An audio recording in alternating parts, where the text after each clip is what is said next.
Hey everyone, and welcome. This is the first live stream for Strat Game Sloth.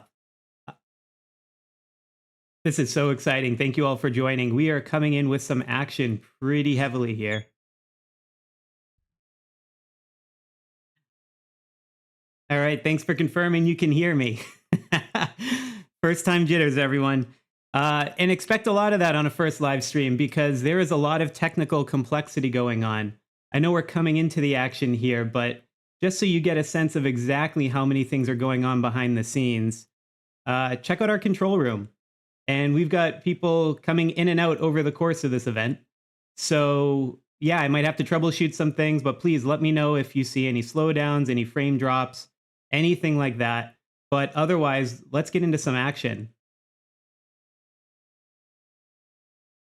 So we're starting in with Bella Psycho here in 255. So this is one of the big matches that we have coming up. She's actually a former queen from 266 and had to zero herself to move into this server.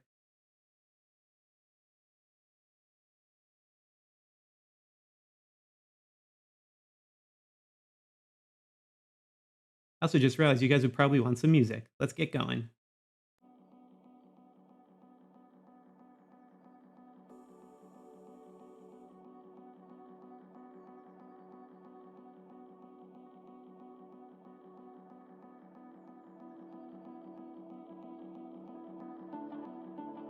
So while we were setting up for this, I was seeing a bit of hitting coming back and forth between the two different kingdoms here. There was a lot of scrapping all the way up until the Castle Forbidden Zone actually opened.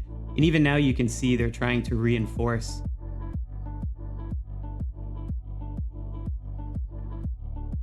Trying to stake out good position.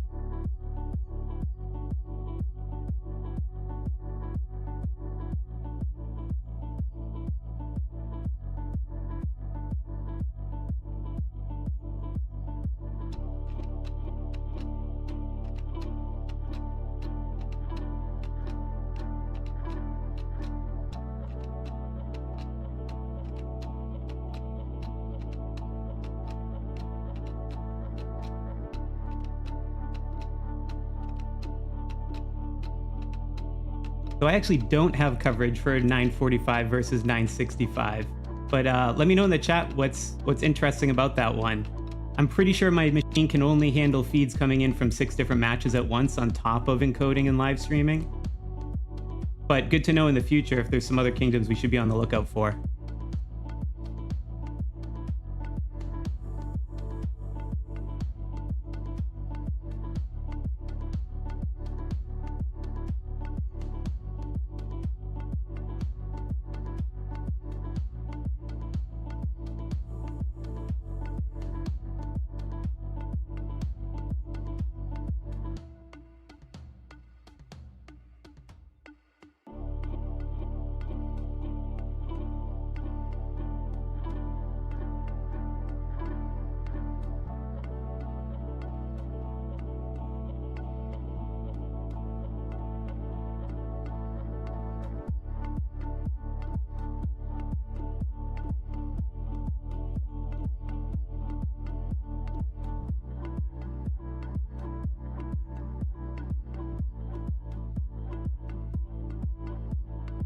All right, it seems like things had settled a little bit from the action that was there right before we started, so I'm going to switch over to 775.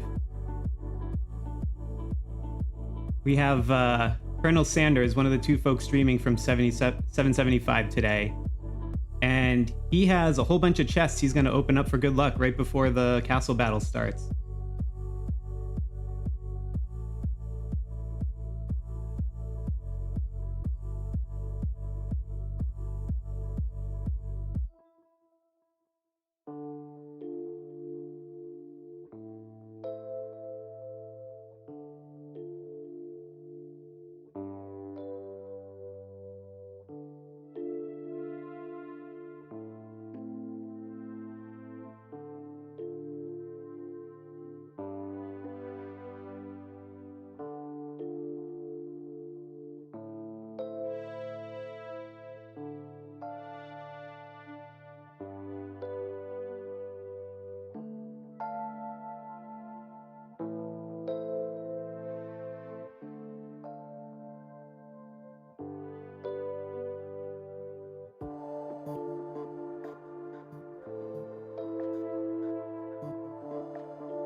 Wow, 18 off of that one. That's crazy.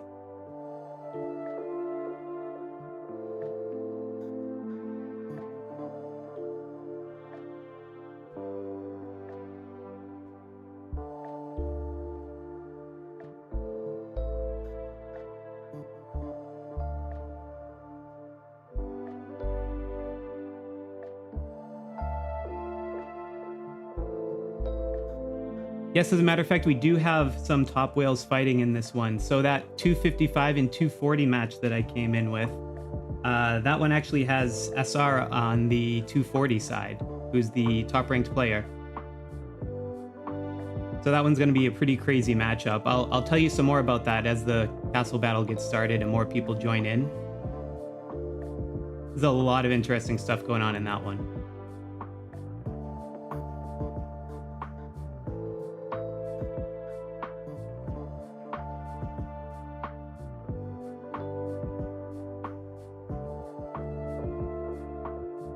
We'll also have some other folks from other alliances well represented. So we have Nakes, who has 1.2 billion power, currently ranked number 15.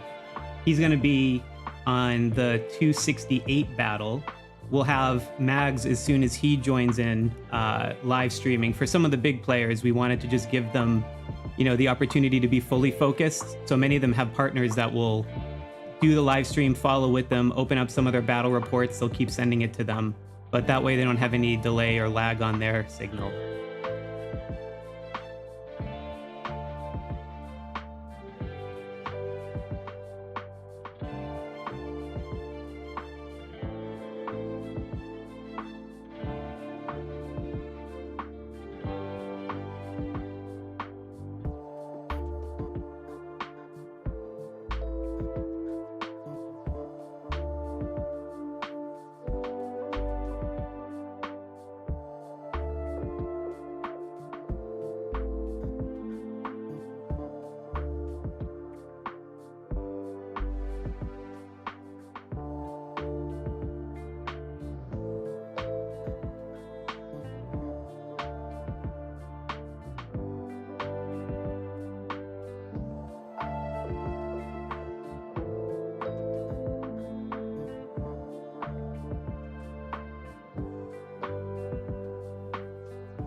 Yeah, I think they're all going to actually be pretty exciting to watch. Each one of them's got a story to them. We have a few of them with some big players.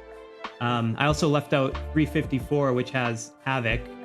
He's, again, because he's trying to focus on the battle, he's going to have Raiden streaming for him. But we got, some big matches with a lot of the top ranked players. We also have some other interesting ones further down, including one of the few kingdoms. I believe it's 231. 231 is one of the few kingdoms that's actually got a perfect record for the first four castle battles first four KvKs that they did. So that means they won every prep phase and won every castle battle. I think there's only one other kingdom that's done that over that length of time. So we got a few ones that are here, even not necessarily because it's Wales on, but just they're really interesting in terms of the matchup. So we'll be jumping around between them as more folks join in and we get going. And things will heat up very shortly as the timer counts down.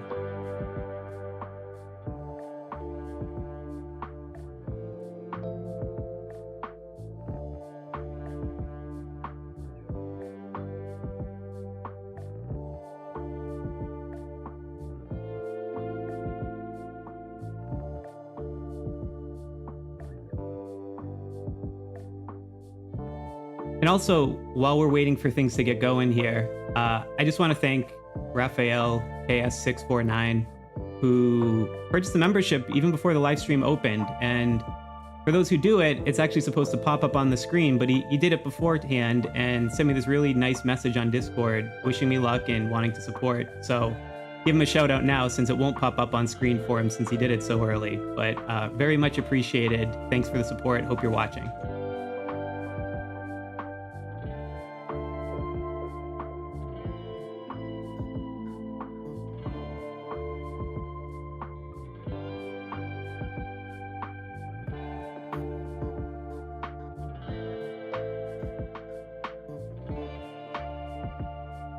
All of the streams you can see in the bottom left of the feed. So it tells you whose perspective it is, whose screen you're watching, as well as which kingdom they're from. So everyone on the left side, under the blue kingdom, just like in game, those are ones where we have streamers from.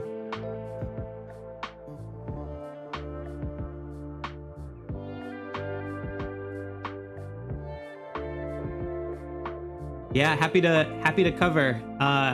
I would say don't just thank me, thank Dutton. He was the one who helped set it up and connected me with Monsta, who's there.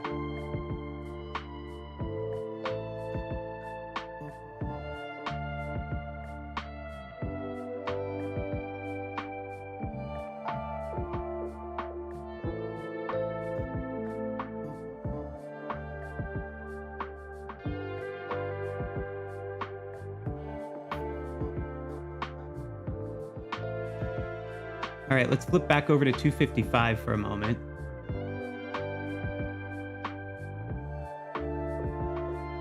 This one's gonna heat up as soon as it goes in. Oh, that's so funny. Hey, Dutton, thanks for joining.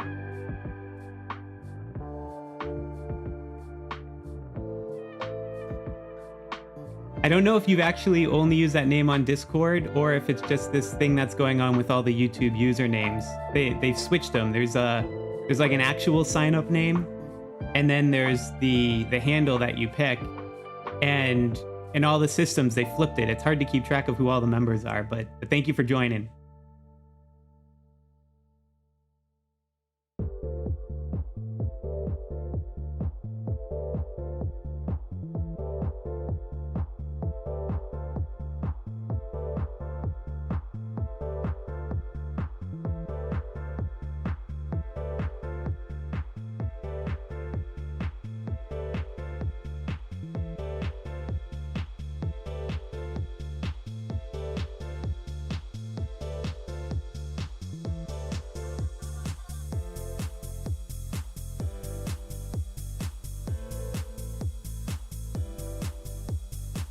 Your boy, what's the story about 542? Is that one I should have on my radar for the future?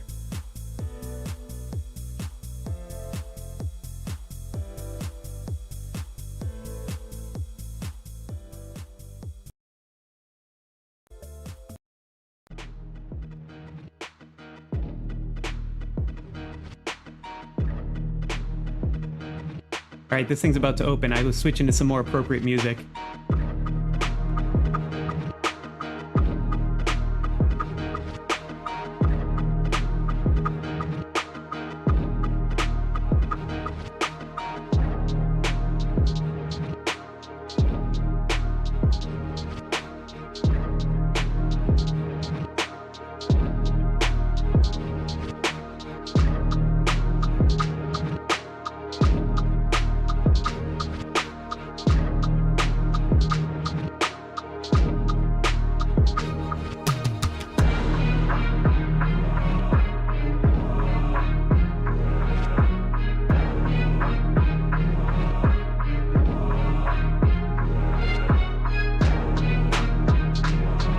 Actually seeing flashing red on some other ones. Let me jump over to Monsta. The Monsta's in 231. His screen was just flashing red in my control center a second ago. There's a little bit of a delay on these.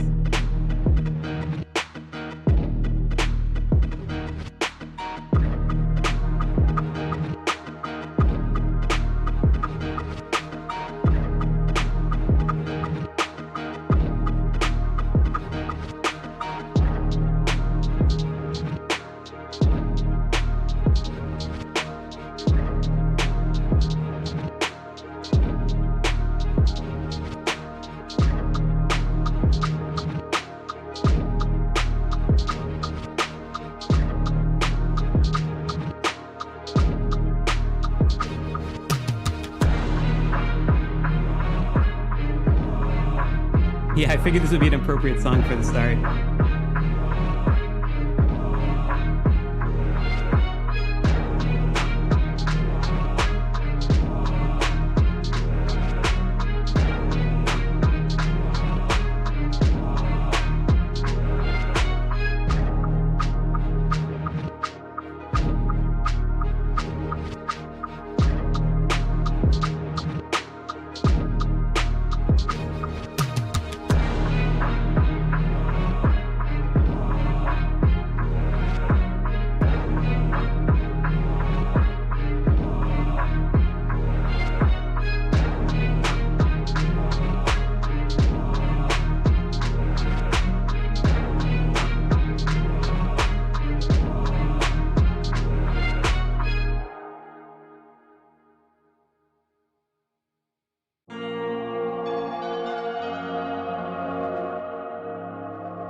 We go back to 255. We can see Belisaico's holding down one of the towers here.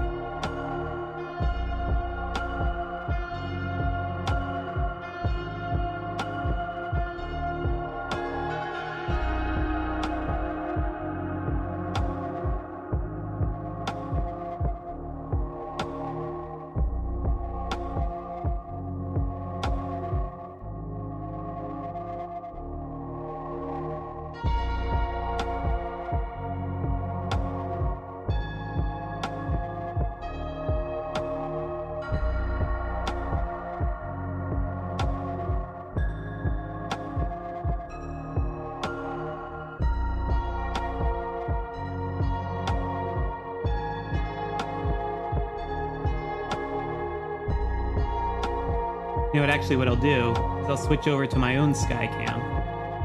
Because I can just jump around from kingdom to kingdom, which I think is a perfect thing for a Sloth. Just hanging up in the air, watching everything down below when I really should be fighting my own castle battle right now.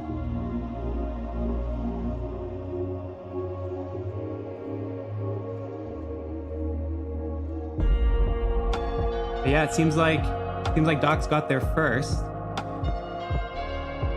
So I'm sure SR is cooking up some sort of rally for it right now. Just a reminder, SR's in 240. He's the highest ranked player by power. Meanwhile, Death or Exile, interestingly enough, they have been together for quite a while, even before Kingshot, all the way back 8 years ago, playing Final Fantasy together.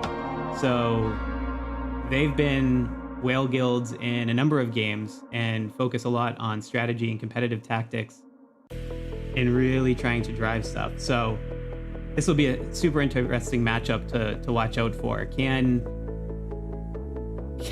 all of these folks coming together take down a Titan?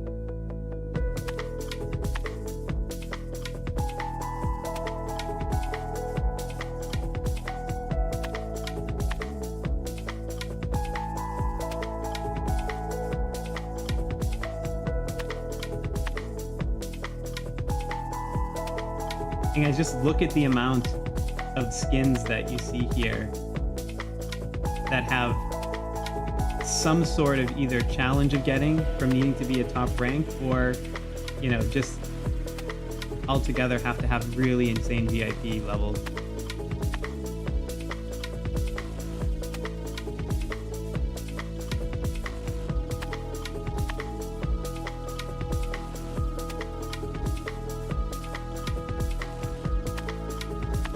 Let's get on the ground. I see Belisaico's screen flashing red here. Seems like a hit's coming soon.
I'm seeing flashing red over on 775 as well. Let's jump over there.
let's jump over to months on 231.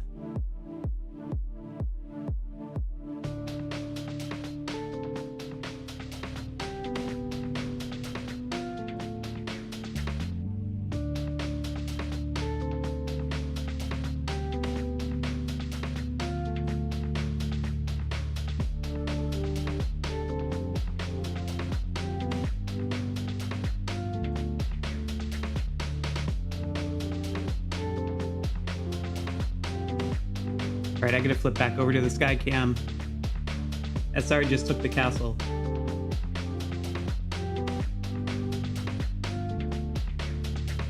Guys, it's gonna be like this back and forth the entire match.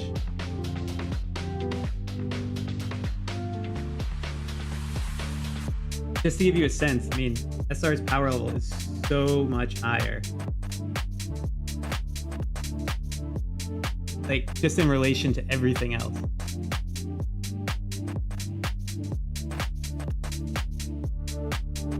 Now, how much of that is troops?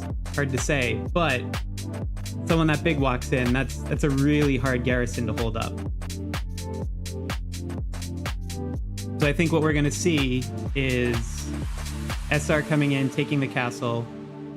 We'll see how well Dox and the rest of that server is able to pick him back out quickly, because it'll take him the 5 minutes to rally again.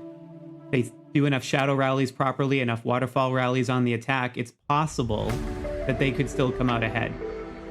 So this one's just probably going to go the distance for the event. We'll keep checking back in and out on it.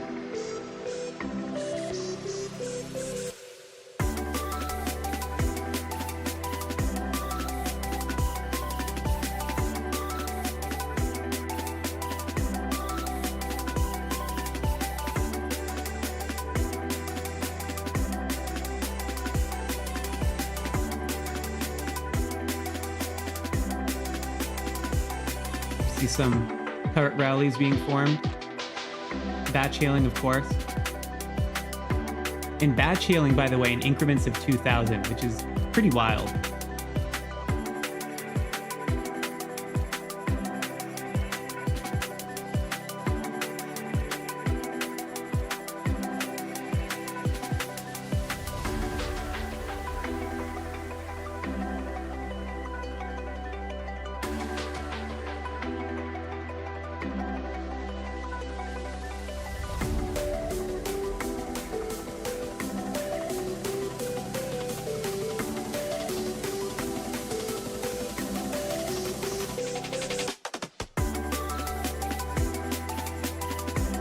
All right, let's see what's going on at 354 here. So we have Raiden playing, but remember, 354 is where Havoc is. He's the number 2 power ranked in the game. Currently going by the name The All Daddy. Here's one of the battle reports.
All right, I'm seeing flashing red over on Colonel Sanders here.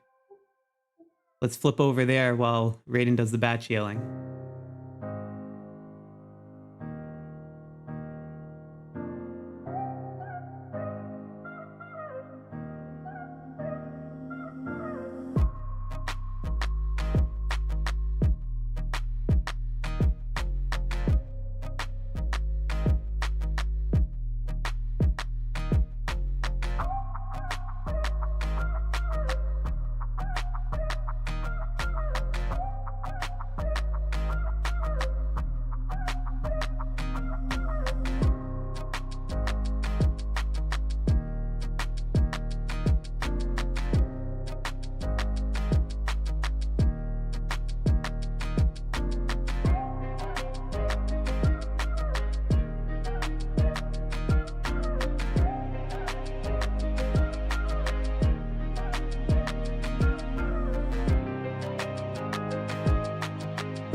All right, I'm going to switch back over to my Skycam. So it still shows SR on the castle here, but I just want to show you something. You go to the battle record, it's not a continuous occupation. It's only been for the last minute and a half. Essentially what this means is Dragonix has been able to do some sort of Shadow Rally as well to counter Death or Exile's Shadow Rallies to knock him out. So both teams seem to be playing with some strategy. Will make it even more of an interesting matchup for sure.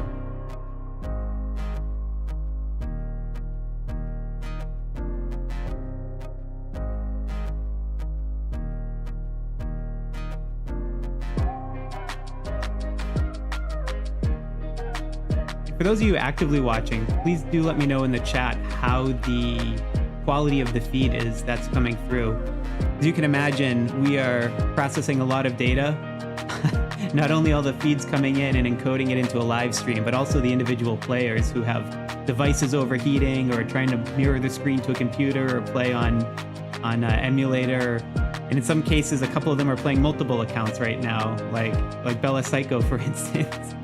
So let me tell you, this one is quite technically complex in the background, and I'm troubleshooting for a couple matches in parallel. But for the ones that are coming through, please do let me know how the quality of the feed is on the actual game itself.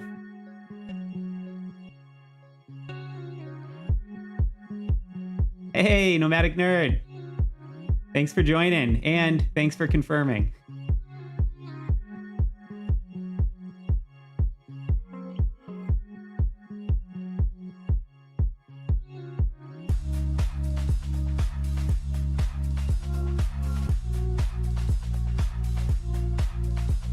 Yeah, happy to broadcast 255. That one is where quite a lot of action is.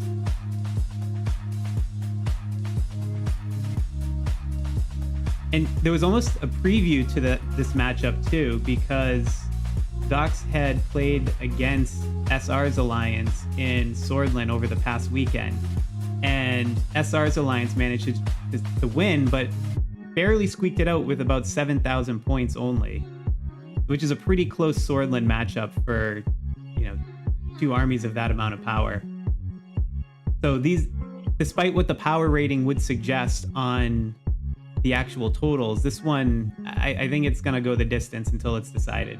So yeah, definitely one we had to check out. It's almost a bit of a philosophical difference in the matchup on the sides, right? You have one where it's a bunch of grizzled veterans from who've played together across multiple games, always look to try to dominate with strategy in there. And then you have just the massive Kraken on the other side that's just head and shoulders above everyone else in power rating. So it's really interesting to see how these play out.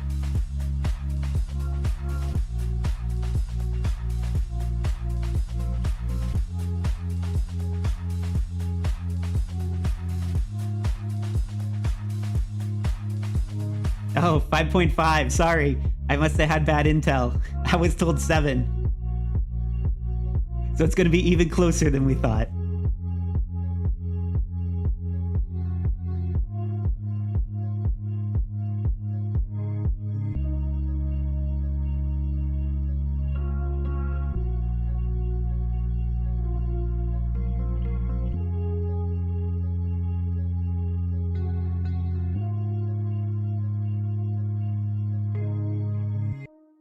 All right, so we've got more than 5 minutes of continuous occupation.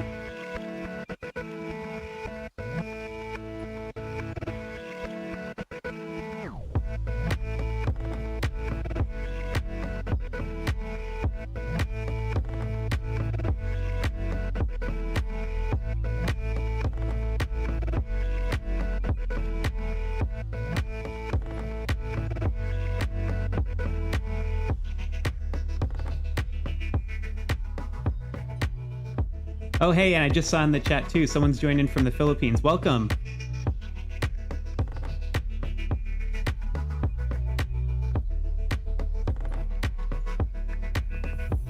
Sorry, trying to keep up with the chat, manage all the feeds and troubleshoot as they're dropping. It's quite a bit going on at once. Yeah, exactly. I was wondering how far in the stream I would get before someone mentioned Gen 4 hero video.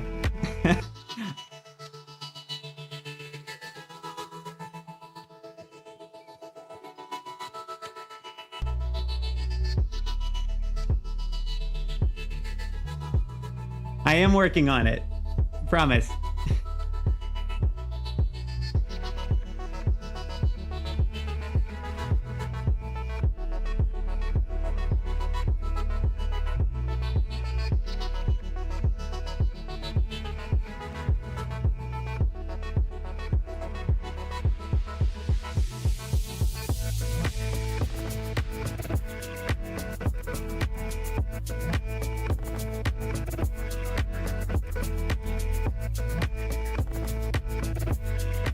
I mean, I guess after all of that, I probably wouldn't be living up to the name Sloth if I actually released a hero review video that was in the most recent generation.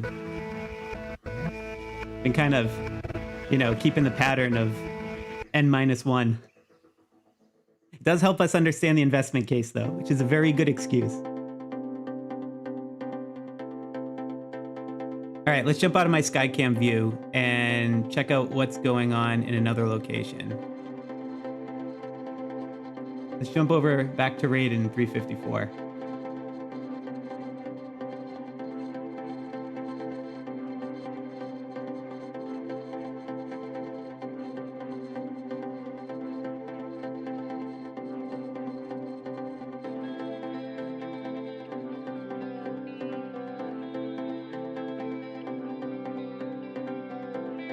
So a little bit of backstory on 354. So Imperium, with the RIP that you see as the main alliance there, they dominated the kingdom in the early days of the server and basically just snowballed in power and consolidated all the top competitive players from the beginning. But then on their first KvK against 255, who were watching Duke It Out with some of those other veterans I was talking about, they weren't quite clear what they were getting into and lost both the prep and the battle phase. And after that, then sort of refocused and regrouped, became much more united as a server and focused on winning KvKs.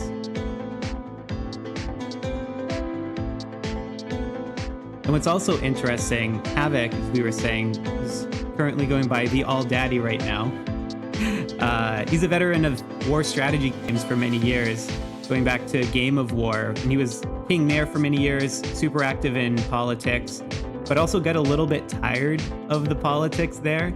So just sort of joined Kingshot with the intention of not really holding the throne, just having fun, being chill, still influencing things, but not having to deal with the rest of that. Which I can certainly relate to, having previously led an alliance for 5 years at AFK Arena before coming to Kingshot. And let me tell you, I like not being in server politics anymore.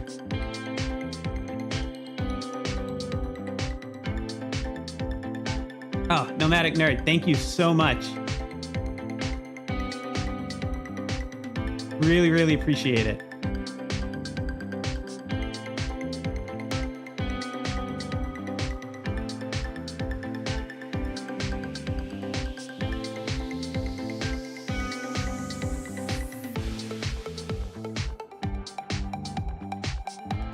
Yeah, I really do like that Zootopia Sloth, actually. That that gif of him just slowly smiling, I have used that in many a chat message.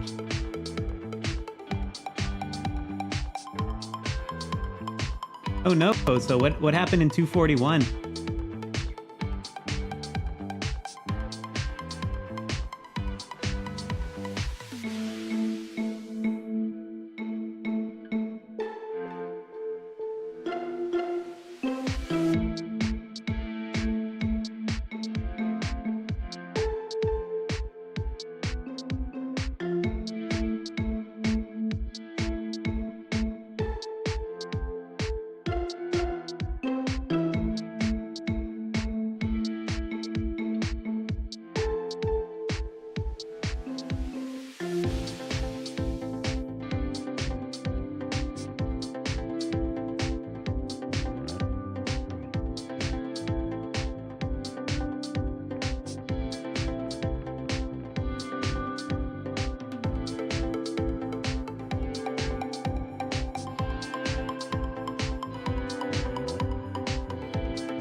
Yes, Volsfun, I believe you can. I've actually seen members go between our main alliance and our farm alliance to use I forget the name of it off the top of my head, the healing passes that you get that can heal you back up to 90%.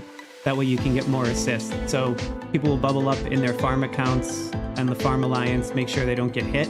And then if you don't have enough passes to go around in the main alliance, people jump over there and get them. We've also had people actually create altogether new accounts just to join the alliance to use those passes and then get rid of the account. So there is some finagling you can do there.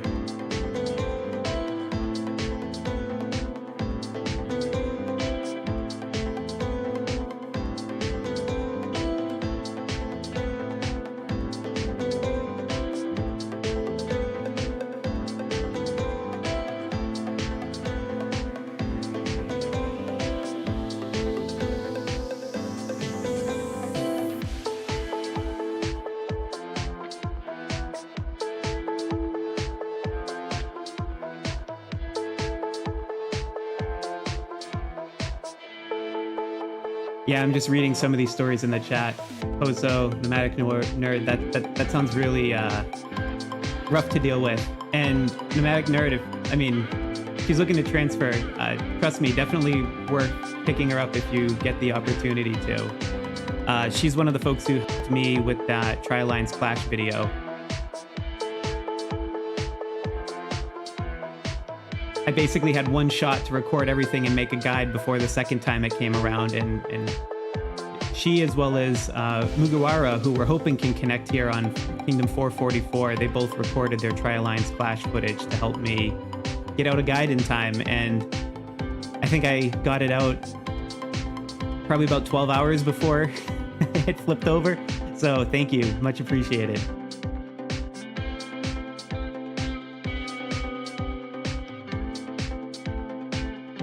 Seven healing bots. I don't know how you manage that.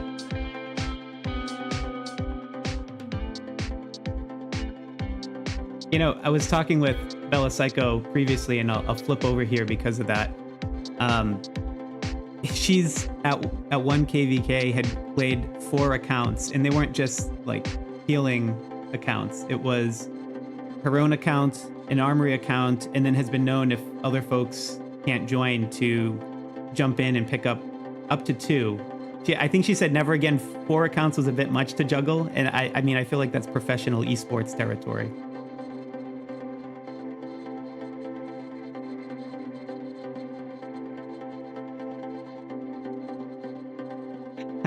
That's true. But see, the advantage of streaming other people's is that I can, I mean, I think I'm still at 0 points right now on my castle. I haven't looked over. I'm just trying to help reinforce stuff where I can and join in a couple rallies, but I keep missing the timings.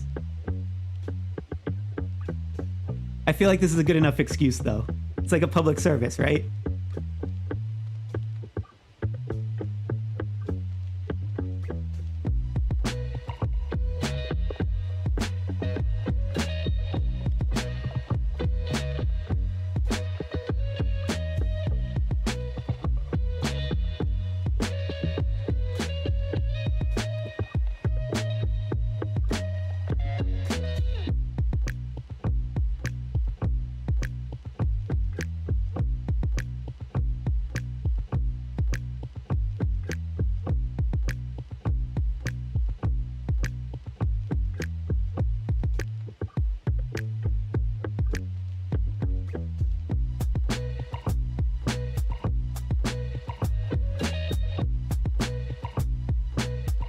I can actually show you.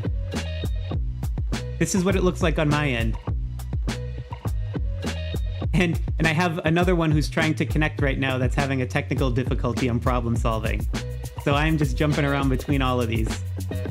Plus managing my own.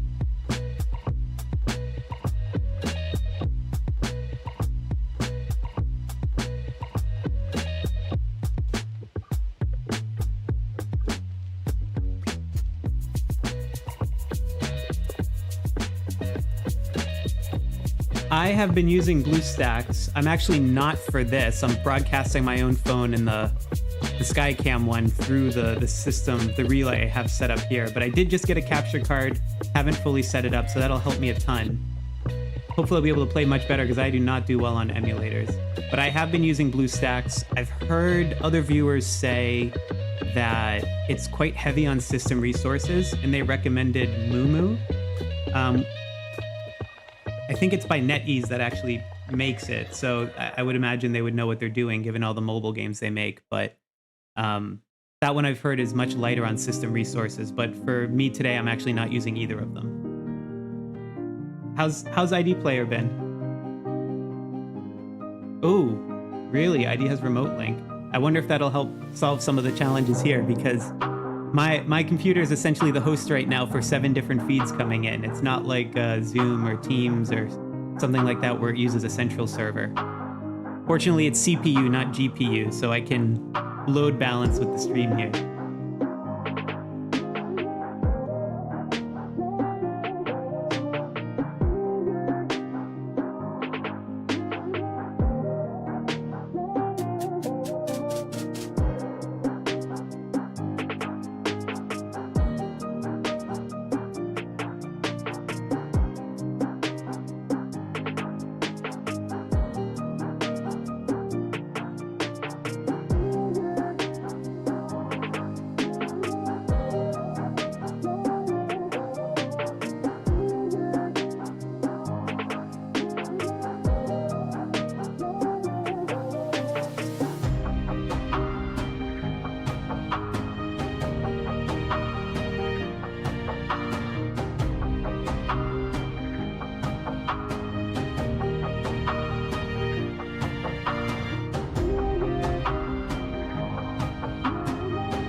Nomadic Nerd, what didn't you like about Mumu? Because I get questions all the time asking about emulators to use for this. And I sort of know what has worked for me, but I'd be curious to hear, since you've tried a few of them, what the pros and cons are.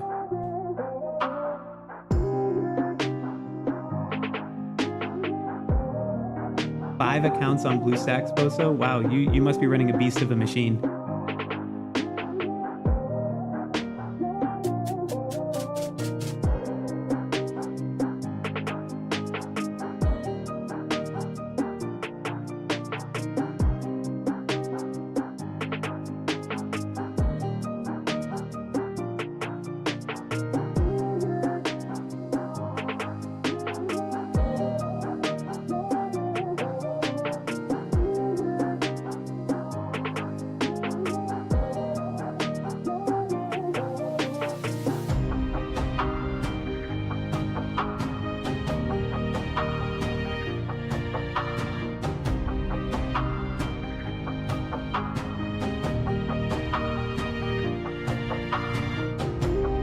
All right, I see some questions here about 268 and 302, and you know what? Now's actually a perfect time to jump over to that because we finally, I think, got it online.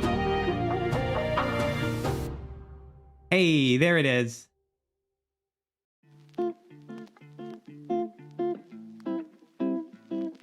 All right, so we have Mags playing, who's one of the alliance leaders. In the same alliance as Nakes, who I said is about 1.2 billion power and is ranked number 15, or at least was as of last night. I know everyone sort of jumps up at the last moment, but something around there. But this was quite a prep phase from what I understand. They had a few players that basically doubled in power, had in the 400 to 500 million range, and now over 800 million. And that's who Mags and Nakes are going against right now. That was on the 302 side. So I checked. Actually, I'm trying to see which side ended up winning because I was looking at about 5 or 6 hours ago, and the KvK prep score was super close. It was 4.73 billion to 4.751 billion when I checked, which, I mean, you're talking fractions of a percent at that point. Crazy totals.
So what'll be interesting to watch as this match unfolds with 268 and 302 is the agreement includes no hitting town centers within the forbidden zone, but outside of it seems to be acceptable. And there was, I think, a little bit of back and forth on the negotiation of that proposal, and it wasn't all mutual on both sides that wanted it that way. So it'll be interesting to see if that starts spilling over into actual rallies against town centers across the board, if that rule of engagement holds up. I mean, if you've been in any of these KvK matches already, you kind of know how it goes, right? Hour or two, maybe 3 in, the side's getting frustrated, random rogue player takes a shot somewhere where they shouldn't, and then it just sets off a chain reaction. So I don't know, it feels like it could be a powder keg with this one, but we'll have to keep watching and seeing how it plays out.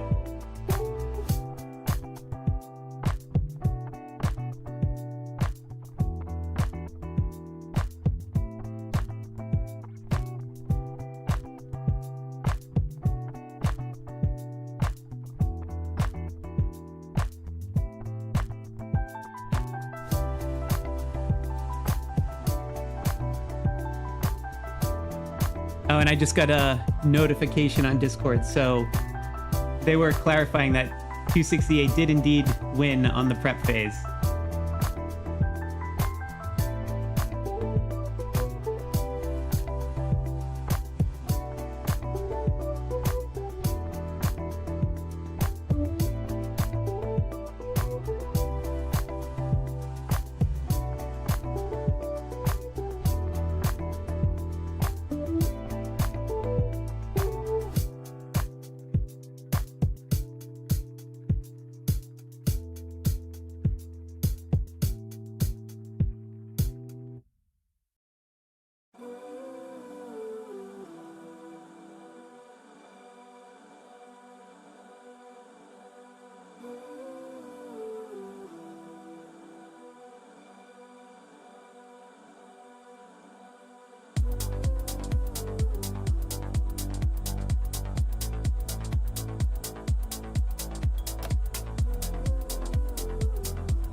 Actually, I might have to clarify on that last one. I don't know if anyone in the chat who's watching is from that, but look, when I go to my Skycam here and I go to 268, I'm seeing the battle at 268, which would imply that they didn't win the prep. So I don't know, maybe I'm getting conflicting info. Be curious if anyone can clarify.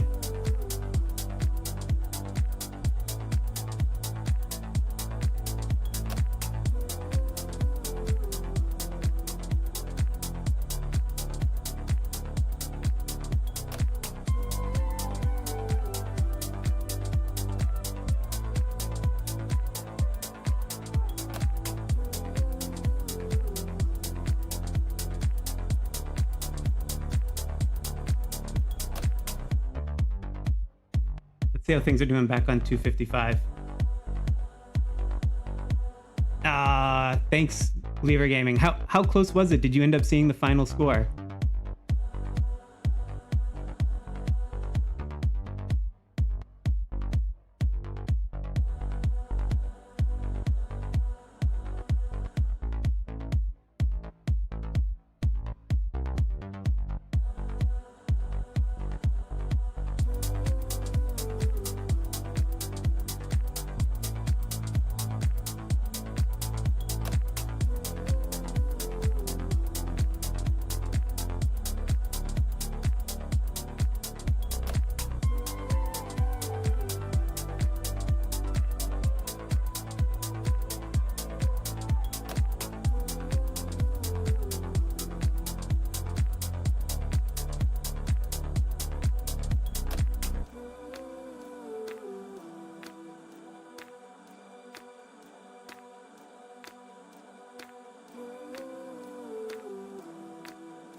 All right, let's move over to King Banana on 775.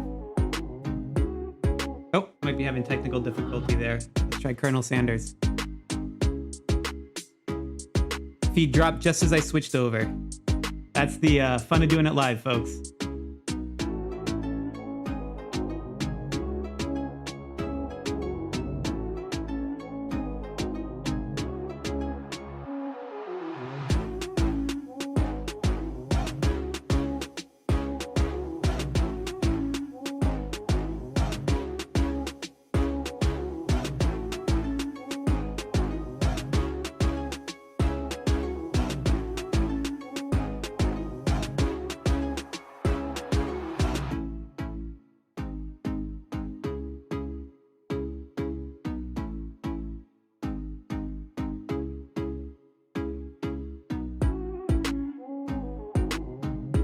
20 million difference on that is crazy. I mean, again, you're talking each side getting 5 billion points. I mean, I just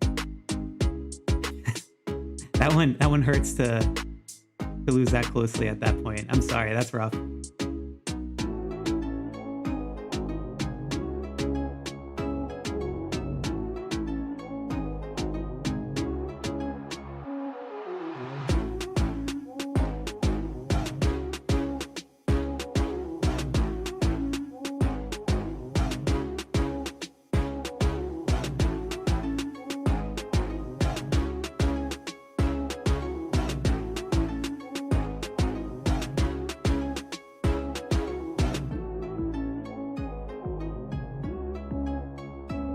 Take a look at what's going on in 354.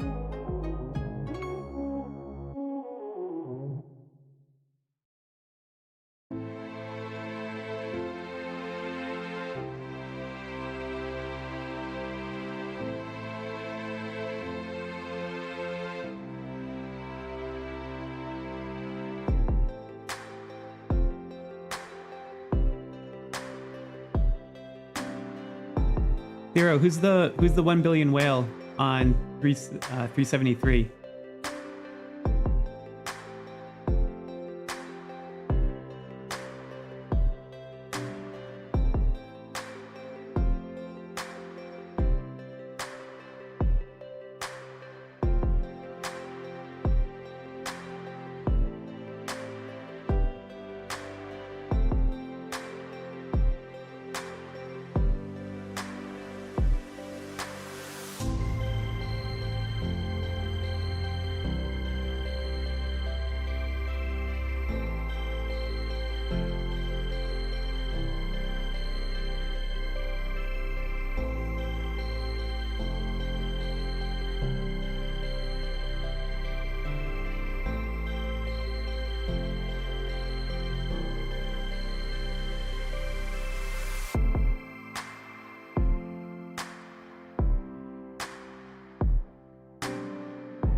So Docs did manage to get the castle back from SR.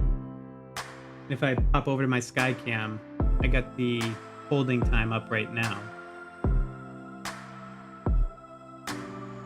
So they get a little bit of ground to cover.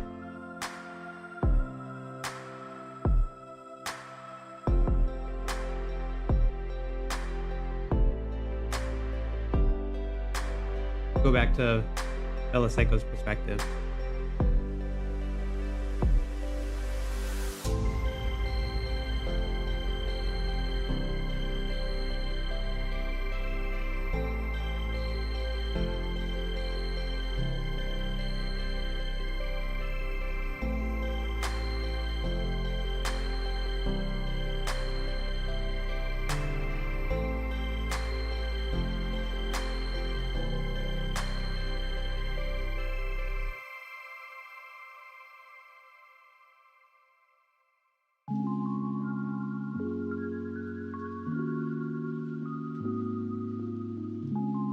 Yikes, Believer Gaming. That is yeah, forgetting the shield. I was doing so much prep for this late last night to get all the technicals working for it.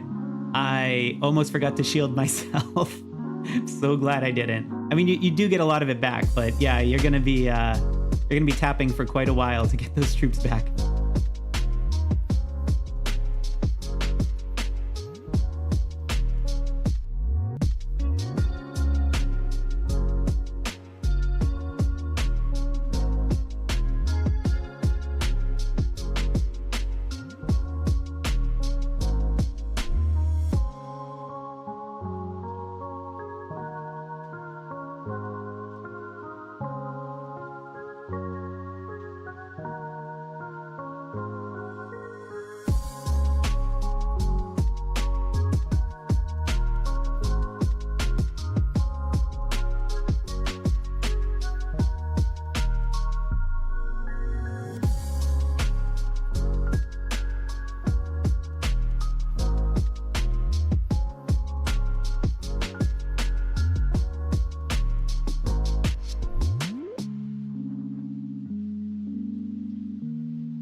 All right, folks, I know many of you know this, but I figured might as well use the opportunity to have a little fun with it. I'm going to jump over to what's otherwise my Skycam and just point out something for those of you who might not be as advanced on the castle battle optimization.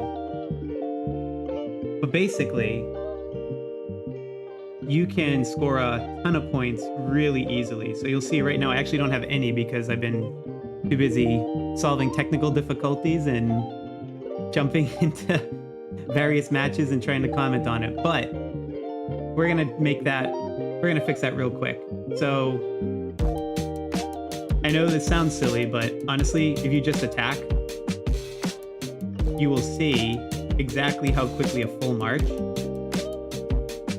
actually will result in points. A lot of people, especially early on in Castle Battle, don't realize that casualty points, as in the number of troops and the strength of the troops that you have that are defeated, actually do score points. And in fact, I find that that's the quickest way. It's super resource intensive, and it means you got to use a bunch of time batch healing, but we'll just show you exactly how quickly you can get it up there. So 5 seconds, and then I'm gonna lose. The guy running in. Okay, and as expected, clearly got destroyed, but that's okay, that's as intended. I already got one of my castle battle rewards, but if we actually go through, see, I basically got about 1 million points and change just from that one attack. And most of it was from my own troops taking damage. I did very little. So, you know, do that a few times and suddenly you start climbing up the leaderboards. Now, it's really hard to get a top rank unless you're participating the entire time, but you can certainly get into, you know, top 50 pretty easily, maybe even higher. You just got to be prepared to spend quite a bit of resources. And then, you know, we take this, it's 50,000 troops that are damaged. I don't know, probably something about 900. I don't know how many people are on exactly. Yeah, see, instant batch heal. So I'll just stick with that. Then you just tap through, heal them up.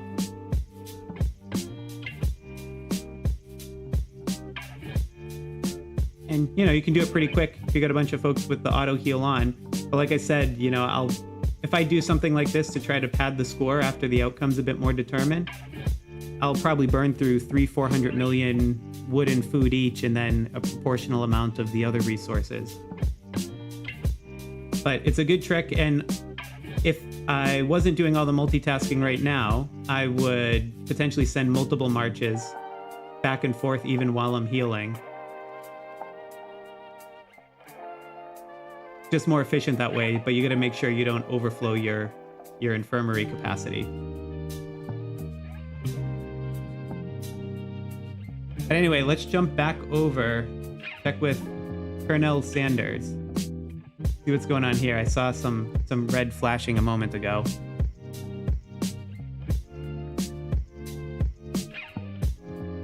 Yeah, the power down for transfer readiness. It's a good point. However, troops in your infirmary and in the recruitment center actually still count towards your transfer power cap. So if you actually want to lose troop fat, you actually have to, unfortunately, sacrifice your troops permanently. So go attack a whale and then transfer out before they do anything.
You better believe it, Believer Gaming.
All right, let's jump back over to 354.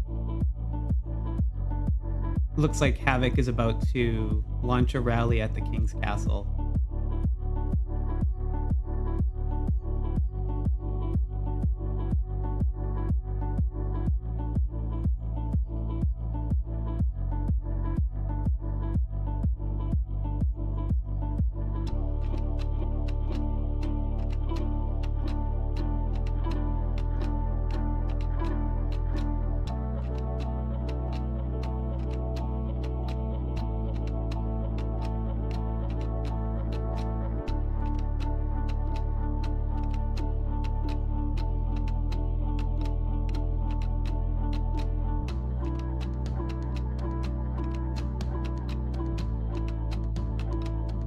I'll switch over to the Skycam one quick second, just so you can see the holding time.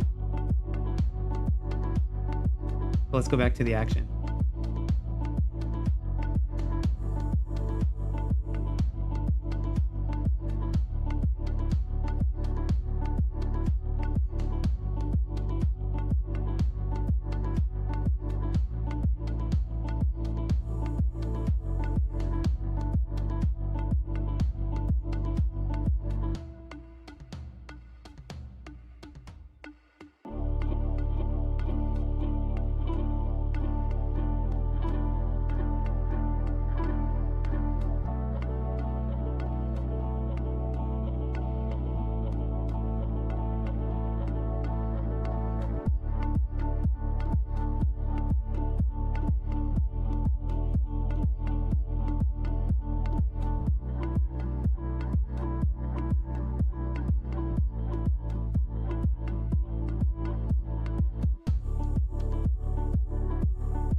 So I don't know if you caught what happened there, but I'll switch over to my Skycam while they're talking battle plans. You can see here, so KvK, who's going by All Daddy, actually was successful with that rally that landed. But there was an incredibly well-timed shadow rally, to literally 1 second difference, that was able to knock KvK out. That is an impressive amount of coordination to time it that closely.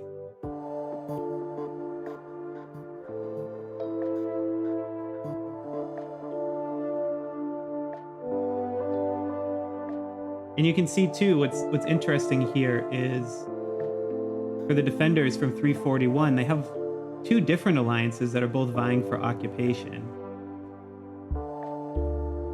Which is interesting because if you take that total capture time, if you had it in one alliance, it's almost double. But right now, Imperium is slightly ahead, although it'll probably take some time for them to recapture.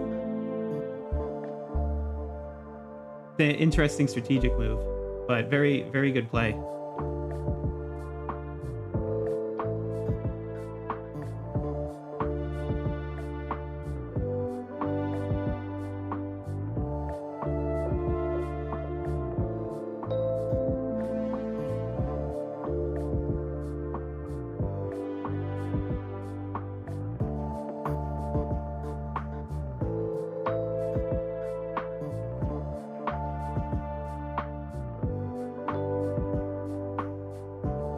All right, let's see what's going on back over at 255 with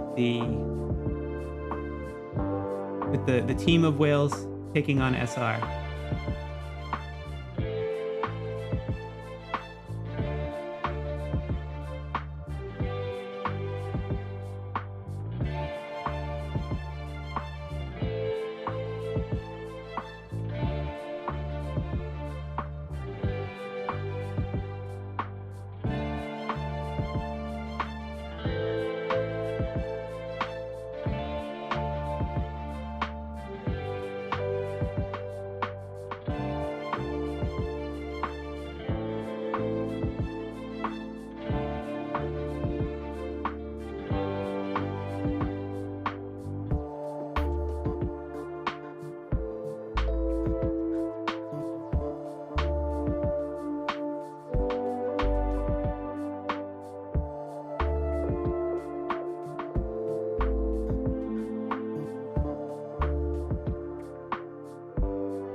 I'm going to jump over to the sky cam here. So I'm looking at the castle for the 231-197 matchup. Remember, this was the one that 231 is one of two kingdoms that had a perfect record on their first 4 KvK matches, so winning both prep and castle. And judging by the battle record right now, it seems like they're in pretty good shape to make that 5 in a row.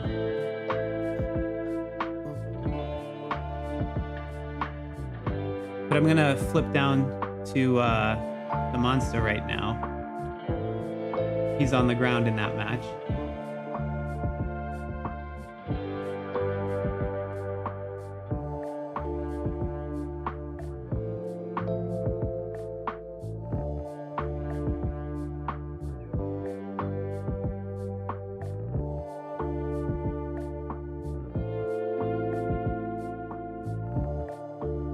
Oh yeah, Believer Gaming. Thanks for mentioning that optimizer tool. Yeah, gosh, it feels so weird that it was this week because of all the crunching I had to do to make this work. But yeah, we glad it was helpful.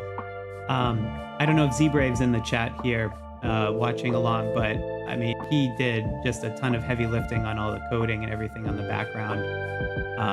A lot of late nights between the two of us, but I will say he pushed pretty late. I was getting some messages at like 2 or 3 in the morning. I mean, it took a Herculean effort to get it out in time for this Kingdom versus Kingdom and actually have it be useful when everyone was looking how to spend their forge hammers and such. So definitely a ton of props to him too. And if you have no idea what I'm talking about, go check the latest video I have posted where we basically looked at all the existing work that was done out there around prioritization of building hero gear and went all the way on the crazy train to making a full optimizer that will give you personalized recommendations. It obviously, you know, when you launch something and tens of thousands of people touch it, you know, it does expose things that more than a handful or a couple dozen of enclosed beta testers can give you. But kudos to Z-Brave. He's been working through so much day after day, doing hot fixes and patches. And I think it's in a really good foundation, and we're just excited to keep building not only more tools there, but also, you know, potentially extending it to other optimization problems within Kingshot. So stay tuned for that.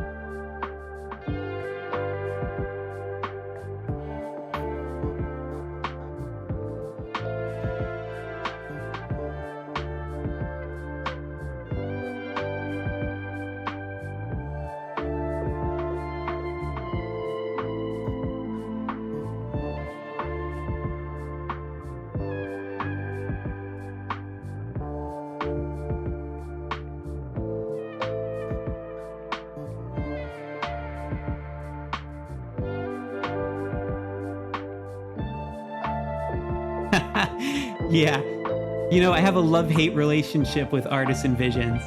I'm excited when I get them, but it happens so infrequently that I really don't like them every KvK when I go to upgrade my governor gear.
Yeah, that whole challenge with the charm books versus the charm designs, if you get deep enough into governor charms, it does start to reverse, but you're talking charm level 12 or 13, something like that.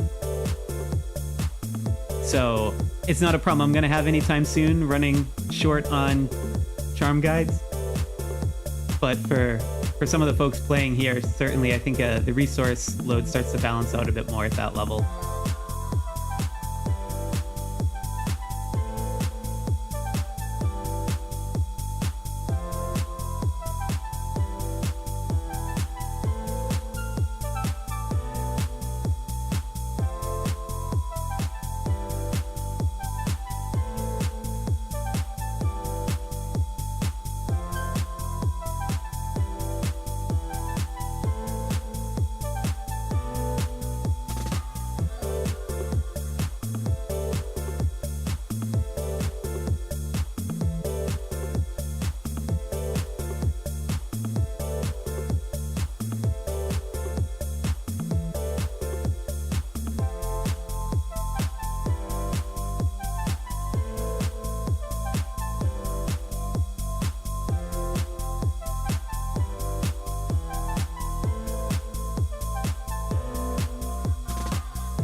Just catching up on other parts of the chat, I see someone was asking about the 255-240 match. We can jump back over to that. So this is from Bella Psycho's perspective, but if I go to my Skycam real quick, and just pull up the battle record, yeah, we can see SR's got quite a bit of total occupation time in his alliance. Be interesting to see if Death or Exile can adjust any of the tactics. It's a ton of really talented players that have a lot of experience on this, but at a certain point, the power difference can be quite overwhelming.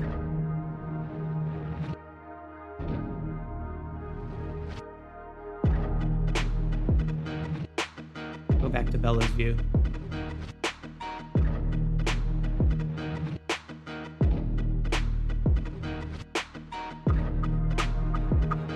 And also, while I'm at it, I think special thanks for Bella Psycho, because she actually suggested that I recorded this KvK match because it was, quite a large amount of power coming to duke it out. And she didn't flinch when I one-upped it and suggested doing multiple instead of that. So she made a bunch of intros to a number of folks in some of these other kingdoms you see here.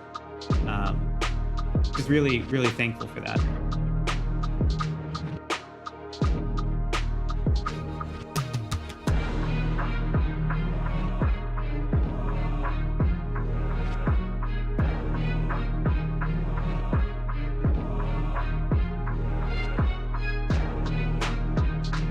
All right, I see some flashing red with Monsta on 231, and flashing red feels more appropriate for this music right now.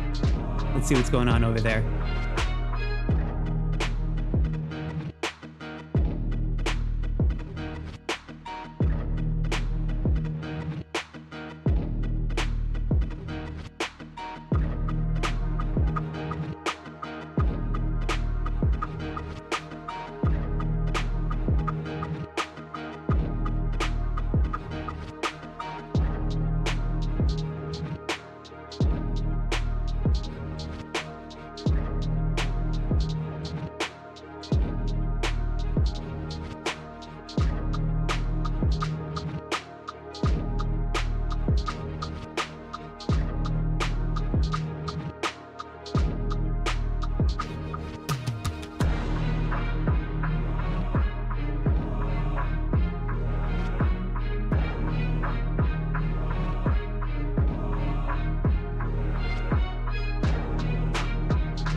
If I go back to my Skycam here, so I'm over at 197's castle, and yeah, you can see it looks like 231, like I was saying earlier, they're gonna continue their perfect record streak, at least for this match.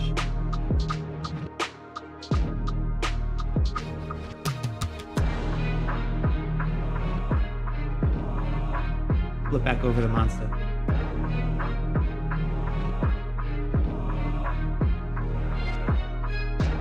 Now, a little bit of backstory on 231 and 197 matchup. So from what it's been told to me, it sounds like server 197 doesn't really do prep for KvK.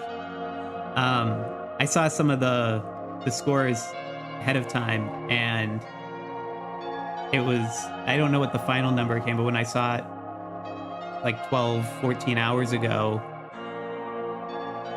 231 was ahead by almost like 30%. It was like 70% to 30% in total points. It was a blowout. But what was interesting is, you know, they sort of, 231 believed 197 was underestimating them a little bit because they actually have a much lower power rating for their top players in the kingdom. And so a bit of a twist to it, though. So Kingdom 231 had two people hiding their power that I'm assuming 197 had no idea about at the time. So Monster was one of them who we're following today, and another player named Sky. And now that it's battle time, obviously they're seeing that a bit more there. But, you know, I knew some of this coming in, but I couldn't share it at the start until the battle started playing out a bit more. But the main guy, if you looked at the hero power ratings, had a 15 million Amadeus, the leading whale in 197, and Kingdom 231 was only showing 13 million, but that was just because they had unequipped gear and were hiding them, but they actually had a 17 million and a 16 million from those two players I mentioned, Monster and Sky. So it was interesting because it seemed like there wasn't much agreement with rules and anything ahead of time, so we'll see if this one sort of spills over into a bit of a bloodbath and not. But I did get to see a screenshot of Monster's King Decree the night before the battle, which said, and I quote, "The enemy says they do not need to be prepared.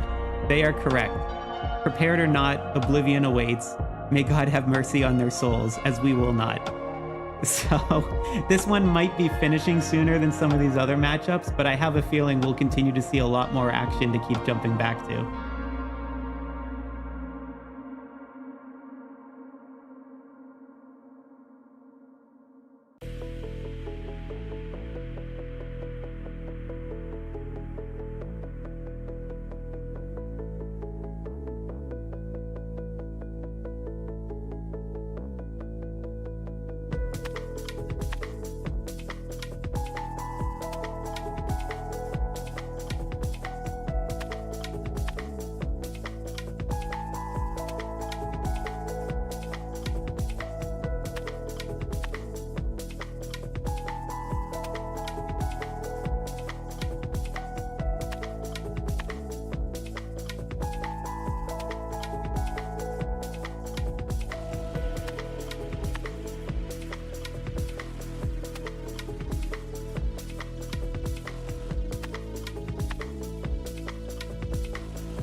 All right, let's head on over to Mags in 268.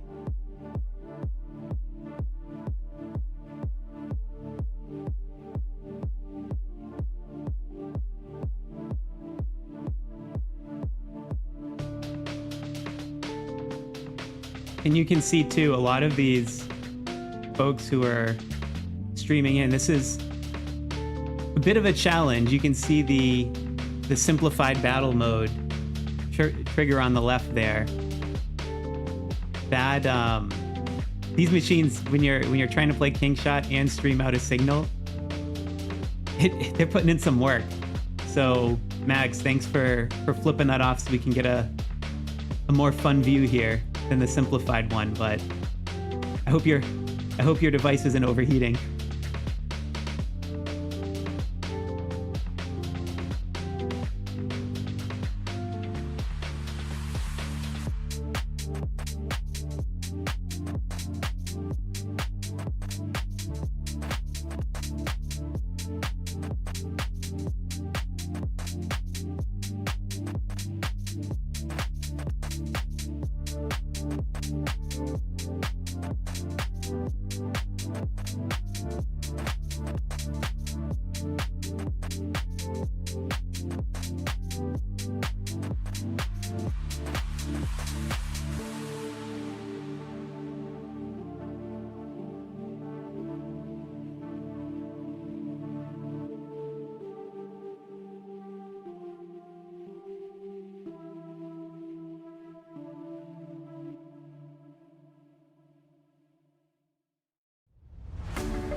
I'll just show you here the occupation time for this match. This is the 268-302 one. It's pretty even. You saw it just changed hands on screen when we were looking at Mags's view. But it keeps going back and forth. And what's interesting about this too, if you have seen the... Oh yeah, I see it up here too, actually in the chat. Around the 60-40 formation. Yeah, I was just actually about to get into that. So these kingdoms are in their Gen 4 heroes, and what you end up seeing is a bit of a difference in the meta for garrisons specifically for this 60-40 formation.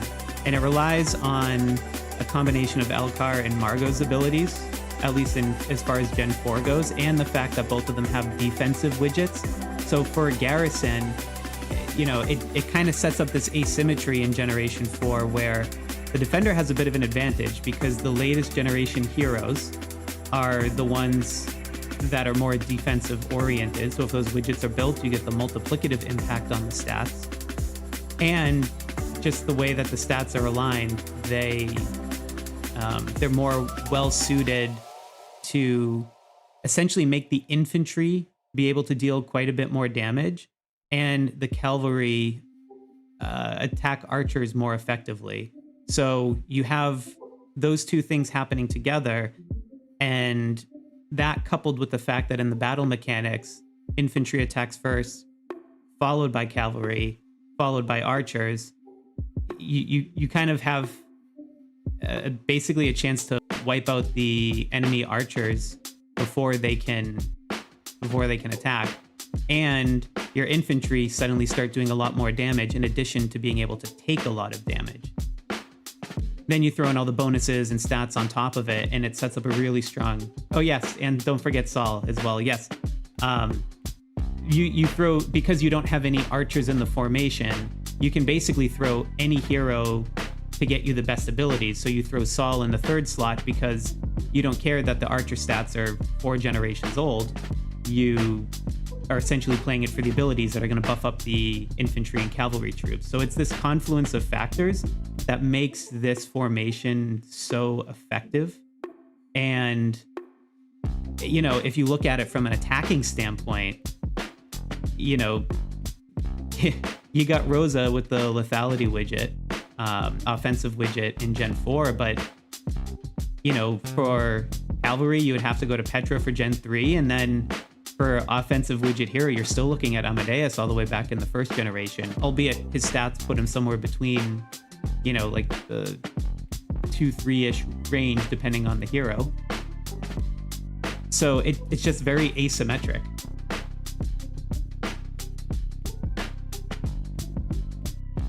So anyway, what you should see in this match is, because it's in Gen 4, a lot of emphasis on the garrison switching, because, you know, the units that you're going, or sorry, the formation and the heroes you're going to use to attack are very different than the ones you're going to use to defend, which means it takes a little bit more time and skill to set up the garrison effectively. But if you do it right, it makes you stand that much stronger against enemy rallies, and almost guarantees that they're going to have to do a waterfall or series of rally attacks in short succession to bump you out.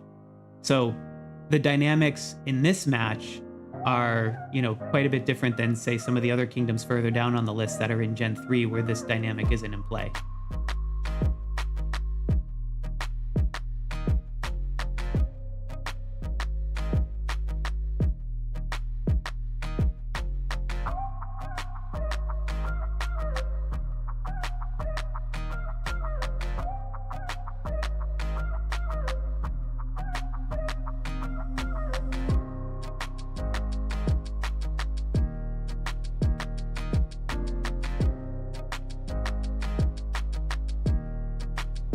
I just saw this question from Study 922 in the chat around if someone wants to join an alliance before normal castle battle, how many days before the battle do they have to join?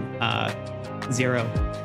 You can actually join an alliance while the battle is taking place, and you'll just be part of that alliance. There's no lock-in effect. And in fact, I should check in on how my kingdom's doing instead of looking at everyone else's, but I'm pretty sure right now my alliance has a bunch of folks from other alliances that are gathering together.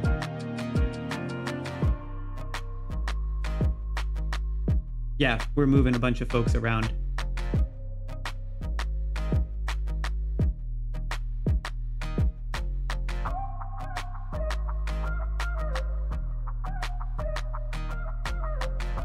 So here, if I go over to show what I'm talking about. So this is the alliance on my kingdom, Kingdom 21 right now.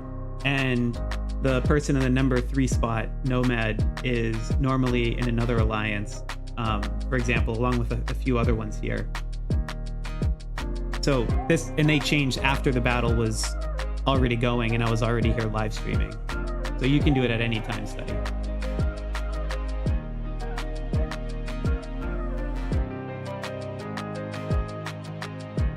Go back to 255 for a bit.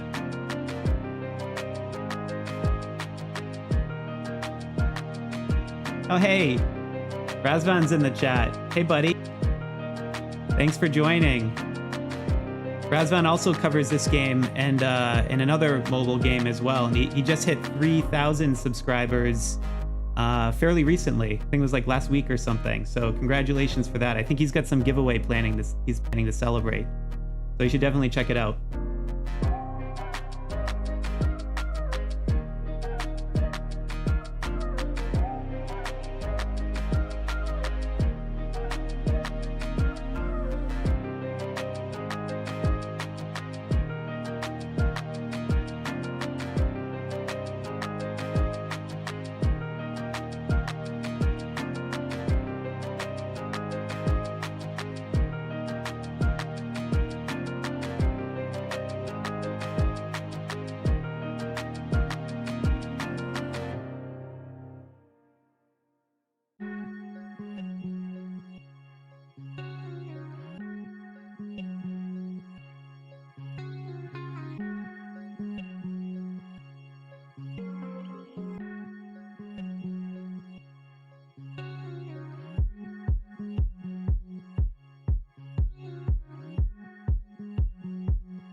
All right, it seems I was catching a few people while they were exchanging messages, so I wanted to jump around that.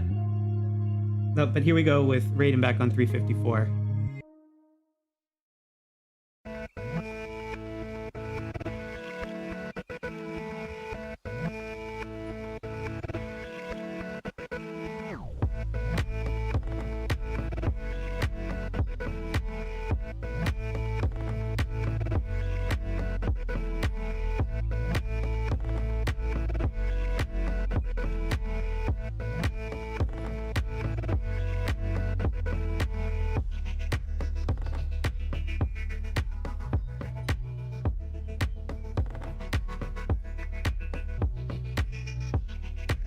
Hey, Patty Cake. Yeah, I saw your thing with 444 on there. We actually have Mugiwara, who's supposed to be one of the streams today, but we haven't been able to get his going in the background. It's been some technical difficulties on that one.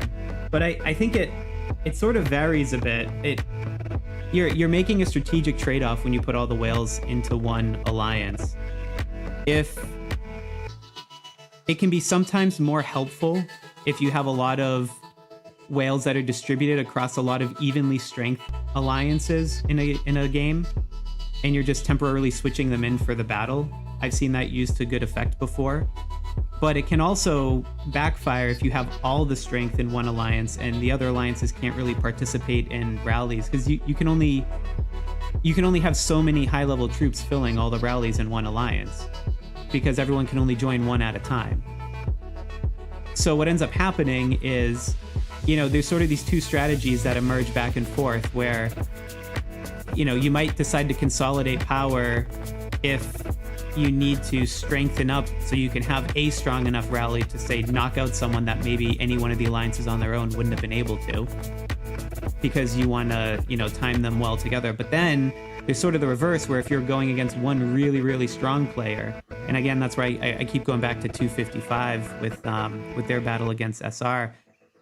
For them, they've actually taken some of their top players that are all normally in one alliance, and they put them in the top 3 alliances so that they could do shadow rallies and waterfall rallies easier, to be able to try and disrupt and take it back when SR inevitably takes the castle because of his overwhelming strength. So there's just a lot of different approaches to it. It's not so much that one is right versus wrong. It's more sort of feeling out what your opponent's going to be doing and trying to modify your strategy.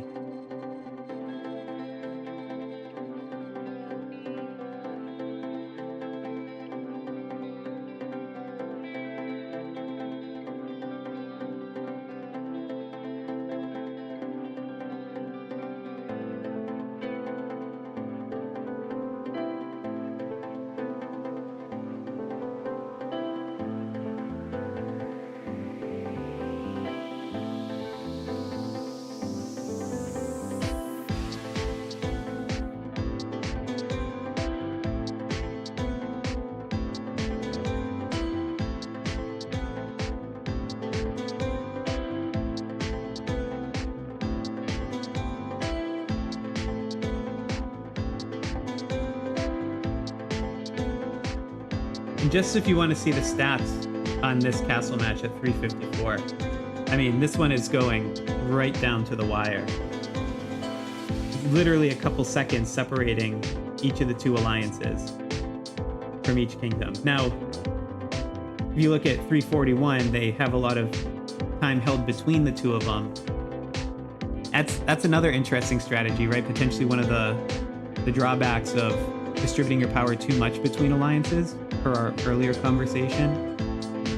But, with some coordination too, you might be able to, if you have one alliance, like let's just say, for instance, ERR is further ahead, you would think our family might pull back if they had the castle and let ERR, quickly take it. I don't know what the server dynamics are there and how well they work together, but it's definitely a different match if 341's castle holding time was all under one banner, one alliance banner. They would be on a pretty clear path to victory, but right now it's not the case.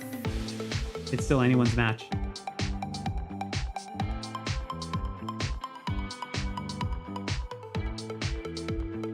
Anyway, let's go back to raiding on the ground.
Believer Gaming, it sounds like there's quite a story there.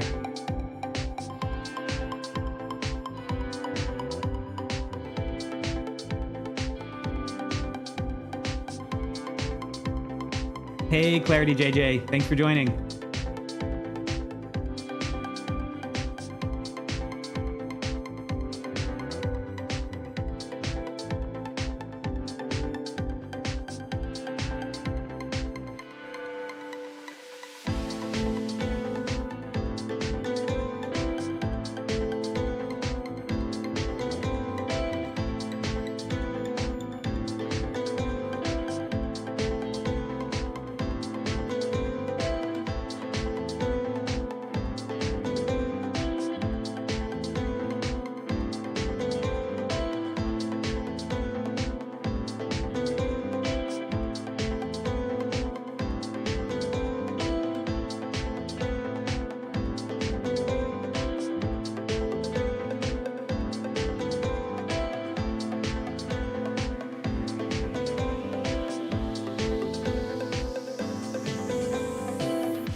Yeah, you know, I feel like servers go through this phase where, you know, everyone's sort of duking it out in the early days, and then either they come together as a family or they don't. I would say in 21, we came together as a family, but there's definitely still some sibling rivalry.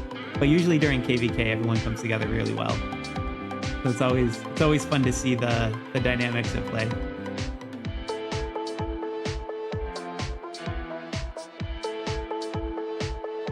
Oh, one other thing I left when I was, I forgot to mention when I was talking about that 60-40, I left out one of Margot's skills here, and I'll just flash over to it quickly.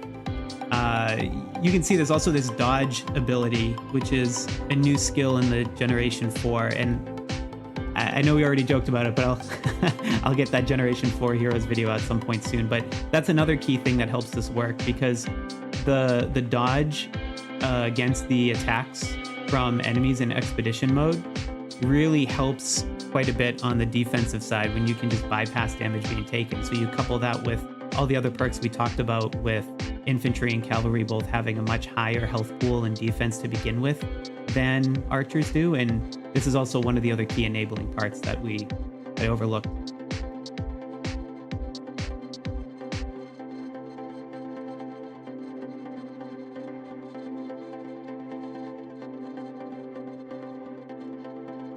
All right, let's see what's going on with Mags over at 268.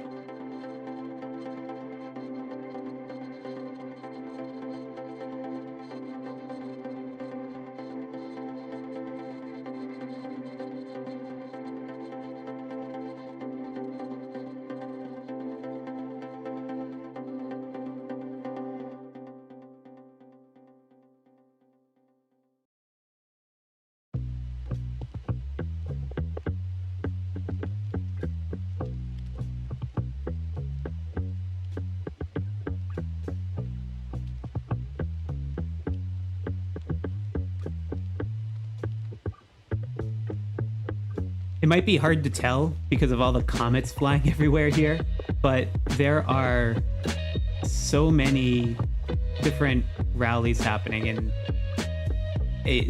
you're seeing, because of this 60-40 garrison, the Gen 4, you're seeing 2 to 3 rallies that it takes to dislodge an opponent. And then if the opponent has that coupled with a shadow rally, the holding time's really cut down, because then for you to try and switch to get that garrison prepared to withstand, not only one rally, but potentially multiples, it's quite an act of coordination and timing. And you can just see it playing out there. I mean, it looks really cool. It's also quite chaotic, but a controlled chaos nonetheless.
Turtle, I see your question in chat. I was just catching up on it. I hadn't actually seen that exact configuration yet. What thoughts are you looking for about it? I mean, to be honest, it probably depends quite a bit on what your belief is for hero joiner abilities and how they stack. I know there's been a lot of new developments on that over the last few months, from some research there and a code leak in a similar game that has been extrapolated with some testing here. But I don't know exactly. I'm not as deep into that particular body of work. Daryl's been leading a lot of really, really good analysis on that. But I think depending on sort of where you land with that, I think it heavily answers that question around the different joiners stacking up the way that you're describing, particularly for that formation.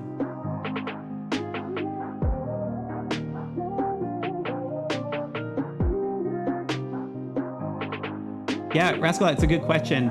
You're talking about Gordon. So, I mean, there's a few different schools of thought, right? There's a older school of thought, which is essentially the heroes with the percent, not the percent chance abilities, but just like a buff like Gordon's 25% to health, that those stack. And the percent-based abilities do not. That was sort of the initial view, and I'd had that confirmed by Kingshot support many times. And I asked, you've seen some of my other videos, I asked in a way to escalate it just to make sure, and different angles of it, and got pretty clearly back from that, yes, that's exactly how it goes. But there's been some other people claiming they've been getting different answers and trying to do different testing and getting better results with mixing heroes. So, and again, it comes down to some of this research about the code leak from, I think it was State of Survival. There's a lot of like common ancestry with some of these games, and essentially it comes down to how much you believe that is leveraged in the game and that you can extrapolate it, and everyone's trying to inductively reason and backtest into it to confirm. And I think we're getting closer, but explicitly, the publisher doesn't want they're obfuscating the mechanics, how it goes under the hood, for both competitive reasons and because they don't want people to try to figure out ways to exploit things. So I mean, I know it's a really convoluted answer to a simple question. I'm still under the belief that multiple Gordons stack, and when I've tested it for my own garrison defense, using only blue heroes and not having only infantry, so you don't get the randomness of the other troops, and only infantry that are below True Gold 3, so you don't get their random ability proccing. I've seen better results with 4 Gordon than when we tried it. Was a mix of 4 Gordon versus 4 Gordon and 2 Howards versus 4 Howards. And the 4 Gordons performed way better than the 4 Howards. The mix came closer to the 4 Gordons, and it was potentially, I would call it, within a rounding error, but the 4 Gordons, we got a slightly better result in terms of troops that were left standing. But again, there's so much RNG in these battles. It's I can't express how difficult it is to test conclusively on this.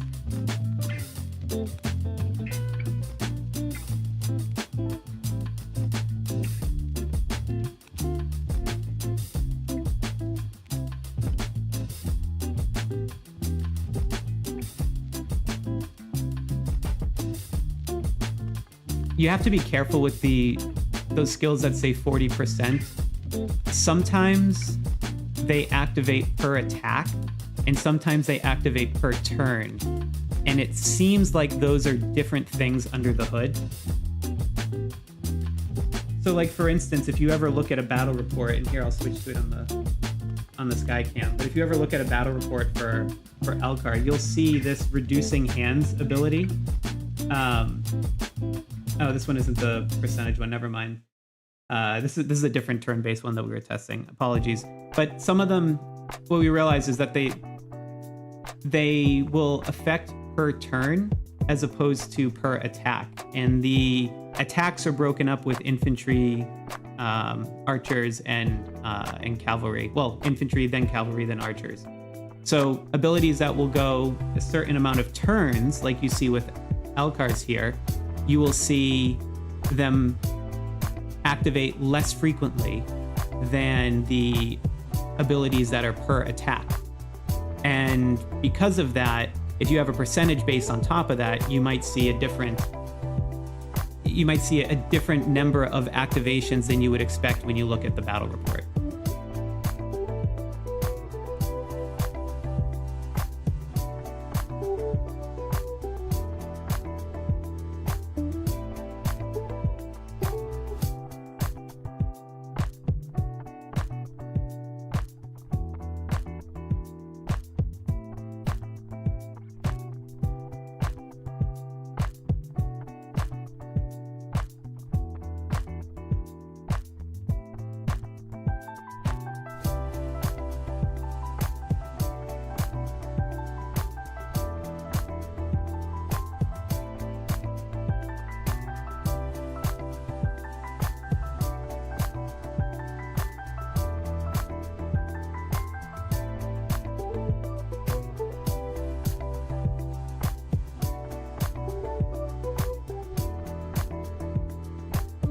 We've got a lot of rallies about to hit here in a second.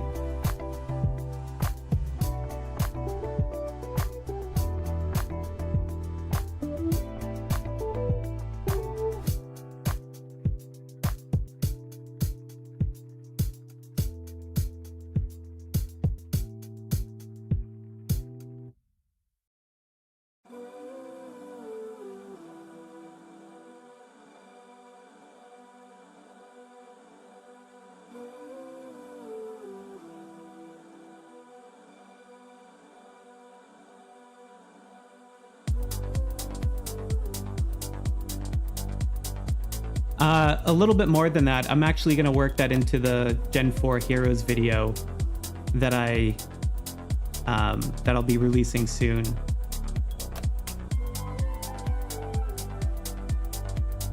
But one of the other interesting things we uncovered about it, and I'll show the proof when I do that video, but it looks like it's only activating if you still have infantry up and available to fight in that round of combat. Otherwise, it doesn't trigger. I was trying it with 0 infantry formations and having the battle last long enough so that other percent-based abilities had activated so many times that you could guarantee it was more than the 5 or 6 rounds, depending on how you read Elkar's ability, that it should have taken for it to at least activate once. So I'll synthesize all the findings together and talk about it in the video when I get to that. That's pretty high on my priority list now that I've got this thing figured out.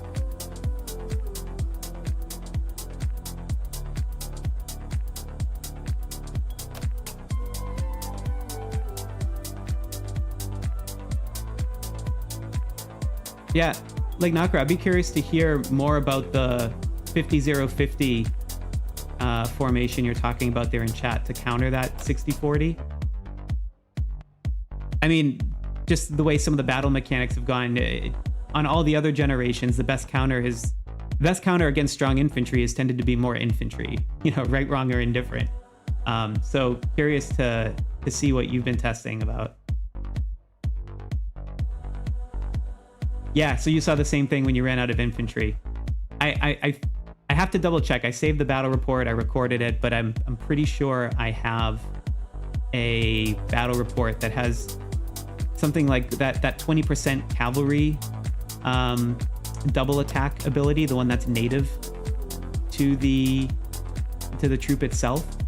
I had that one activate 7 times, which means it at least cavalry at least got 7 attacks. Therefore, there were at least 7 rounds of battle, and I didn't see Elkar's top right skill activate because we had 0 infantry.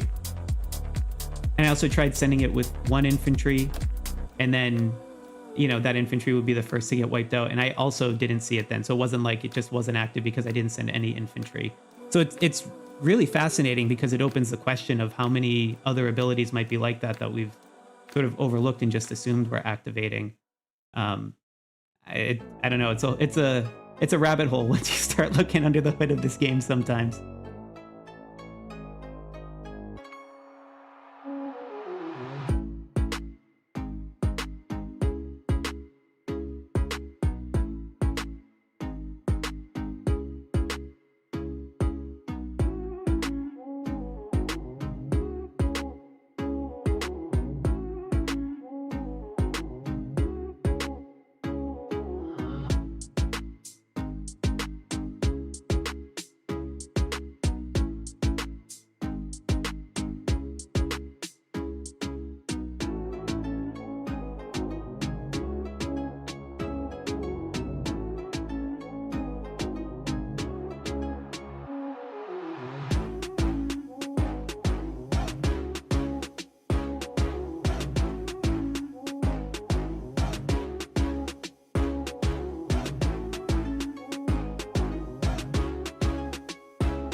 Sorry guys, a couple of the, as you can see in the control panel room, a couple of the lines have dropped, so I'm trying to sort them out right now.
Actually, I don't see monsters up right now. So yeah, that would actually be helpful if you're talking to him. That line is showing down on my end.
We're going to go over to 775 because this is a little bit interesting. So if I'm seeing what's happening properly here, it looks like, and I'll pull up the battle record on my end in the guy cam, but it looks like the 816, the defending alliance, will probably hold it, but there does seem to be some competition going on between the number the two different alliances in 775. Because if you go back to it, it looks like, I think they're rallying the castle. So it looks like a little inter-kingdom rivalry happening.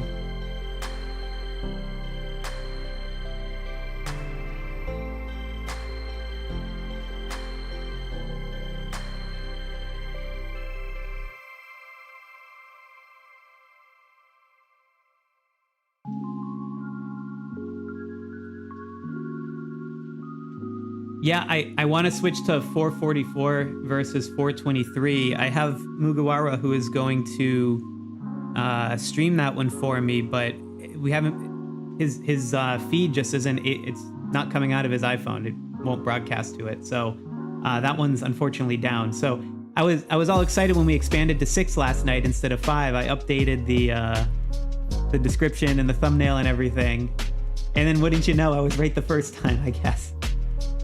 But we'll keep working on it. Maybe we can get some coverage in there. Let's see.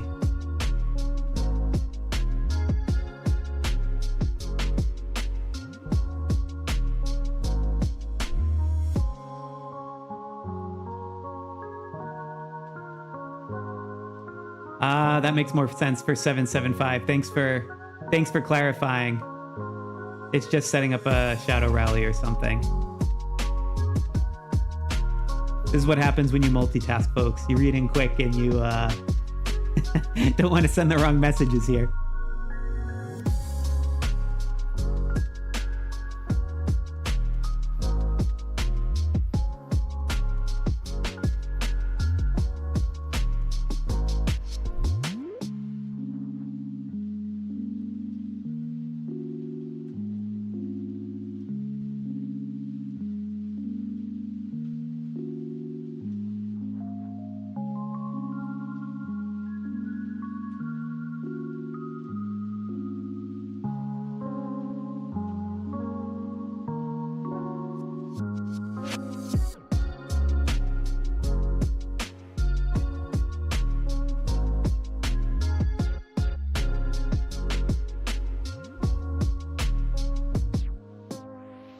All right, folks. Well, I just realized I've been streaming nonstop for the last about 2 hours and 20 minutes. So I am going to be right back, and I'll leave this screen up. Actually, you know what? I'll switch over to the rated screen.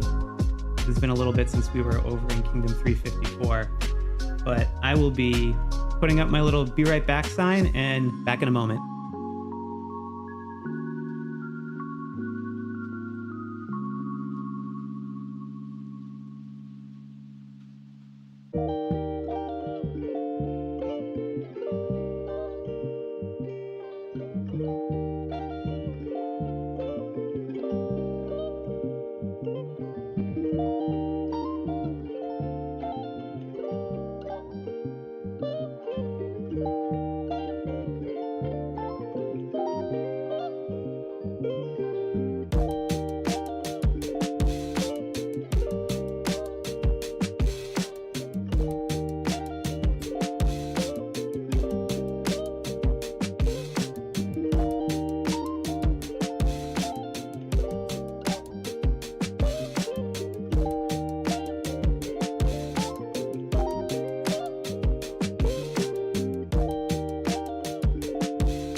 Well, looks like I was back just in time to stop my channel from getting demonetized from that chat.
Yeah, you know, I see the comments about 444 in the chat. I know we can't get Mugiwara there, but I just remembered I do have the sky cam. So I got it going on right here. And it looks like he's doing a pretty solid job. I'm assuming not Mugi is Mugiwara's current name for the battle today. And also too, Mugiwara is, in addition, what I was saying earlier about one of the other members in the chat, Mugiwara was also one of the people who helped capture footage for that Tri-Alliance guide so that I could get it out in time, along with Nomadic Nerd. So it was thankful for him also for offering to record, but unfortunately we just can't get the tech piece working right now. But it does seem like this is a bit of an interesting battle going back and forth. And from what I understand, it's also a little bit of a chance at revenge because in 423, there's Storm Leroy and Sledge 33, who are their big whales. And I guess Sledge was in a different server. He was in 434 for the last castle battle that 444 had. And Sledge actually had won. So now he's transferred to 423 and has the same matchup with 444 again. So this is a little bit of a chance at revenge is for Kingdom 444.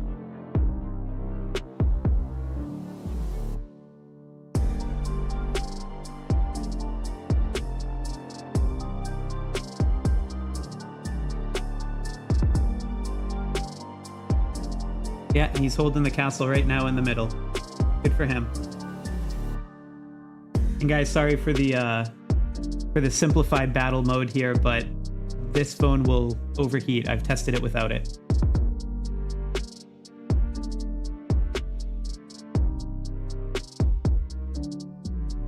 Oh, good. So we do have some 444 folks in.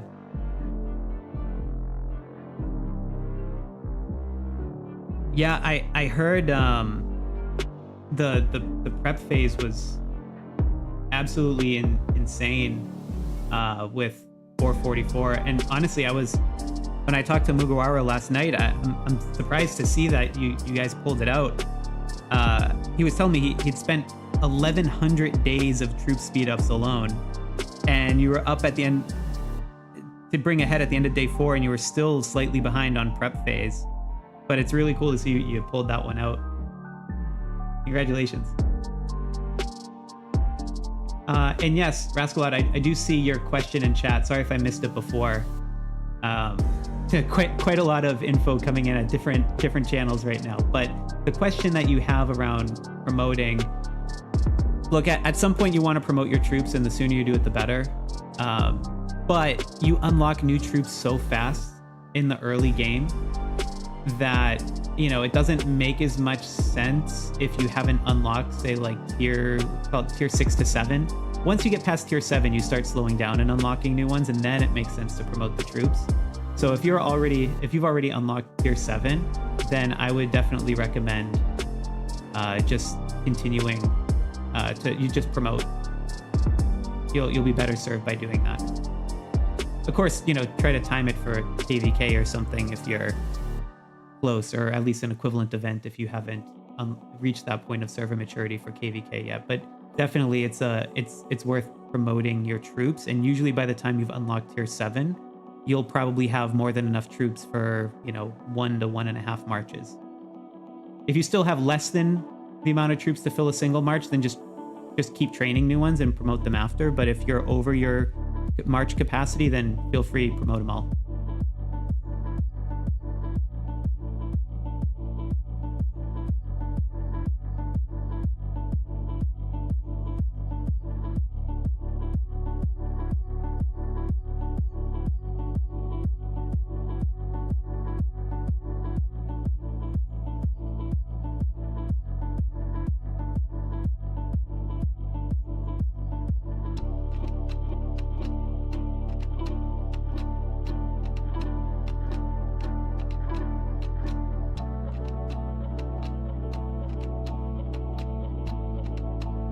I really wish in this game, when you go to the battle record, I really wish they didn't show the solo attacks. It would be so much easier to pick out all the real big moves for something like this.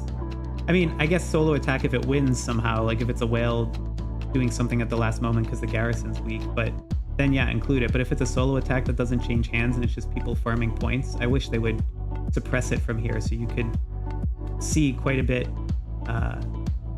easier exactly what's going on.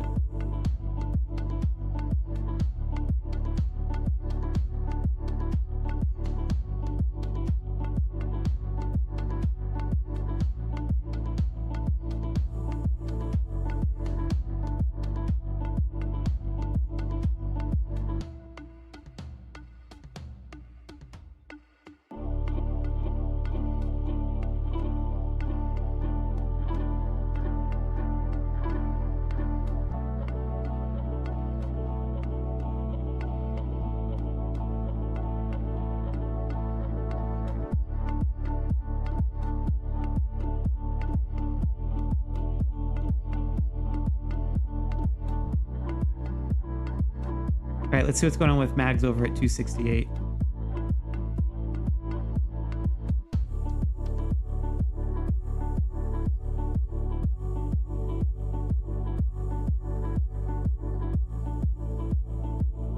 Actually, I'm just getting word from Colonel Sanders here. He's trying to time a triple rally over in 775 to 816. So let's see how that one plays out.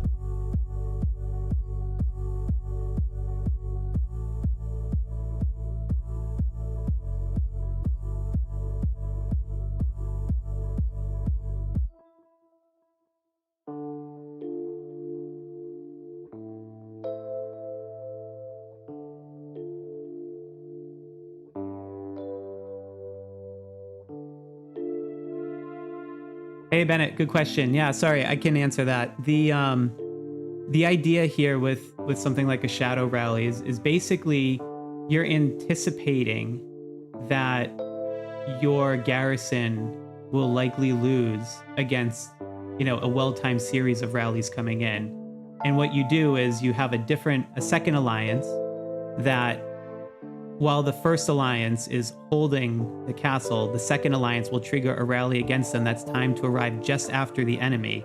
If the enemy takes the garrison, then they hit them while they're weak before they can reinforce. And if the enemy fails to take the garrison, then you can, potentially disband it. Now, if for whatever reason, that second alliance then ends up with the garrison after all, then they will sometimes have an agreement where they switch back out so the primary alliance can get the capture time.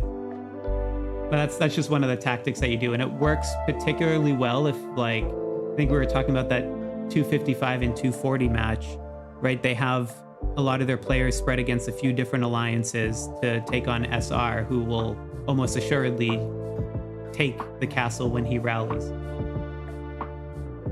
And just to be clear, the reason you do that is because you can't have a rally shorter than 5 minutes. So if you do this right, even if you lose the continuous occupation time, the enemy will only get a few seconds of occupation, and it'll take them another 5 minutes to then get it back if you have not actually, if they're not doing a similar thing on their own.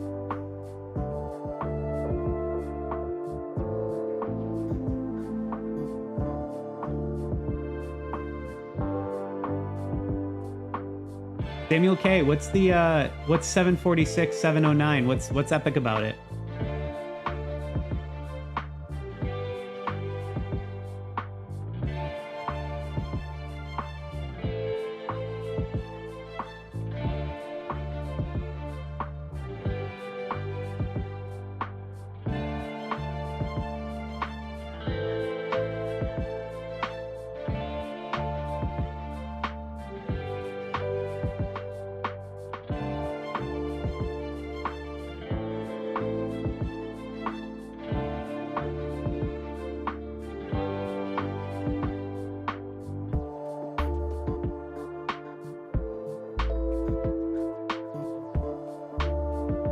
All right, I'm taking Samuel K's advice. I'm jumping over to 746 and 709 in my Skycam.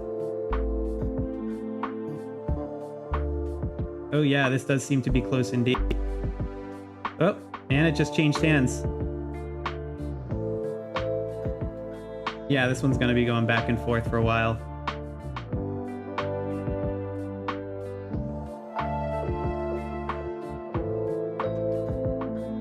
Oh yeah, that question about power and troops, look at this.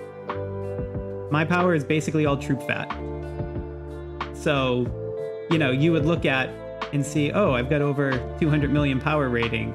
But I guarantee you, if I were against a whale that, you know, from an earlier server even, that probably has 70 or 80 million power rating, but it's like all research and governor gear and hero gear and all that stuff, that there's no way I'd win that matchup. So don't be deceived by power ratings. It's if you're actually trying to understand power ratings, you got to look at a lot of other factors through the leaderboards to try and piece together where their power is coming from, and if it is just, you know, troop fat or not.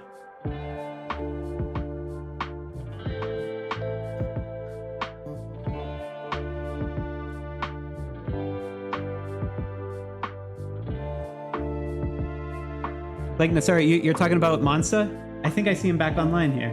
Let me switch over for 231.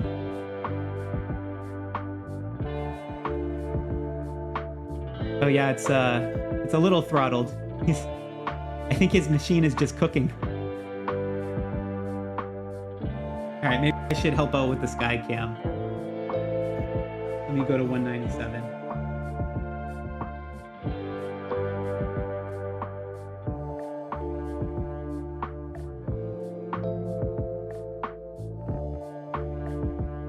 All right, here we go. Let's check and see what the battle record is currently. Oh yeah, Monza's cooking in more ways than one right now, both his device and on the occupation. Oh yeah, for the last hour and change. Yep.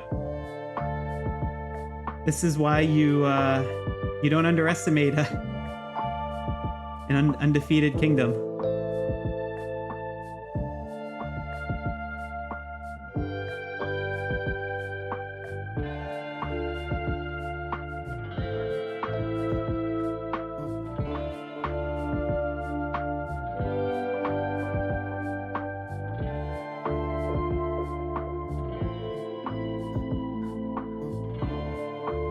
Trying to jump between interesting things in my control room and still get a couple people back online. But it looks like everyone's in menus right now and checking battle report. So if I have to pick, let's go back to 255. Those will probably be the most interesting battle reports given the amount of power in play.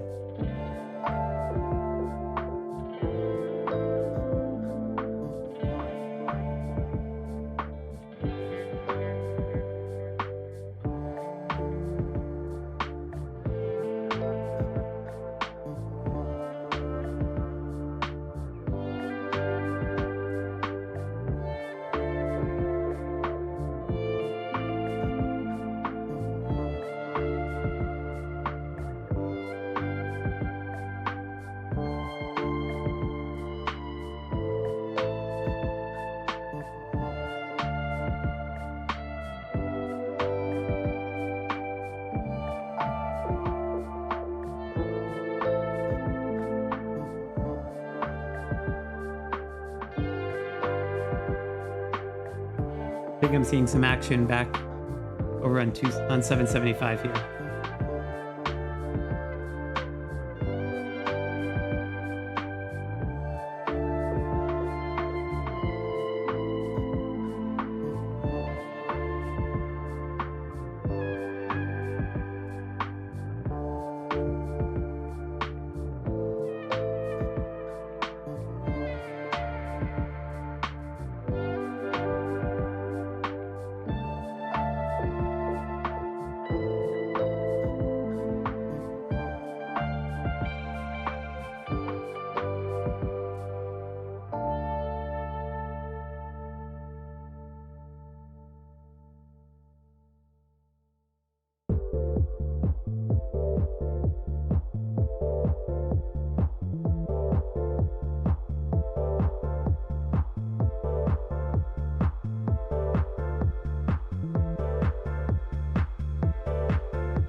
So if I'm not mistaken, I think that was a triple rally on the castle that just failed.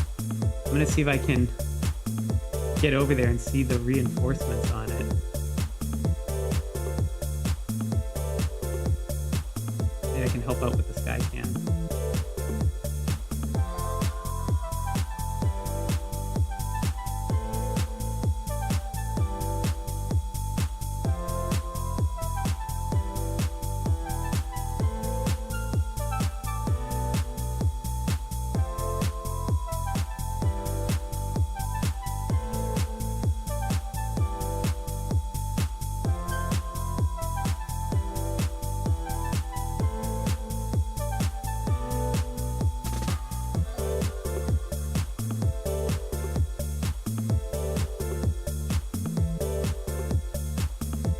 Yeah, unfortunately, I can't get enough details on mine.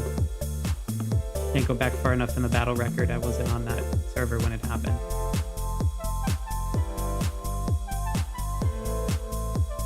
But Colonel's showing the reports, so that's helpful.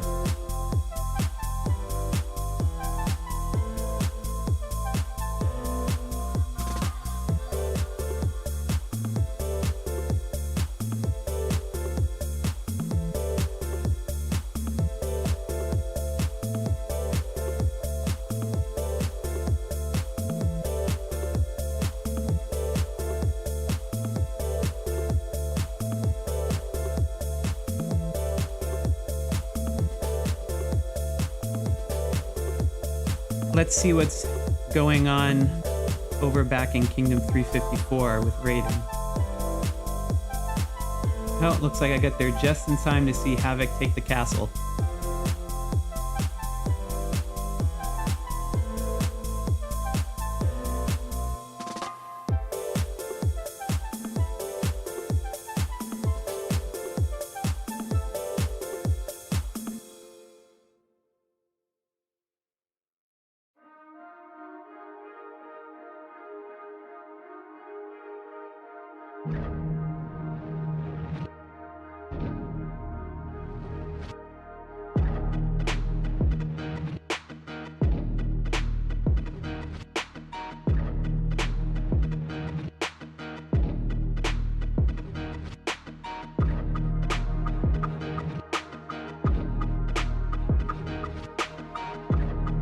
Just flipping over too, I got the castle timer right now for the same kingdom.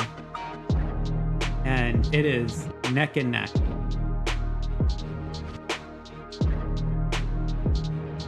And again, the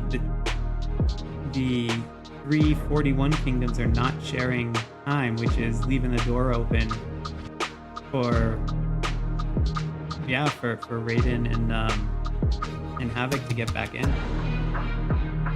Interesting.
So what's interesting on this 354 one that we're watching here, they're still in Gen 3 heroes here. They supposedly are getting Gen 4 starting on Monday, which would be day 192 for their kingdom. So this one doesn't have that 60-40 garrison that everyone's been talking about. It's not quite available yet. So yeah, you're seeing quite a lot of hands, the castle changing hands quite often, I would say. Hey, Upward Dragon, welcome. Glad you could make it.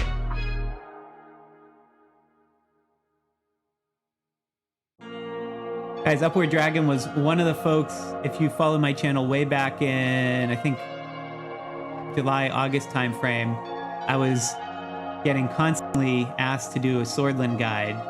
And I kept getting the most just awful matchups where it was either our side would just hold all the buildings the entire time, or the other side would, it was always lopsided. There wasn't like an actual good one to get footage. Everyone was just kind of sitting there and chucking a few troops at things and seeing what would happen. But Upward Dragon put his hand up because I put out a note saying, hey guys, help me record this so I can get it out of the door. It's been 3 weeks of bad matchups in a row. I need footage.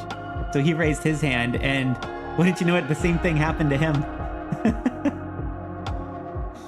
Fortunately, I ended up getting a couple other folks too, but it was, yeah, we were just all getting bad luck from the matchmaking.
So it sounds like on 775, things have started to devolve into base hitting.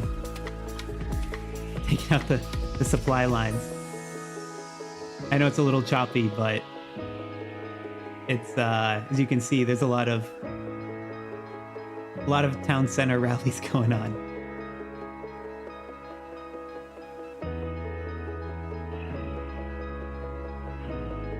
I feel like everyone's devices are overheating between the streaming to me plus the actual Kingshot castle battle, which in and of itself is enough to, really start cooking your phone a bit. I had to turn the screen off on my Skycam for a moment just to let the thing cool off so I can jump back around again.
Yeah, that's a great point, Believer Gaming. Discord is such a huge advantage in quite a number of these game modes. I find it so hard to type any sort of complex strategic message on a phone screen in the amount of time it takes for that message to still be relevant.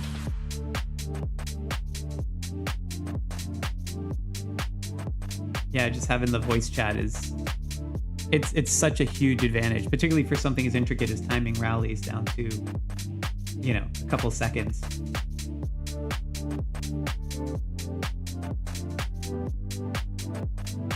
All right, let's see what's going on back in 255.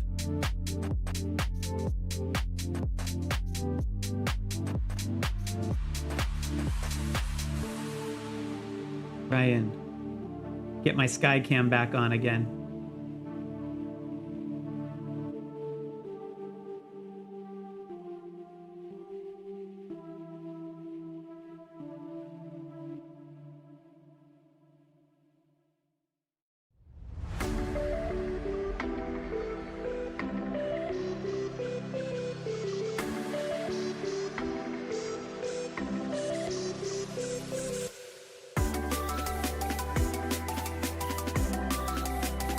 Looks like we got some big rallies queuing up here. And Skycam should be back up. Let's try it. Yeah, here we go. I'm gonna check in on what's going on with the battle record. Wow, so this is actually quite fascinating. So remember, we have SR in Dragonix Alliance. So he's by far the highest ranked in power in the game. And yes, they're winning, but look at the number 2 and 3. If you combine those scores together, those occupation times between the two alliances in 255, it's actually still a pretty even match. It's allocated all wrong. It needs to just pick one alliance, I think, to get the most occupation time. It's going to be the first one to 3 hours, or if it gets split too evenly, it'll be the one with the highest total. So we'll have some catching up to do, but if they can swing the time within a single alliance, that'll make it viable.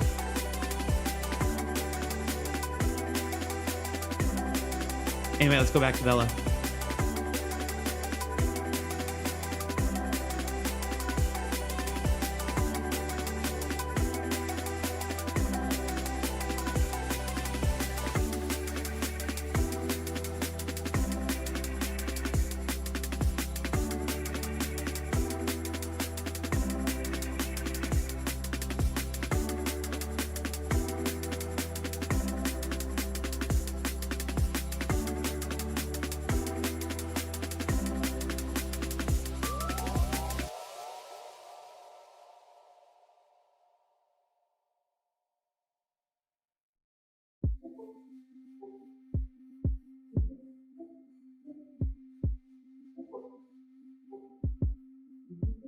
Hey, you know what? Here's a little fun. I'm going to go back to my sky cam because in my own battle, in 21 versus 20 right now, we've got a couple of rallies that are going to go for the castle here. This is the battle I'm kind of ducking out to put on this live stream here. I'm trying to chuck in a few troops here and there where I can, but it's actually... well, it's not as close as it was when I last looked. But let's see if they can take it back.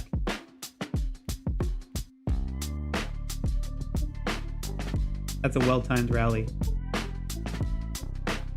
Oof. Double one still couldn't do it. Yeah, this guy's just a monster.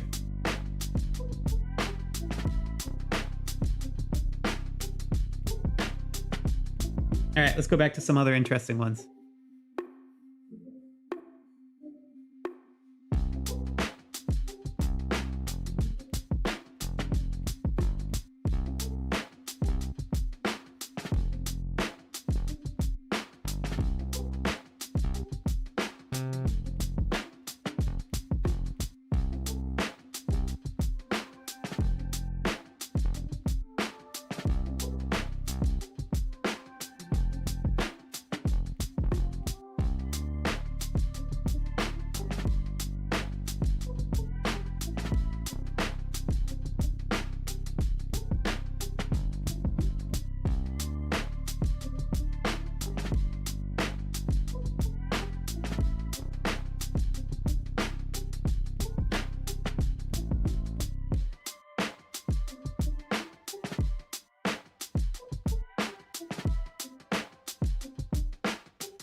think I see Monts at 231.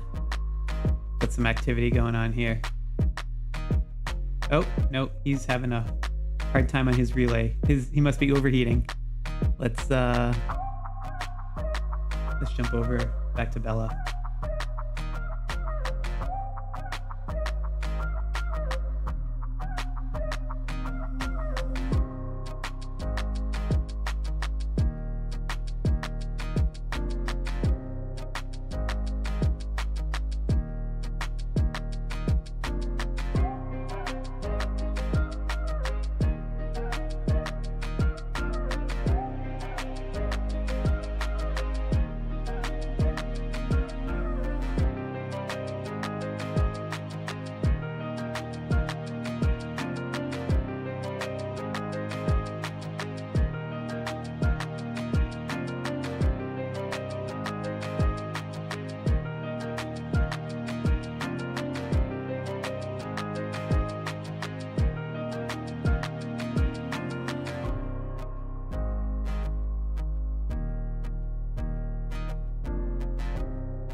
Hey, Adam Farmer, welcome.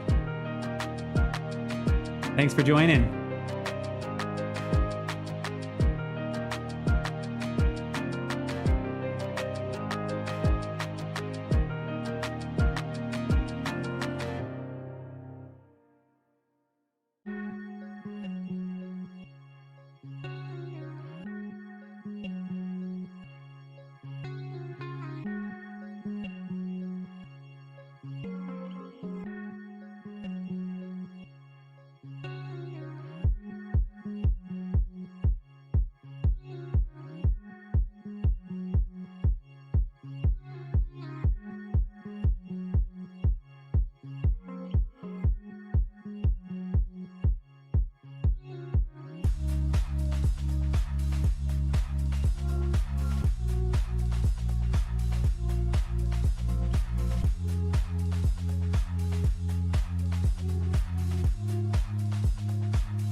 Yeah, so since we can't get monsters up on 231, I got it. My Skycam's closed down enough, or cooled down enough so that I can get over here now and back up.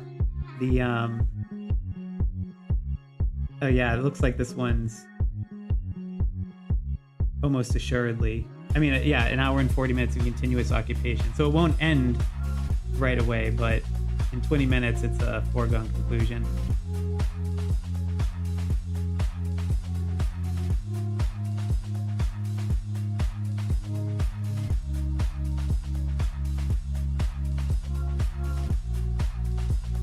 Thanks, Silvani. Appreciate it.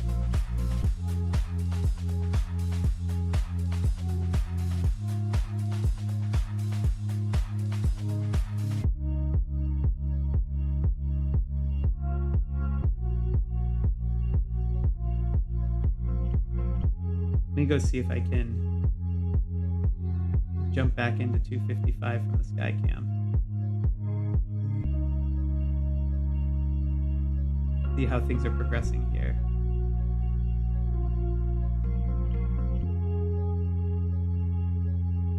Yeah, so SR took it back. Holding it for 6 minutes, which means if a rally's not immediately coming, it means one just failed. I see folks marching back, so maybe that's the case.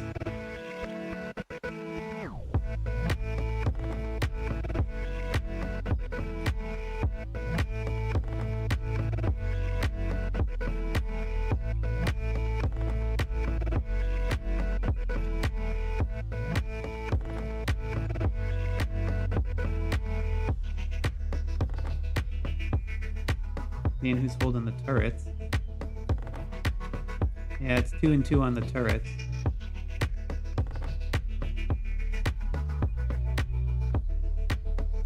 I think a lot of folks don't realize how big of an advantage the turrets are, particularly when it's whales, because the bonus for it is a special bonus, which gives a multiplicative impact to the stats. So even if it only says, one side gets, 15% or something, it's actually quite large when you consider some of these whales have stats already, 1,000, 1,500%. 15% of that, you're talking another 150, 200 or more.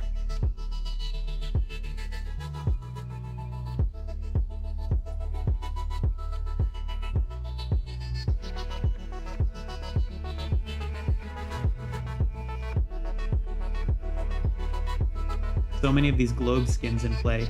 Pretty wild. All right, let's go back to the Colonel in 775, see if things are still devolving into a slugfest on the cities.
That's pretty funny, Upward Dragon.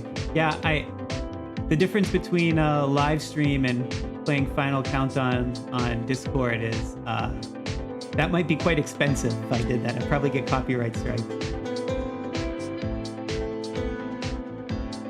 But hopefully this freely licensable music is epic enough and has some nice lulls in between, so we can recover, because this is a marathon.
Hey guys, unfortunately, Mags had to get called away due to a work emergency, so we're fortunately not going to be able to be on the ground with him in 268, but we can check in on him real briefly on the Sky Cam, see how things are going there.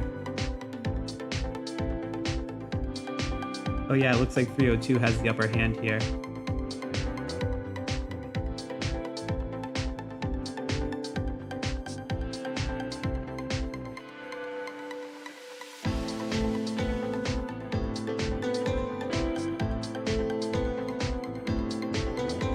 Remember, this is a matchup too that has a number of top 50 players. You have Nakes at 1.2 billion power, which is around rank 15. Also has Dragon at number 50, Weasley at number 32.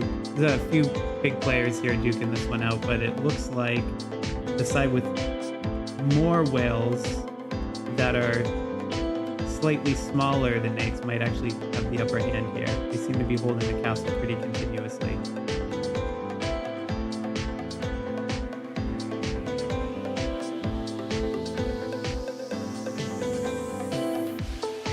All right, I see someone cheering for Raiden. Let's switch over to 354.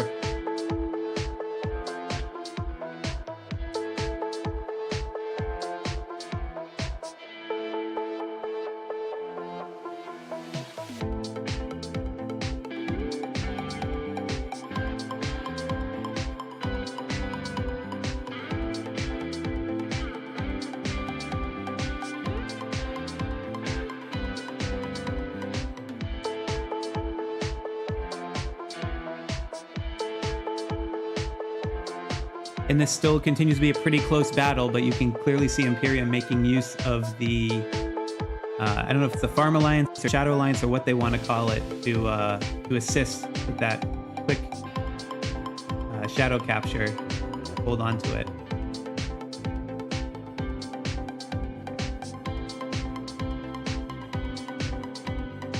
Oh, also, here's a fun little story. So when I reached out to some of the folks in 354 in the in Imperium, I was asking for, hey, what might be some, interesting points about this match and what's sort of at stake. And yeah, I got some of the cool background that I shared around, around like Havoc and where the kingdom is in server progression. But about half of what I got back is I can only assume inside jokes. So for instance, I don't know if you're all aware, but apparently the Imperium dietary plan consists only of, quote, chalky milk and paint chips. And judging by the rest of the inside jokes here, I can see they've gone heavily on the paint chips.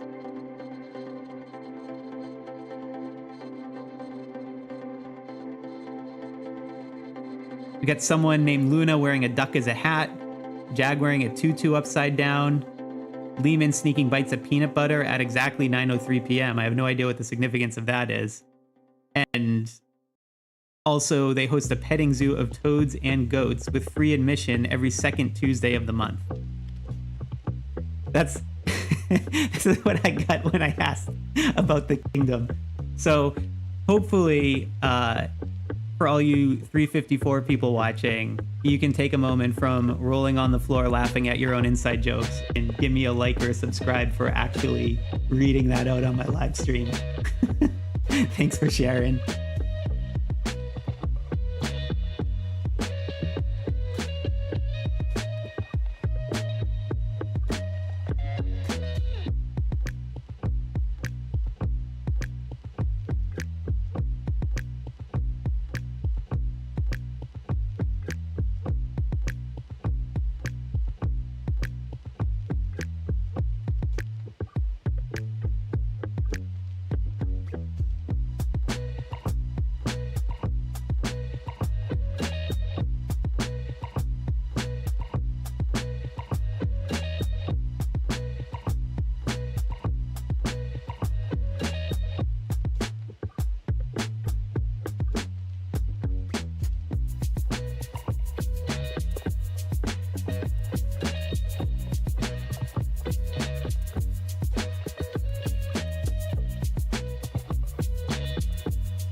Hey, thanks for the subscription, Caleb.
All right, let's let them chat in peace and watch 775's match continue to devolve into a town center slugfest.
Oh my gosh, Mansa, thank you.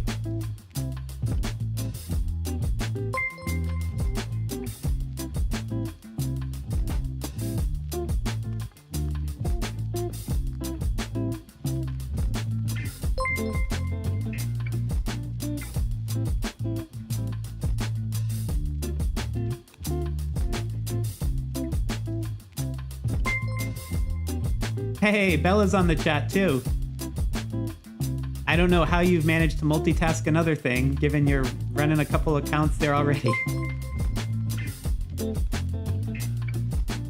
And we got someone from 240. Well, this could get a little awkward.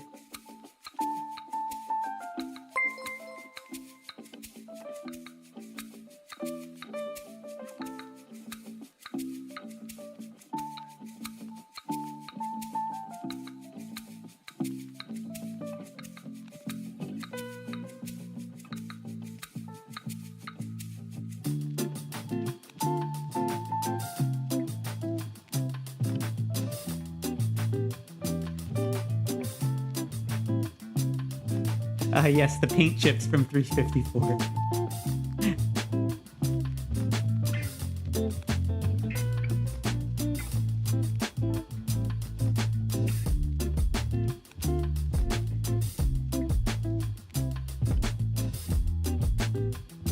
All right, Bella, let's go back to you so you can watch yourself play. Part of me for a second was nervous that I might hit this and we see an infinite screen of windows.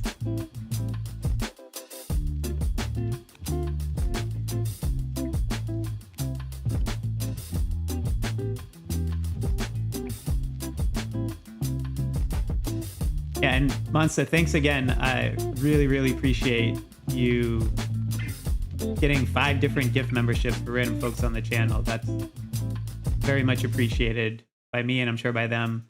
And also too, right, thanks for, you know, the streaming. It's been really fun watching you play.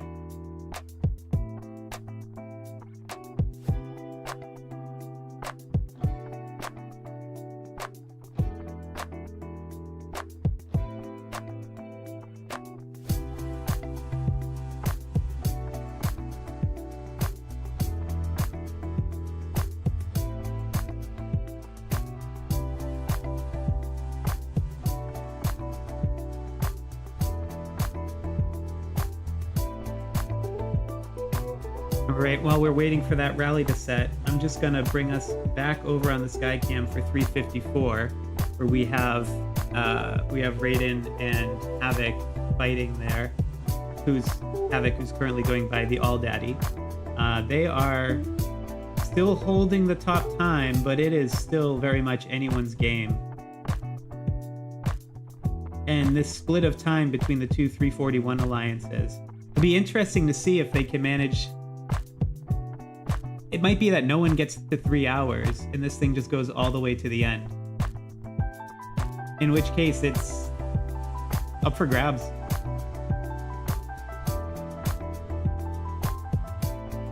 Whoop, and I see I'm not showing my feed. Hang on one second.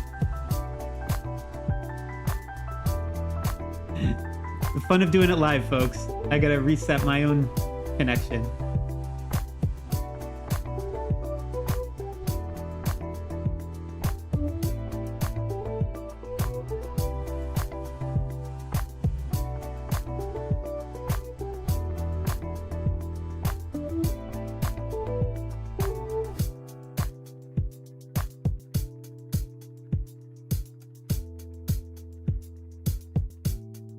All right, for realsies this time, the Skycam is back on. It overheated and I didn't realize I lost the connection.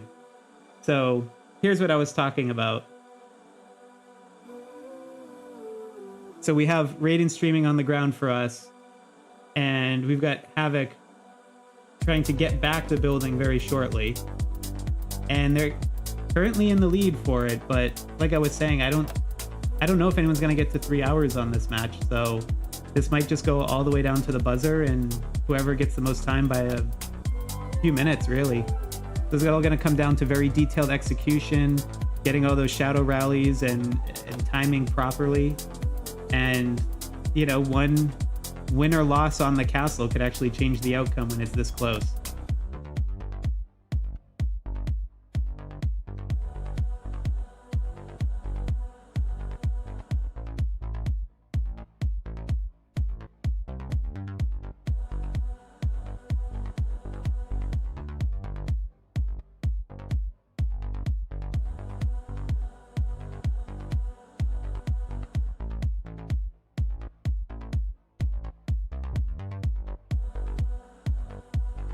So what's going on 96?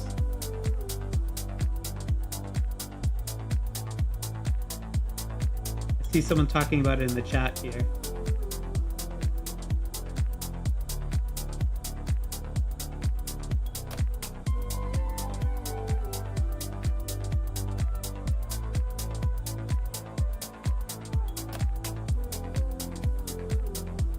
So I don't know anything about this server, DeadSec Kingly. What's the what's with 96? Seems like it's going to be a fairly decisive outcome, it looks like.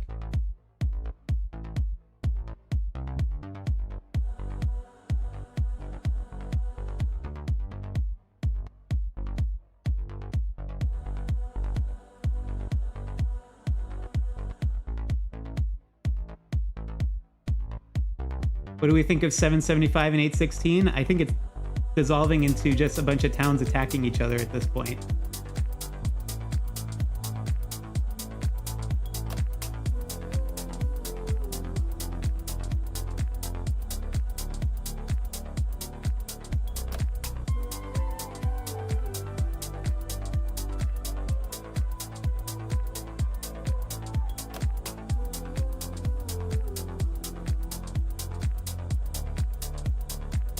Oh, I see some talk going here between 354 and 341. This is probably going to be the closest one, I think.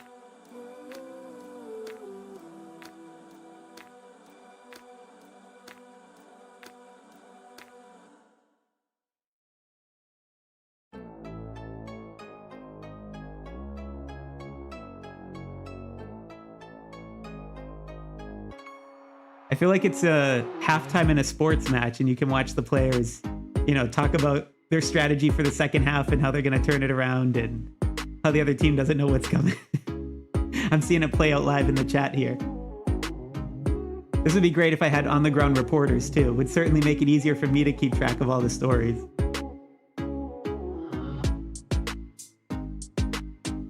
All right, while we're at it, let's get into the action here. I think Raiden's on the move here.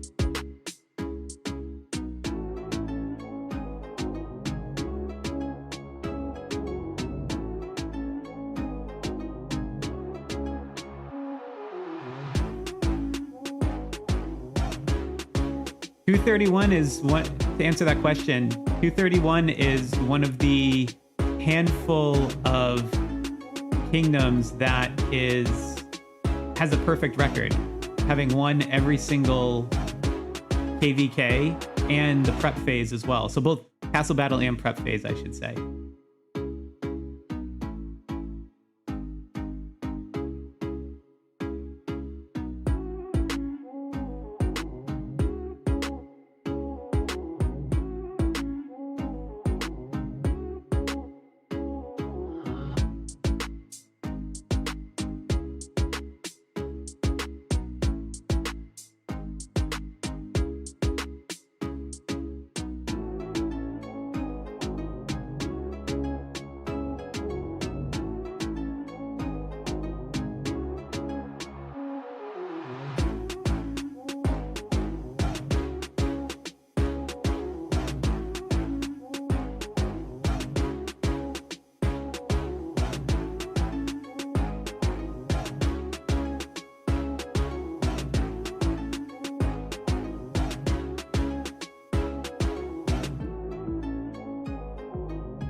Yeah, it's a good point, Cosmos Solitaris. We should check in on 273. That's the other one with the undefeated record.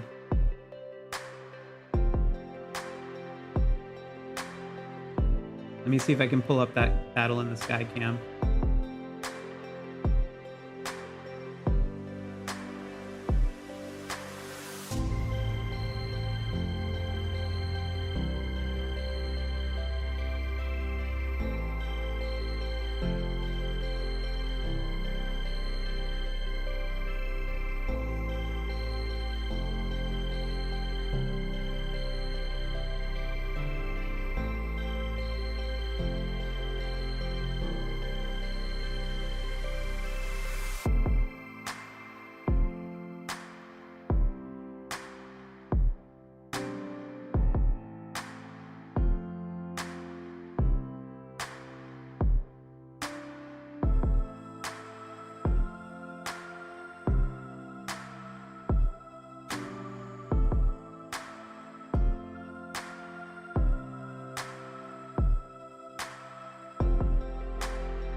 Yes, Kingdom 3 hasn't lost the combat yet, but that prep, I was talking about a perfect record in terms of winning both prep and winning castle battle as well.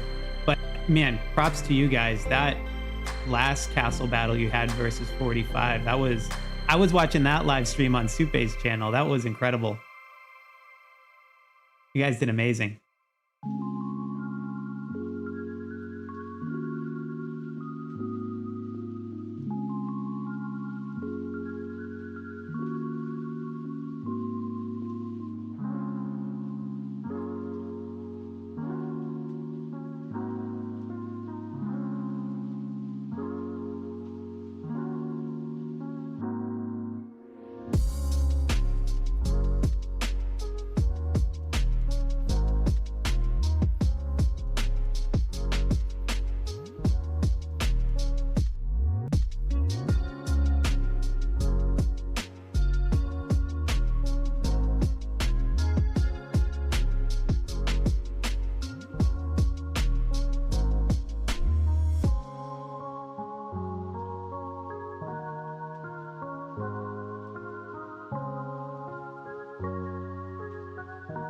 So I'm getting word on the ground from these battle reports in 255 and 240 that apparently SR waited 2 hours to put on pet boosts, waiting for the other ones to expire.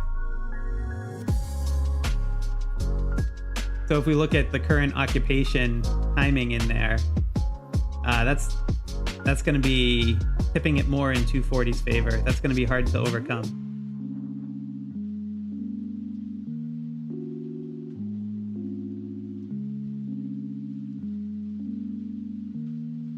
All right, looks like Monster's still having fun in 231. Let's see if his machine isn't too hot. Nope, it is just overheating. Oh well, doing what we can there. Let's continue on the Slugfest in 775. I'll see if I can check in with the Skycam on 444.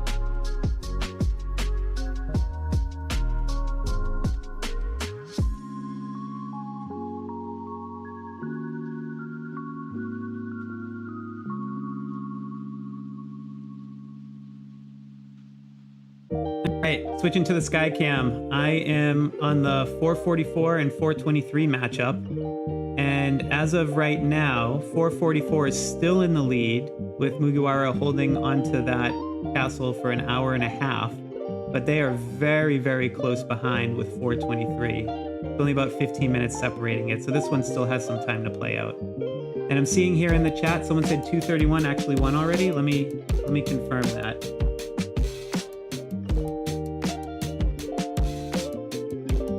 Oh no, wait, they were at 197.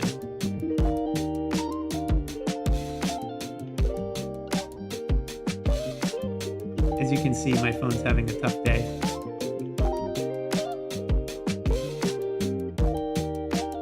Yep. That's it.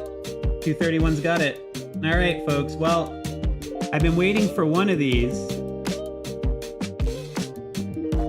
I've been waiting for one of these to cross over, because now I can finally give one of them a King Sloth emoji for winning. And since we got our first one to win here, I think now's a good time to send out some free channel memberships.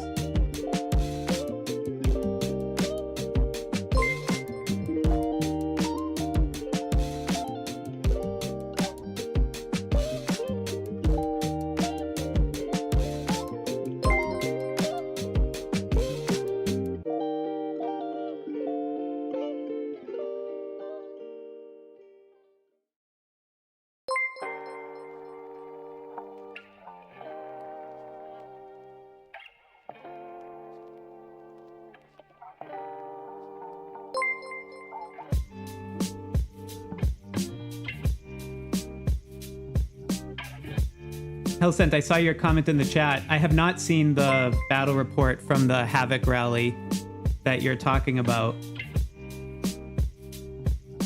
It's getting into town hits over there? Is that what you're saying?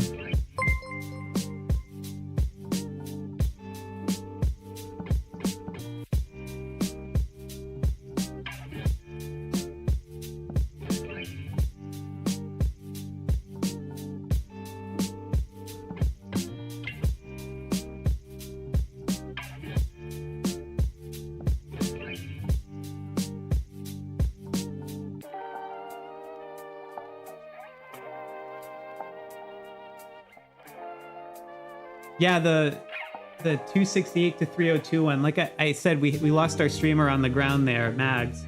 But it was actually, it seemed to be up in the air in the surface. The KvK prep was super, super tight. It was about, you know, like, I forget the exact number, but it was something on the order of, you know, 50 million points difference on a 5 billion point prep difference. So that was super tight. And then 268 has Nakes, which is the 15th ranked player. But then there's some other also big whales a little slightly further down the leaderboard, like Weasley and Dragon over there. So that one I think was a bit unclear going into it who was going to go.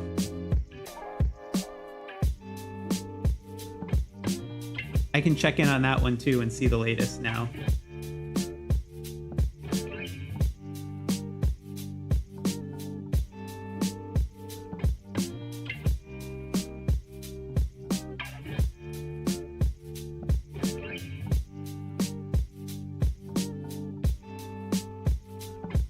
Oh yeah, this one's getting tight. Or not tight, sorry, I should say it's getting close to finishing, but it does look like 302 is probably going to take that one.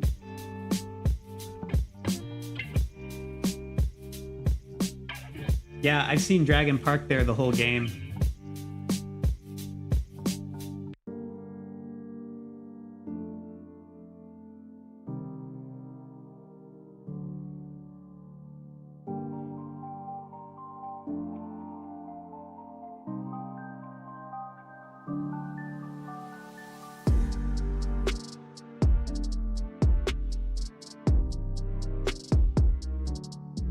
Yeah, sorry, we're not talking about Upward Dragon here. I think it's the, let me see. He was 50 last time I checked, but everyone jumps around right now. Yeah, here he is. He's at 52 currently, but it's all just troops bouncing up and down depending on when they're getting hit and healing.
Yeah, I'm just getting reports. I think in the world chat where this match is taking place, I think Nakes is conceded on it.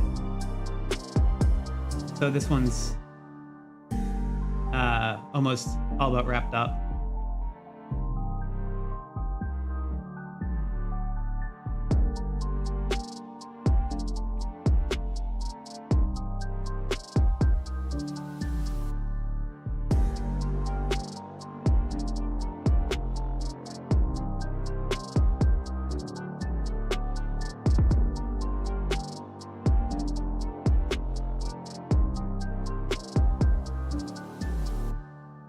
More fun over at Colonel Sanders. I think I saw some more city hits playing out there.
So what you're seeing happen here on this is some alliance switching has been happening mid-battle, where basically all of the players in 775 are trying to consolidate now within BFC and see if that's enough to knock out the Egg Alliance that seems to be holding it. But it seems to also be quite a challenge there. You look at the Skycam I switched to, right? The occupation time. This one is, unless things change because of this strategy and BFC is able to regain and hold it for a long period of time, then this one might be going in the direction of 816. Let's look back on the ground. I think Colonel is going through the battle reports for us.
Flipping back over to 255, looks like some rallies are about to hit the castle.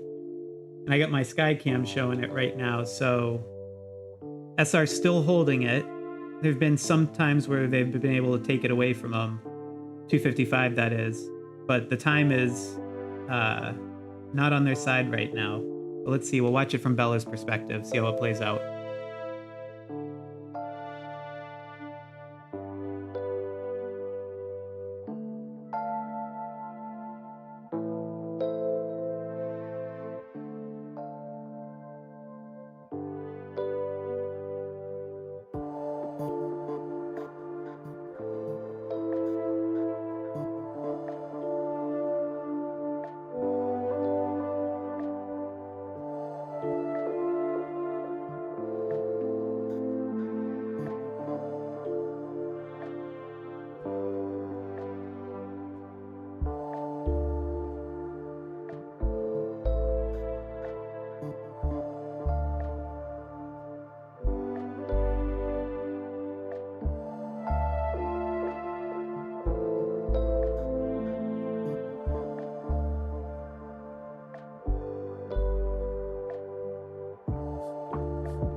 All right, I'm jumping over to 354.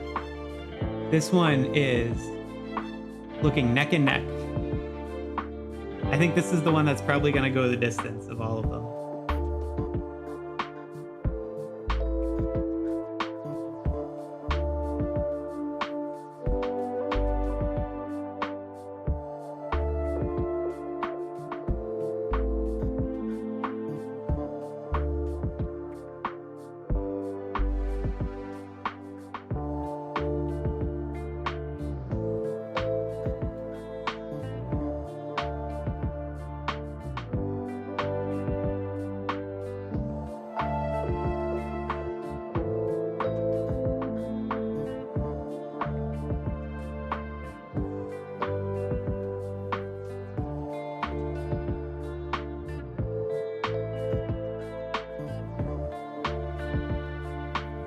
And here on my Skycam, you can see there how they have that Ghost Alliance taking over. I'll probably switch back.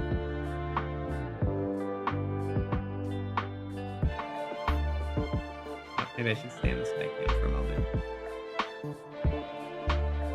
But Havoc is currently sitting on it right now.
All right, let's jump back over to 255.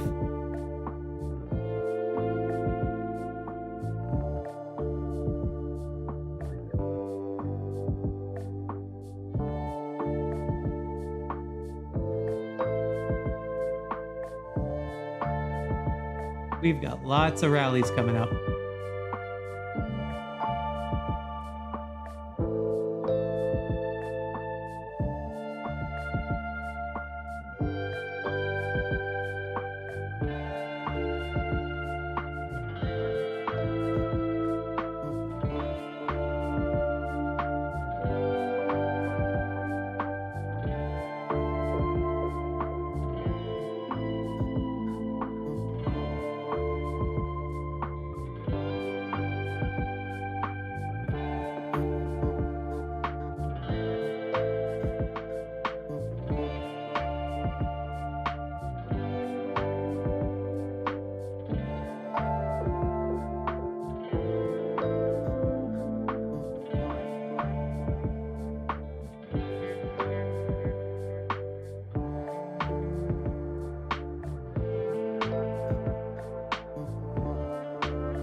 All right, let's check in on 444 and 423 with the Skycam.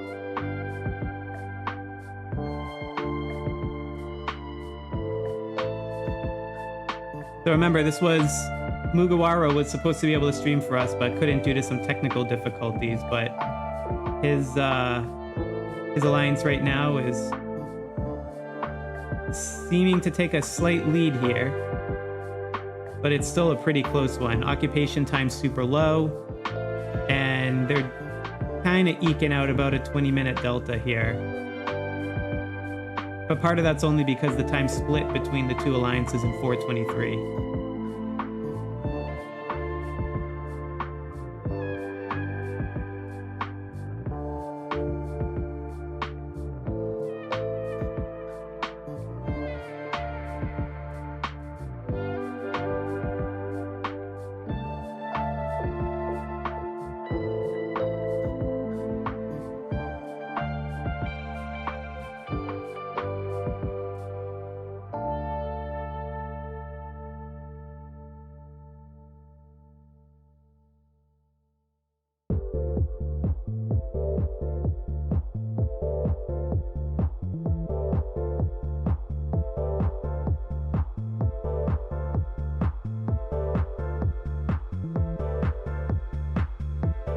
Just a reminder, this 444 versus 423 matchup is sort of a rematch in a way, because one of the big players, Sledge 33 in 423, was recently, up until the last server transfer, was in 434, where he had won against 444. So for Mugiwara, who would be streaming with us today, you know, we couldn't get the tech working out, but it's also sort of good it's not distracting because there's a chance at redemption for him.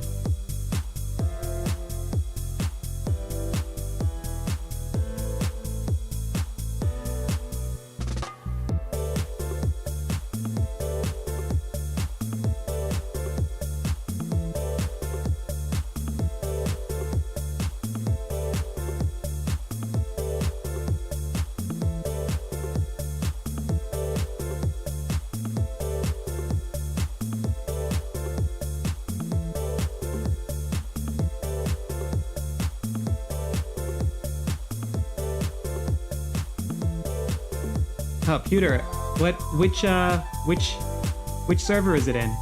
289 or 285?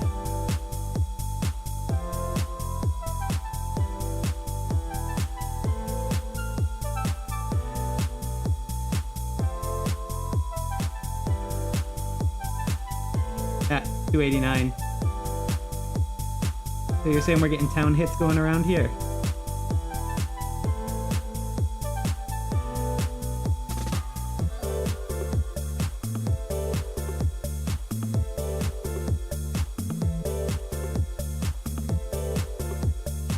Doesn't look widespread, unless maybe I just missed it. Or at least there's no fires. Everyone seems to be well reinforced.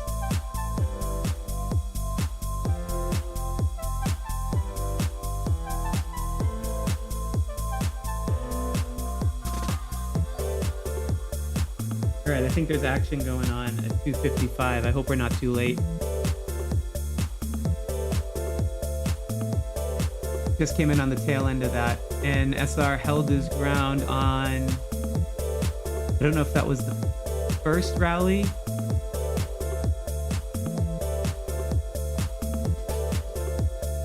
My gosh, look at all those comments going away from that. It's insane. Oh, they got teleported out on 289. Okay. That's right, that's right.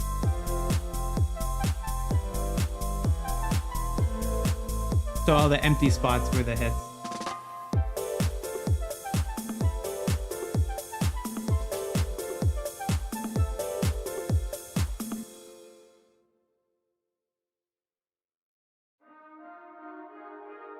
All right, let's get back over to Raiden on 354, see where the action is. We got some rallies coming up here.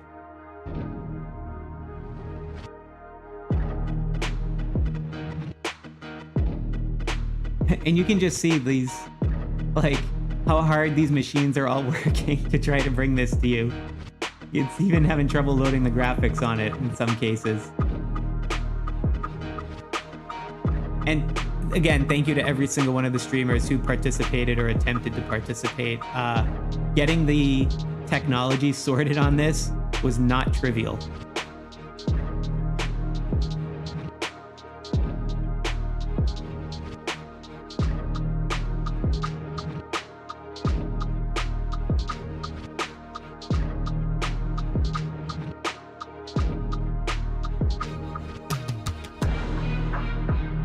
All right, I'm gonna let this one play out a little bit on Raiden's. I gotta step away for a quick moment.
All right, folks, and I'm back.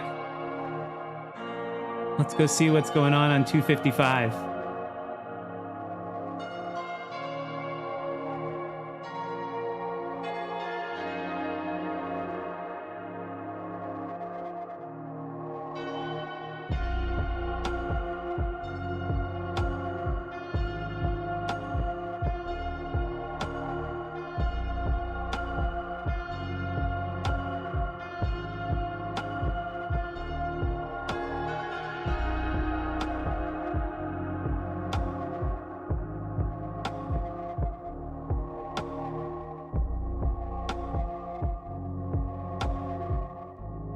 All right, I just saw in the chat, go to 775.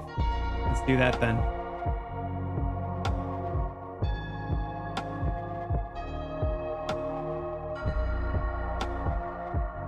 So Anthony, what's the latest on 775? Or are you just asking because you wanted to see?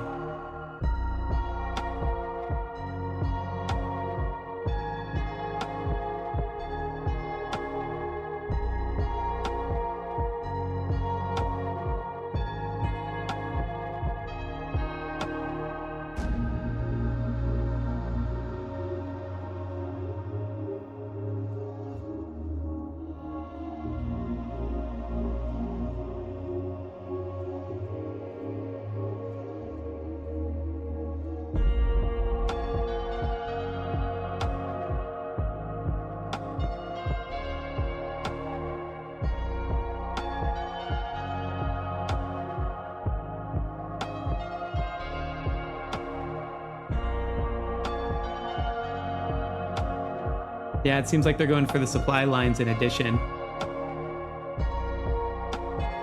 And just to bring in the occupation time on the Skycam. So 816's got a decent advantage right now.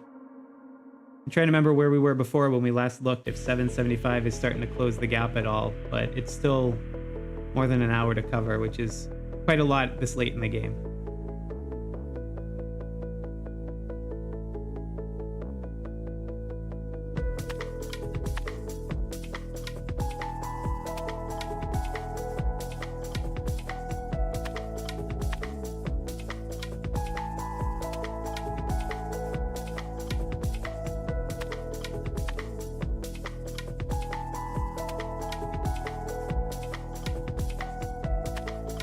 Who do I think will win it? I mean, the math is in 816's favor, for sure, but, you know, that assumes things are constant, and these battles can ebb and flow, you know, someone's buffs wear out, or, you know, like the pet buffs wear out, and then someone else maybe has some reserved in the tank, or, you know, players get their cities hit and they can't fill the rallies as well.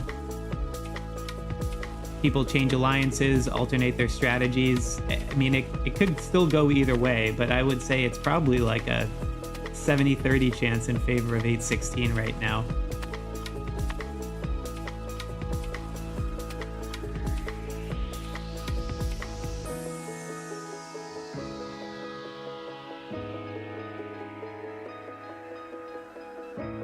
Sorry, Barmood, I don't understand the question.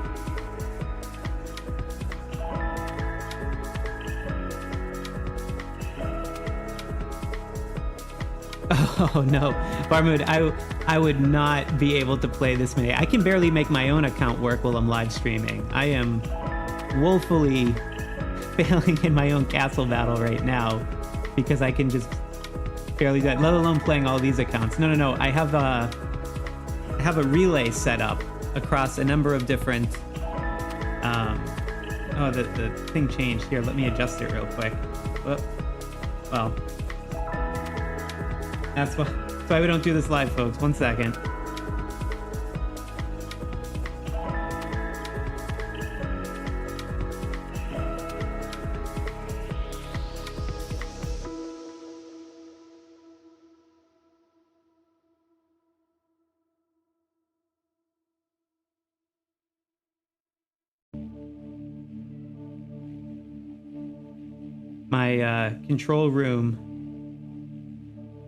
My control room resized, so I had to adjust the crop on it.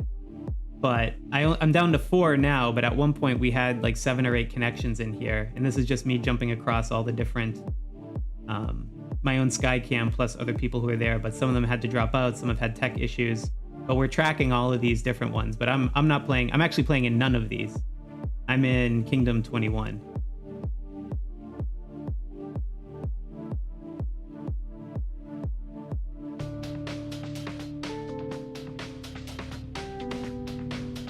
We'll go back to Bella on 255. And Anthony, hey, I see that. Say hi back to 775 EPC for me.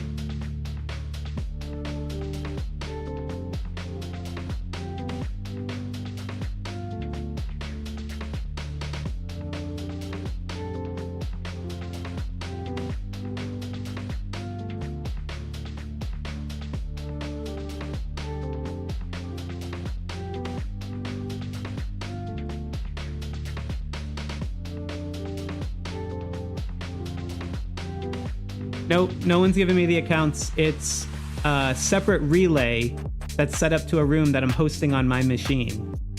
And then I flip between those in my live stream encoder so that we can see each individual person's view. So like for instance, right now, I can just go flip over to Raiden and we're seeing what he sees right now.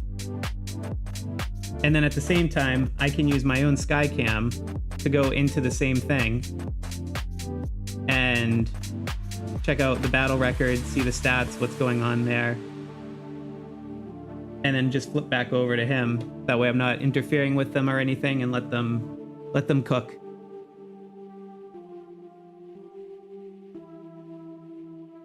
Yep, they're all controlling their own accounts. It's just mirroring the screen to me, and I'm jumping between the feeds, sort of like a live sports broadcast. Have you ever seen a golf match or something, where they have all different cameras, different people are in different holes, and the control room's just moving it around? Sort of like that, only hopefully a little more exciting.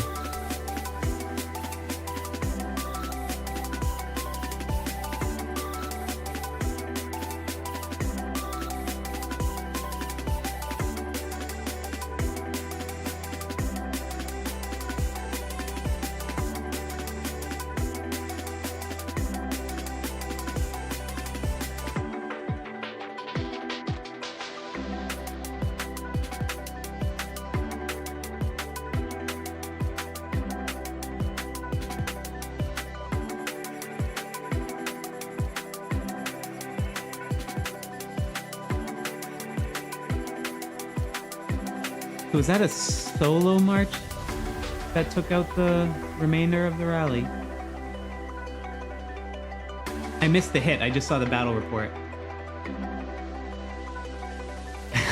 How did I think about it? Well, I said, what would be the hardest thing I could possibly do for my first attempt at live streaming ever? Let's add all the technical complexity to it we could possibly think of, and this is what I landed on. No, actually, Bella actually had reached out to me, Bella Psycho on 255, and she basically said, hey, we got a cool matchup coming. We're fighting against SR. Do you want to live stream it? And then I said, well, what if we did that with like 4 or 5 other ones at the same time? And she didn't flinch at all.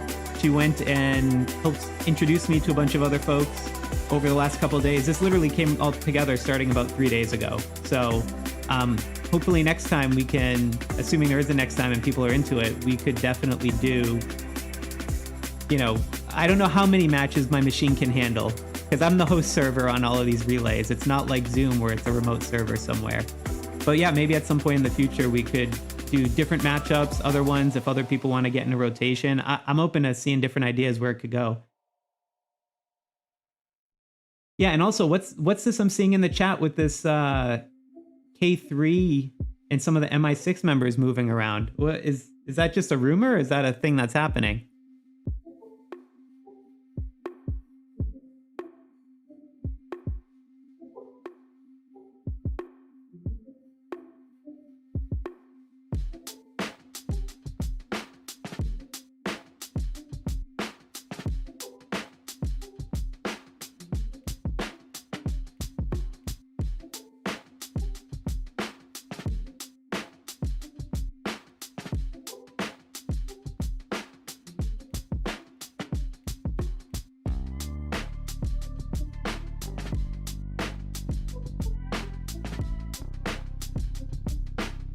Yeah, Squirter Rider. That's probably a better analogy I could use. I figured golf might be a little more global than NFL Red Zone, but yes.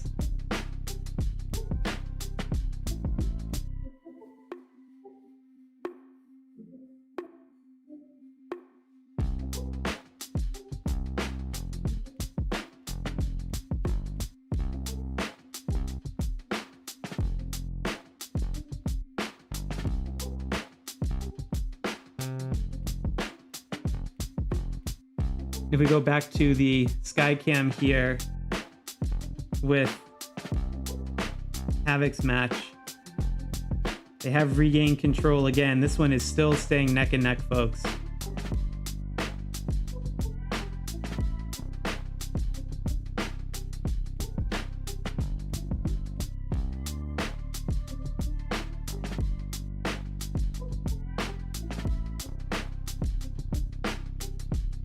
Yeah, and it just changed hands.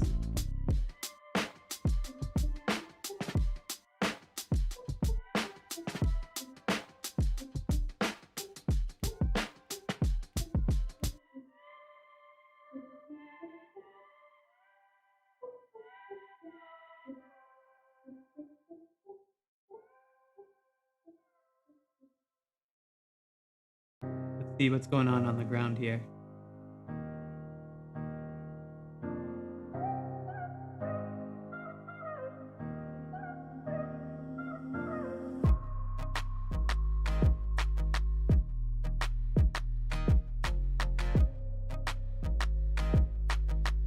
Yeah, that could be fun, Barmood. Although I will say, finalizing the tech late last night, I probably slept for, I don't know, maybe 3 hours. So after this live stream, I think the next thing I'm going to do is a nap. I'm not looking at any battle reports.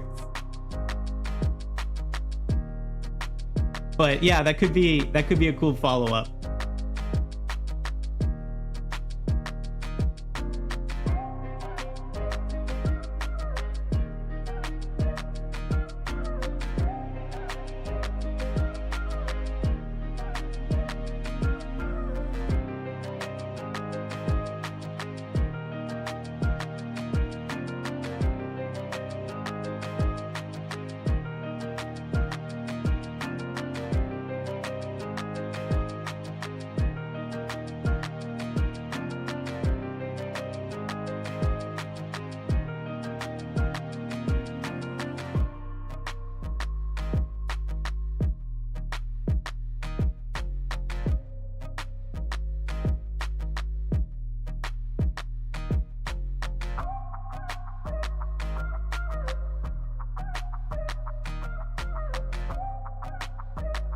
Hey, my pleasure, 341.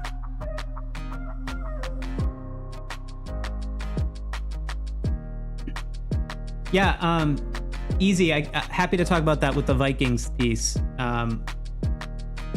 So if you look at the battle reports, you can actually see if you have a significant overwhelming force against the Viking invaders, such that you can wipe them out, you'll see they won't get a single attack in. You'll take no damage whatsoever. Now, it sort of gets lost if that you don't hit them all in that first infantry attack, then you're going to take damage, because then they get a chance to hit you. But if you actually look at one of those battle reports, like check one of the ones in the early rounds, even if you're in a higher difficulty level, you'll probably still see it. And what you'll see is all of your infantry in the battle are the ones doing all of the damage and getting all of the kills, and the enemy doesn't get any. And that's interesting because, it at least suggests under the hood, some of these battle mechanics can be slightly tweaked, because we do see infantry fight first in PvP matches, but we don't see so one-sided. At least I haven't seen any battle report suggesting that, defender strikes first in the same way that it does in Viking. So that tells you that there's, it's the code has some malleability to it. And what that means is then we always have to be careful when we interpret, say, damage calculations from Bear Hunt and extrapolate them, because we know that some of these battle mechanics can be adjusted slightly. So it adds an additional layer of uncertainty.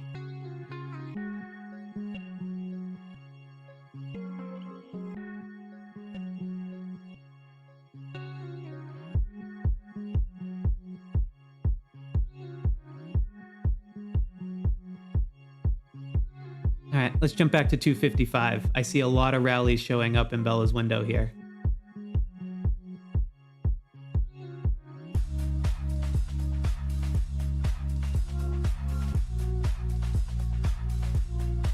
Don't forget your gear, Bella. Gotta empty that conquest chest.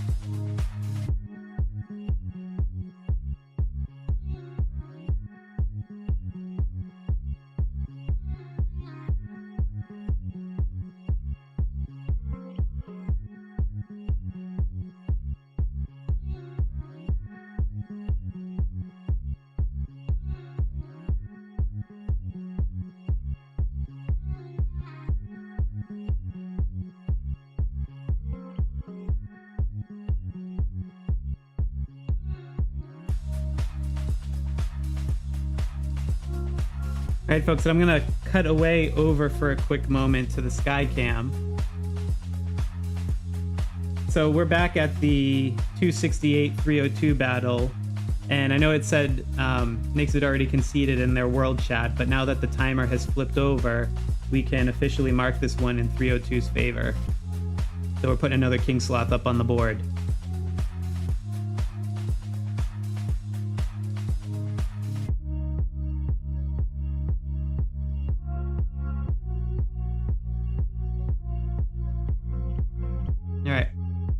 Let's head back to 255. Actually, you know what? No, wait, I'm seeing in the control room, Raiden's showing quite a bit going on with the Havoc battle. We got some rallies just about to hit. This is going to be way more interesting for the next 15-20 seconds.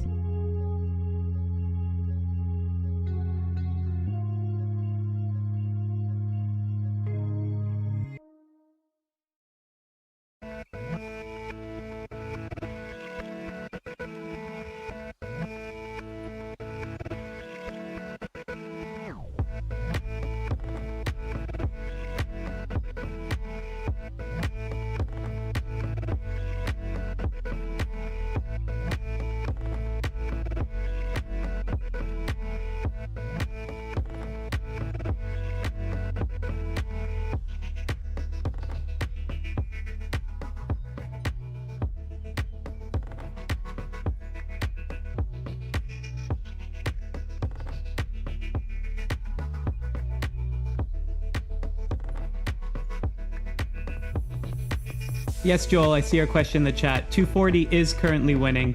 I'll let this play out on screen here on Raiden's match, but 240 currently has 2 hours and 41 minutes of total occupation.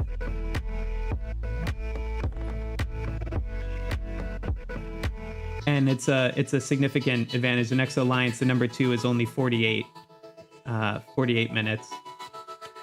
255 has had a decent amount, but it's split between Nephilim and Death or Exile, with one of them at 48 minutes and one of them at 32 minutes. But even still, if you add those up, it looks like this one's going in 240's direction, especially because SR was holding out on the pet buffs until 2 hours in.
Thanks, Joel. I appreciate that.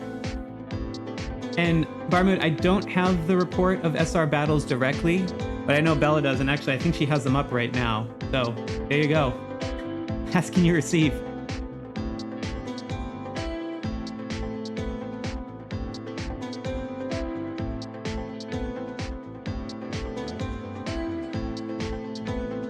Yeah, he's just parking the bus on that castle.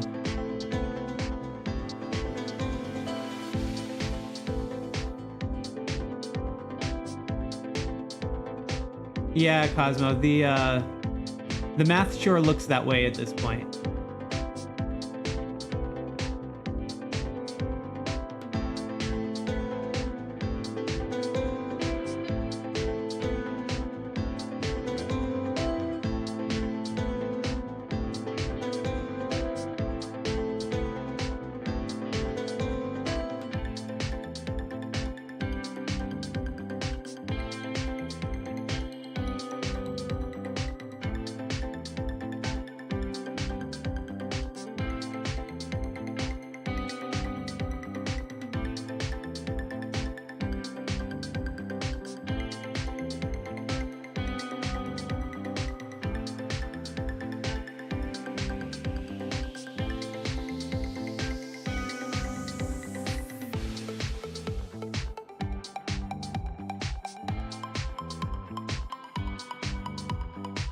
Oh, Cosmo, you're right.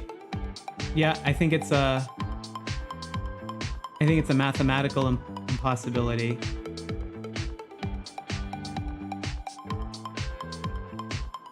Yeah, let me double check before I throw anything up on the board.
Yeah, I was just looking at it, Cosmos. I think you're right here.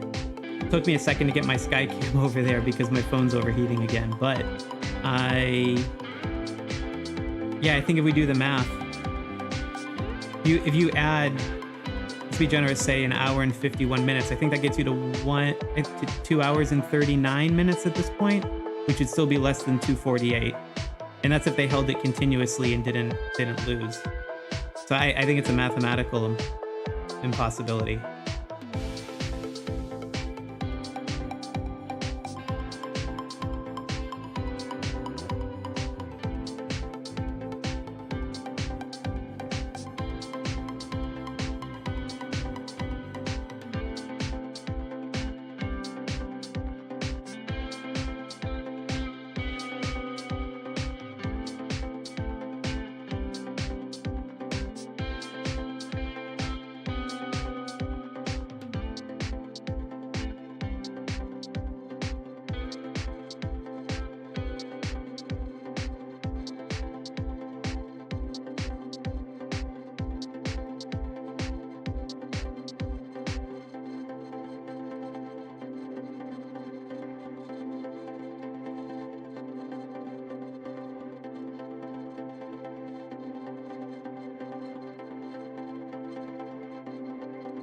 Yeah, Delusional, what's going on with your castle battle? You care to share with the class?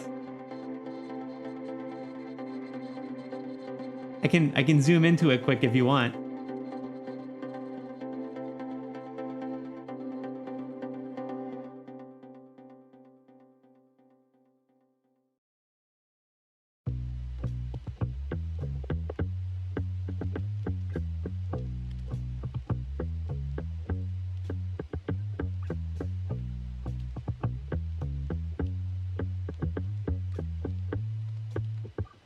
All right, I'll switch over to that in 1 second though. But just to show this, like some of these battles here, I mean, before we jump to yours, like just look at the amount of folks involved here.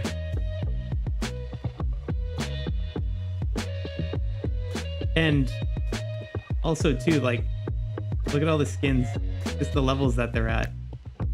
Crazy. All right, so we're going to 1045. Let's see. What's happening over there?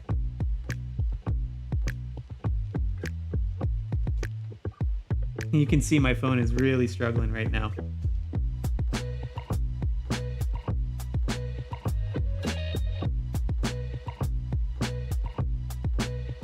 Oh, is this one's not a KvK, this is just a regular castle battle?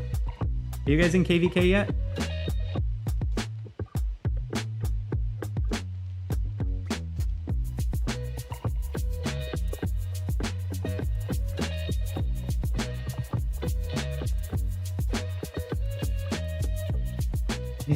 They have 3 alliances at the top. That's funny.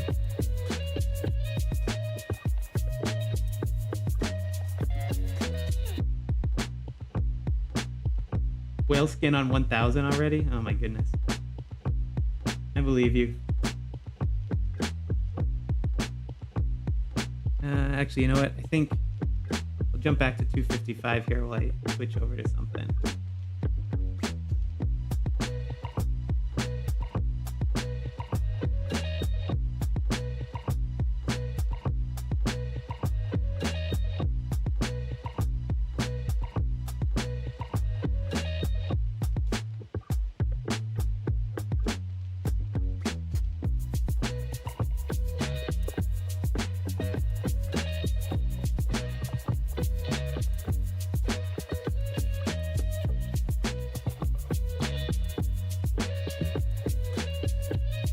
Oh yeah, Delusional. I've had that happen before.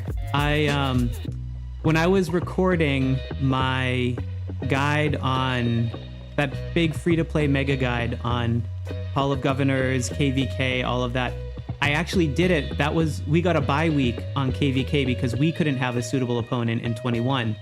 And it was such a letdown. I don't know if you realize how much worse the rewards are on a late stage Hall of Governors versus a proper KvK. You don't get like any of the KvK tokens for the shop.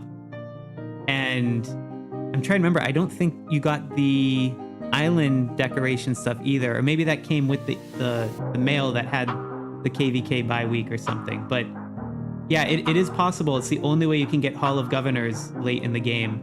And it uses some of the old point totals from Hall of Governors, which can make the scores a bit screwy. But yeah, it's just a weird place to be. It feels like such a letdown because now you're going 2 months without a KvK. Yeah, and by the way, for those of you watching, if you haven't checked out that guide, I mean, you want to get better at winning KvK prep. That's that's where you should go. I have 40 minutes of every single tip and trick and hack across every single way you can score points and all the different variations of the mechanics, from the seasonal events that come in to KvK prep, or Kingdom of Powers, it's known, to Hall of Governors, to Strongest Governor, and a ton of strategies to do it. So if you haven't checked that one out, you definitely should. It's probably like 2-ish months old at this point, so maybe 3, so still pretty fresh.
delusional, that's the worst. I know, because then you're like, you want to spend those resources and upgrade your account, but then you're like, well, there's no KvK prep and the rewards are worse. What a waste. And I had the same feeling. It's painful.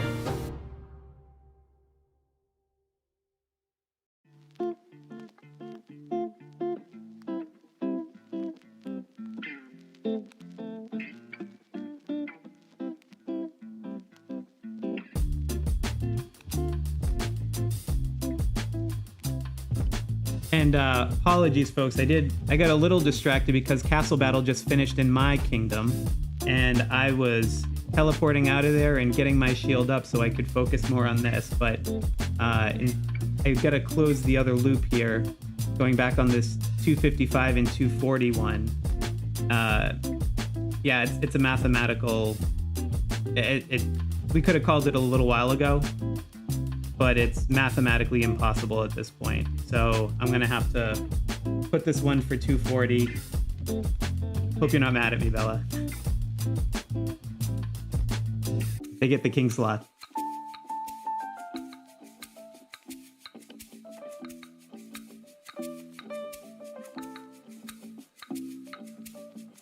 All right, let's see what shenanigans are still playing out in 775. Yep, I figured as much. It looks like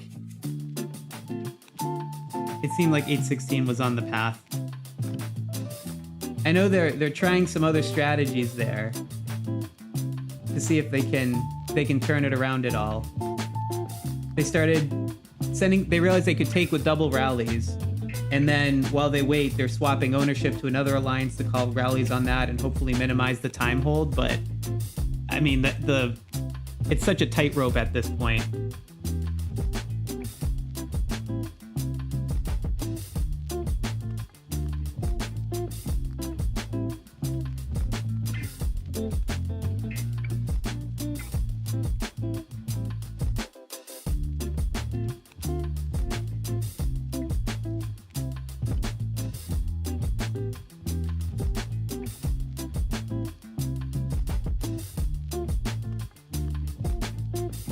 I'll jump over to it on the sky view just to check the timing on it.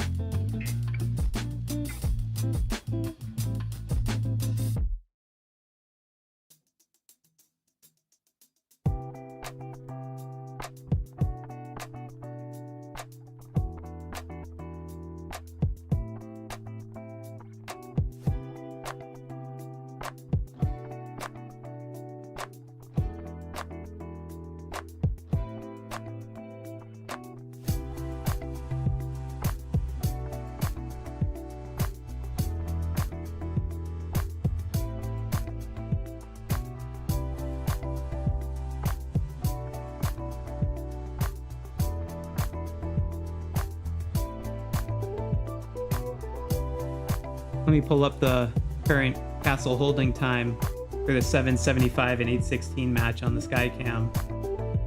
Yeah, this one's basically done.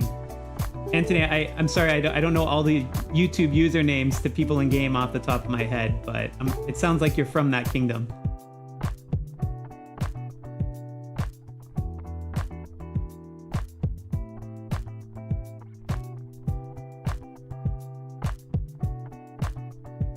Yeah, it's not quite a mathematical impossibility, but it's very quickly about to be.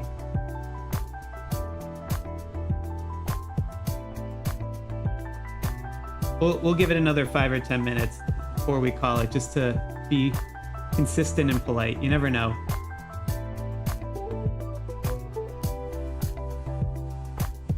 So what's this 674 and 618? Check that out.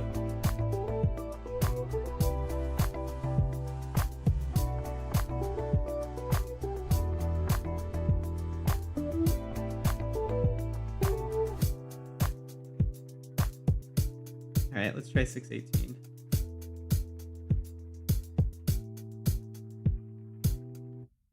Oh, I guessed right.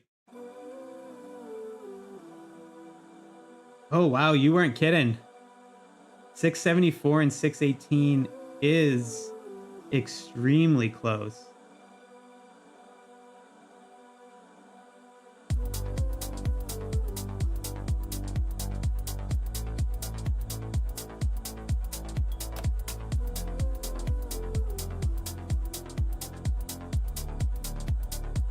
Ryan, do you know anything about the sides? I'm assuming you're one of them. Are there any major players in this kingdom? Any like big whales or anything? I mean, it does seem extremely evenly matched.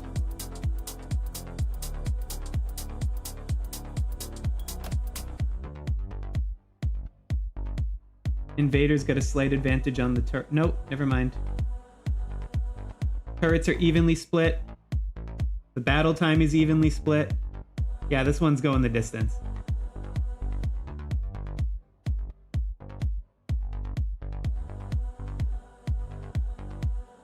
Let's also check in on Mugiwara over in 444.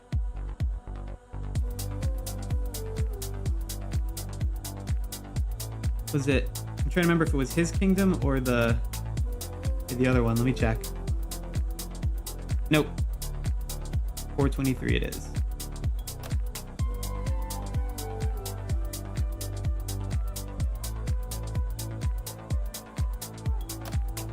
Well, he's currently parked on top of it. Check out what's happening there.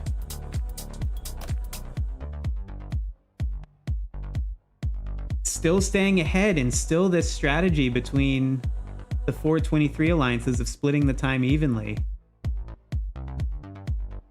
I think they're going to run out of time.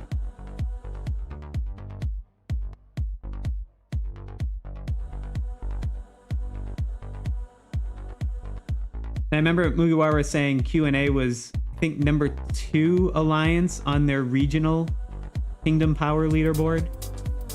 So this is a pretty strong matchup for them, but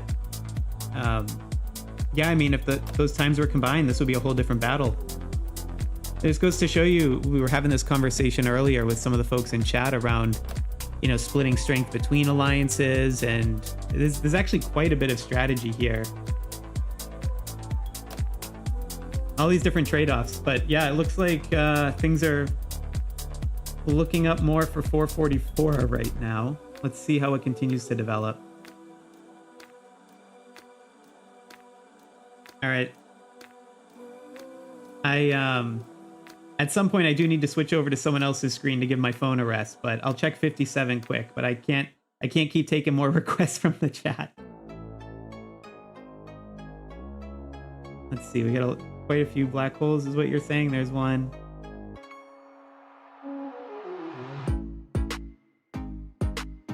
Yeah, there's a couple. I think the 255 and 41 is a bit more. How's this one playing out? Oh, it's another close one. A lot of alliances vying for it. Wow. When you see something like this, I figure there's a story there.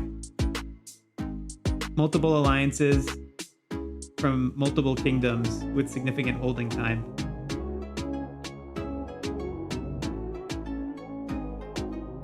Anyway, let's jump back over to 775 here.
Wow, this is very appropriate music. I didn't pick this one.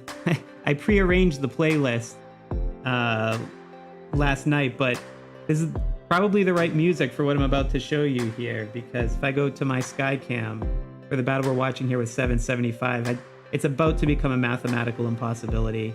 I think it's technically, would that give you 54 minutes, but by the end of this song, it'll flip over. By the way, for those of you who watch my KvK transfer tricks, this is the music that I played when I sent my cavalry on a suicide march, so I'm laughing in my head about it.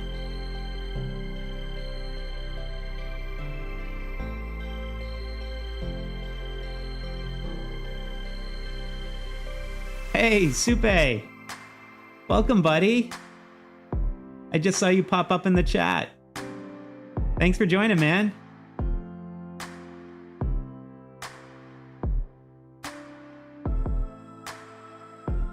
Guys, Supe also has, you don't know, also has a Kingshot channel as well.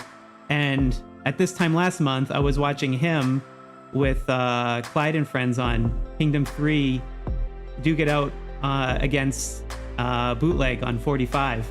And they did brilliantly in that battle. So that was a really cool one to watch. Thanks for joining. Hey, Supe, tell us, there was some stuff in the chat earlier. Are folks leaving from 3? What's going on there? I'll give you time to catch up, but I think in the meantime, it's time to call this one.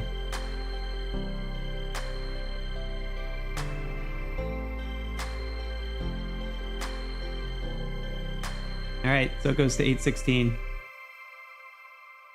They get a King Sloth.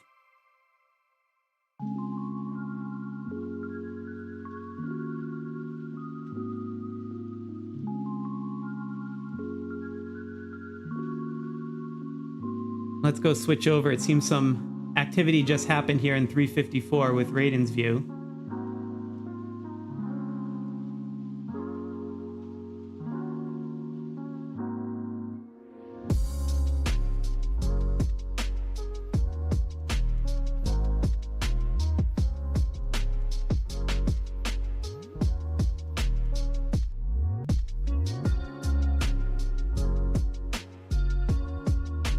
Oh, good, man. I hope so. That's just a fun server to watch along with. I hope that all works out. Be like breaking up the Beatles, man.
All right, I know Raiden is busy fighting, so I'm going to switch over to my Skycam and pull up on the same match the battle record here.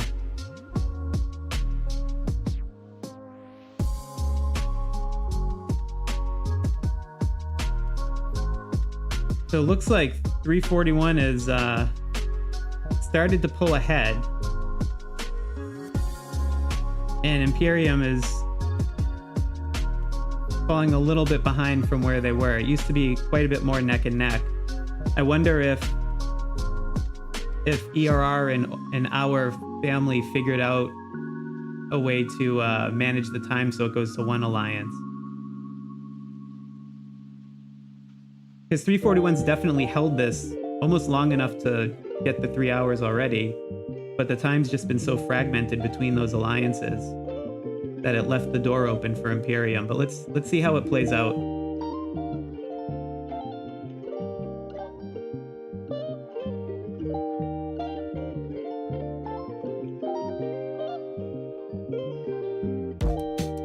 remember, this is still anyone's game because, you know, I got Havoc on 354 side. 341 has it figured out, I see in the chat. Okay. Yeah, I guess we'll have to see how it plays out.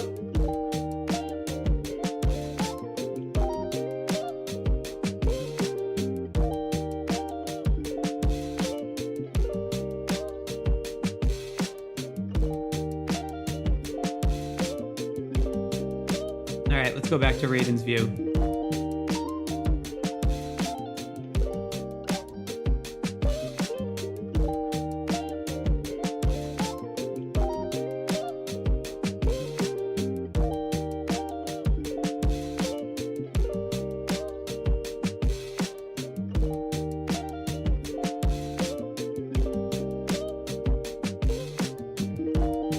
And guys, I know I'm going through fewer matches here, but you can see in the control room where I used to have about 7 or 8 feeds coming in, we're down to 4 of them, and one of them is my Skycam. So it's fewer matches now as some of them are concluding, and again, some of the ones that had some technical difficulties where they had to drop out.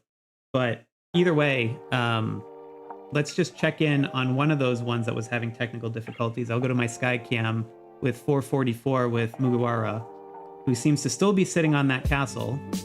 Let's see how he's doing. Oh, they pulled ahead a decent amount. It's still changing hands frequently here with the continuous occupation, but every time we come back and check, it looks like 444 is pulling a little bit further ahead and a little bit further ahead. I wonder if that's because there's a time split between 2 and 3, but it seems every time 444 gets it back, they're just widening that gap a little bit. So that's probably going in their favor. Still not a mathematical certainty yet by any means, but it's becoming more and more probable. And Q&A would have to do something big.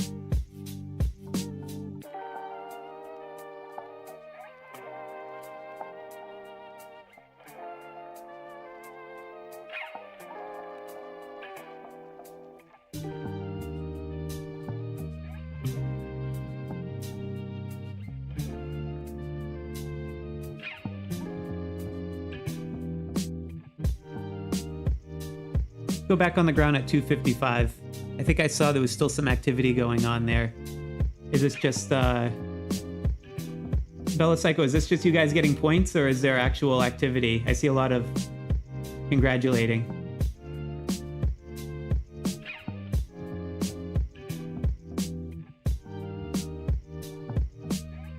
Hey, Colonel Sanders, thanks for joining, man. It was fun.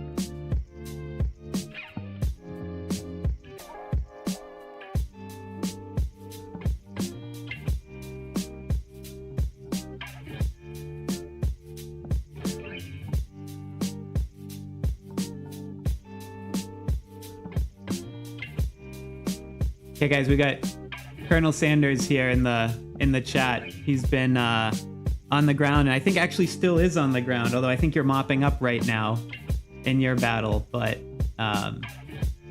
really appreciate you going through the troubleshooting with me to get this thing working properly and sending the feedback. I know it was a bit last minute, but really cool. Thanks, man. And Supe, yeah, I'd be open to it. We should talk offline. I have a backlog of things to do between releasing that optimizer tool this week and then figuring out all this live stream stuff, but I kind of like it. Could be fun in the future.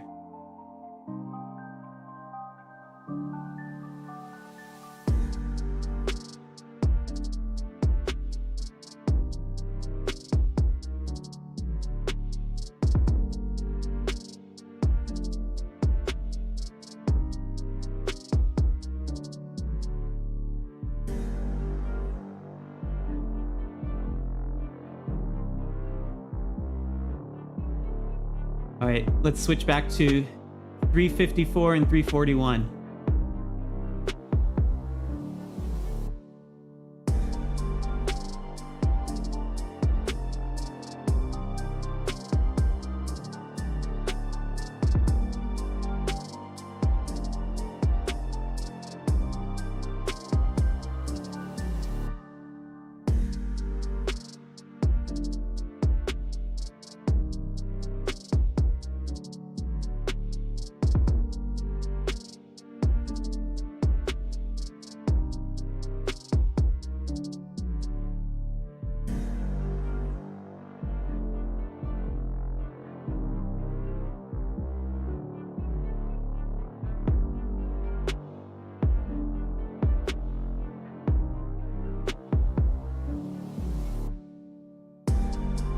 This is the part I hate when you get late stage into a castle battle where you're trying to do batch healing and every single tap it's like, do you want to trade in these resources for bread? Do you want to trade in these resources for bread?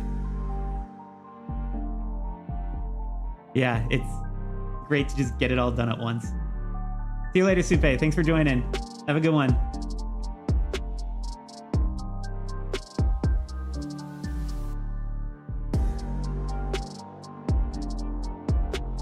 All right, and while there's some conversation going there, I'm going to go back to my sky cam here. We can go back on 444, where we have Mugiwara on the ground, who had the technical difficulties, but is certainly not having any technical difficulties holding the castle right now. And you can see the continuous occupation is up to 6 minutes, which tells us that they've probably survived at least one rally. So that's a big win at this point in time because they're already opening up that lead.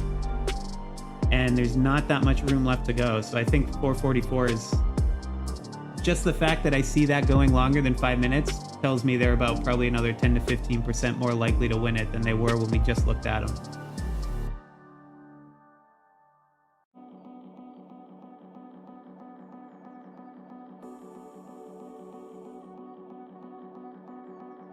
Wait, Volsfan, you're King Banana? Is Volsfan your YouTube name?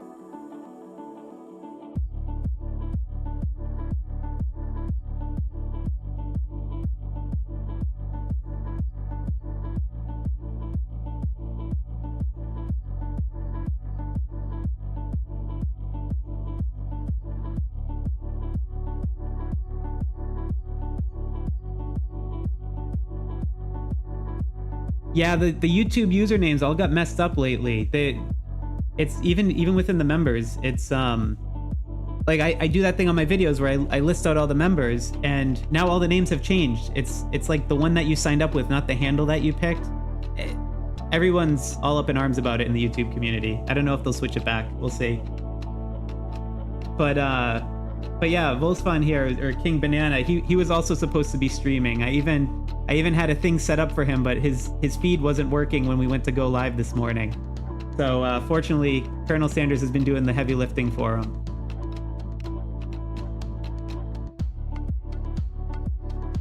Anyway, I see a red screen over with Bella. Let's see what's up. This might just be farming for points, though.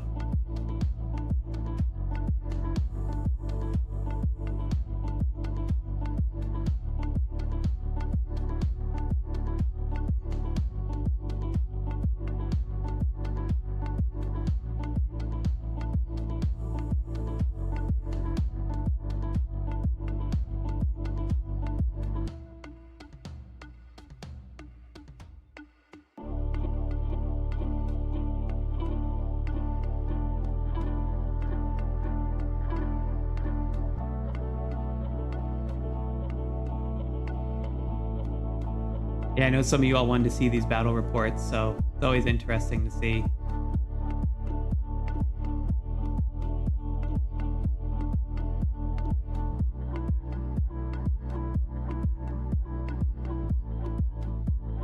I'm going to switch back over to the Skycam here. So we can see Mugiwara continues to sit on the castle here. And yeah, I mean, that occupation time is continuing to rise. Well, the continuous occupation is continuing to rise. But they seem to be doing a great job reinforcing and withstanding those wet rallies. So this one's definitely looking pretty heavily in 444's favor.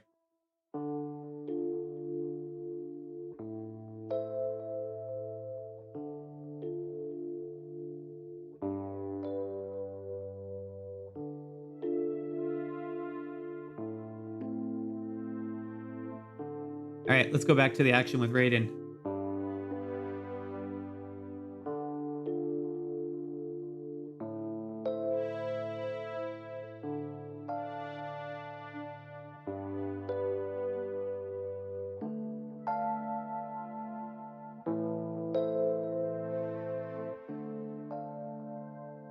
Hey, I see the question in the chat there. The KvK castle occupation time is by alliance. It won't combine for your server. So you need to be the winning alliance.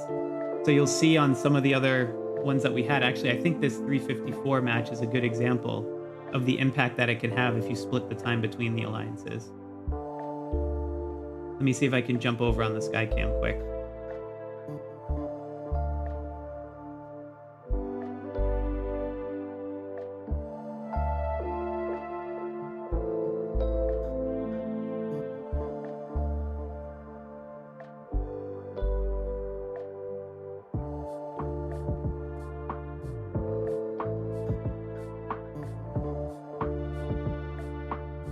So yeah, this is the same match, the 354 to 341. So if you check the occupation time, this was, I don't know if you were in the stream earlier, but one of the stories as this one was developing was 341 splitting the time between the two alliances, and that was leaving the door open for 354. And it seems like they started consolidating around our family holding it. But otherwise, you know, if it was a single one, they would probably be close to that 3-hour mark. So these times do not stack together, which is why it actually was a much closer battle.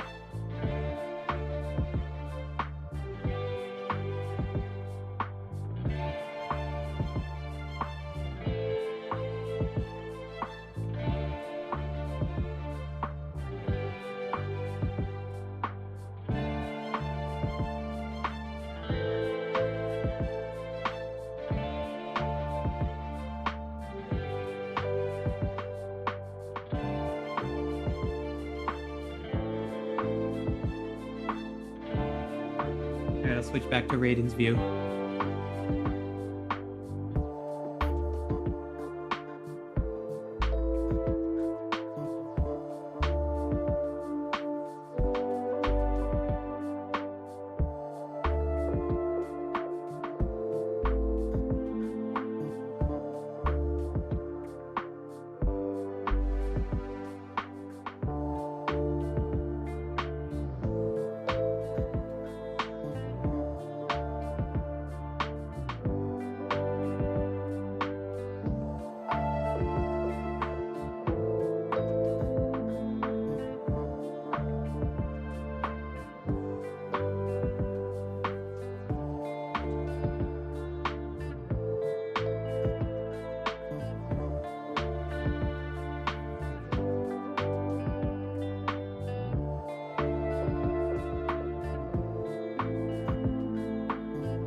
All right, folks, I'm switching back to 775. I know this one's done, but I think Colonel Sanders is about to have some fun.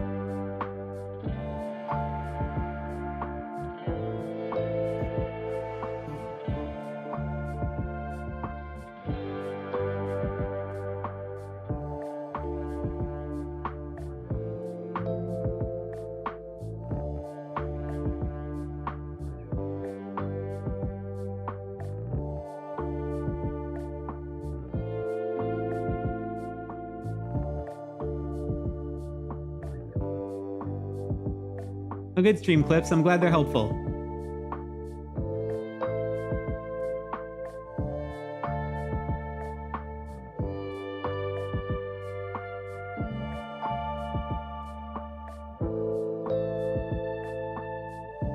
Oh man, you just healed 4 million power at once for this.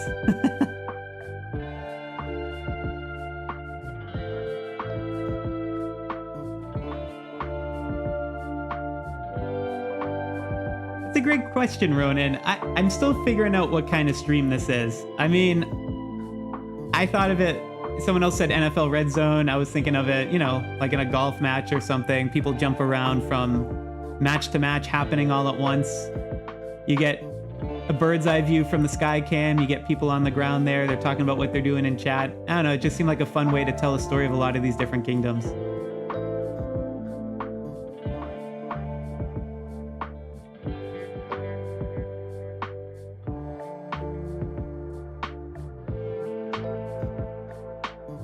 Colonel Sanders is cooking.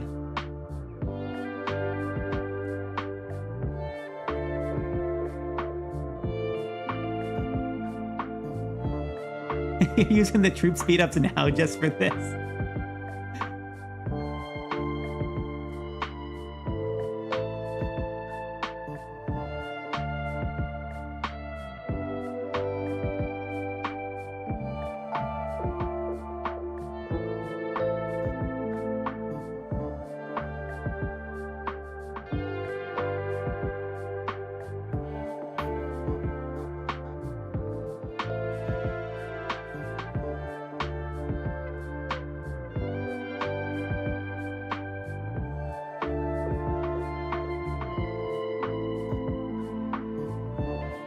Well, that's cool. Tell 856 I said hi.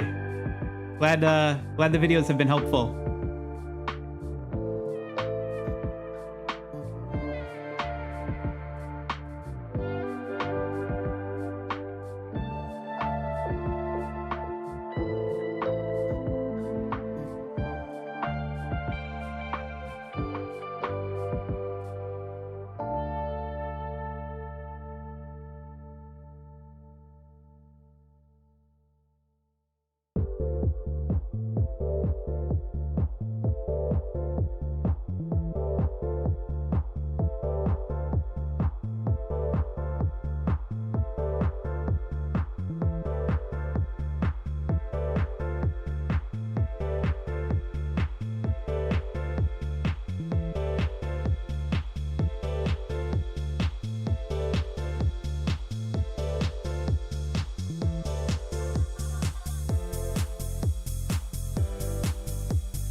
While he waits for those troops to come back, I gotta flip over to the sky cam quick on 444.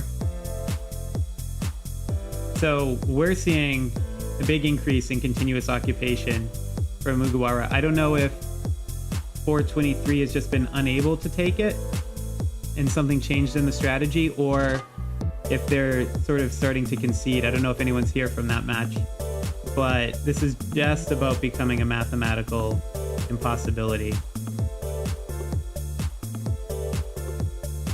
Well, pretty shortly.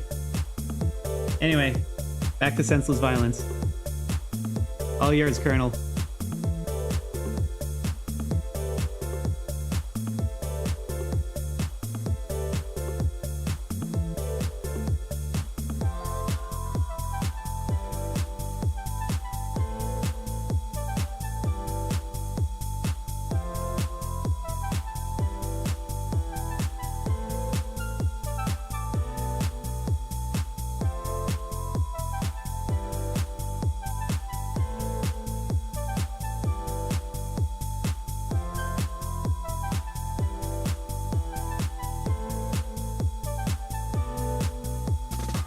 Colonel, I gotta say thank you. This is probably one of the most fun parts of KvK, but I can never bring myself to do it because it just feels so inefficient for all the troop loss and all the gems and the teleports. Thank you for letting us live vicariously through your rampage right now.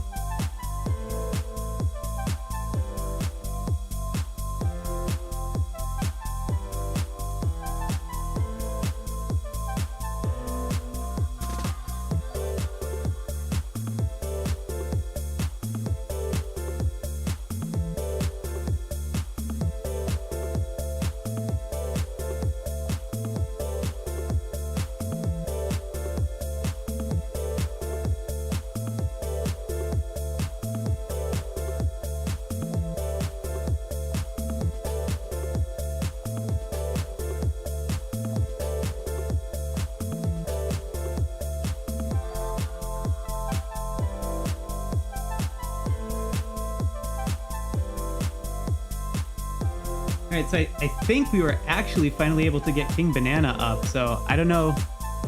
Yeah, there it is. He's got his feet up. How about that?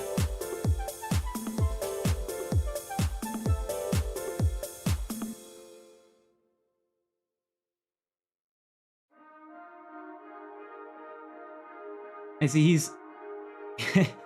he and Colonel right now are tag teaming a bunch of cities.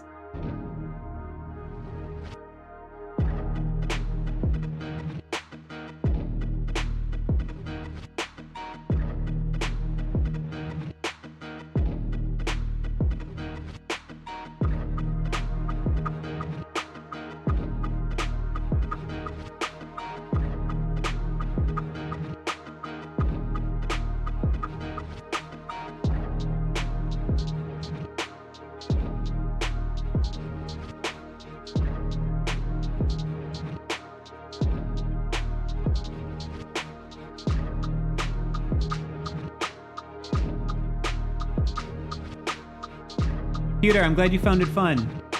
Thanks for joining, man.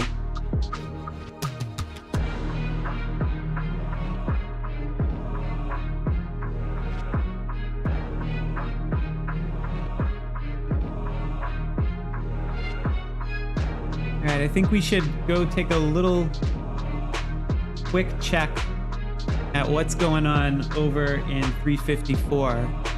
We've got Raiden on the ground.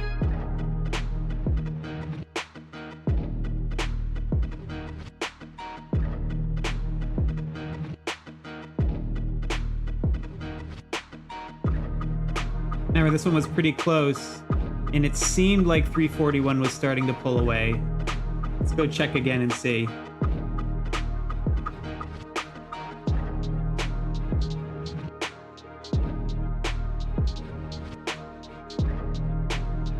Some rallies incoming, but I got my sky cam up for this too. So we see Havoc back on the castle, and they've had it for the last 5 minutes, which means a raid's very imminent, or they survived one. Let's play it out and see. Oh, I'm getting some lag on mine. Let me switch back to Raiden. I think my phone's just overheating.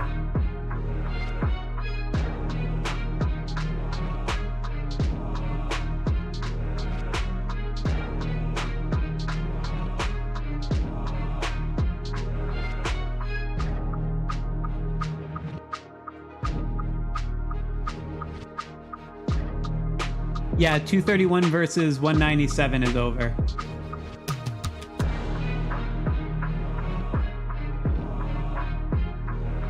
.231 continued their perfect record, essentially. Never losing a prep or a castle battle in KvK.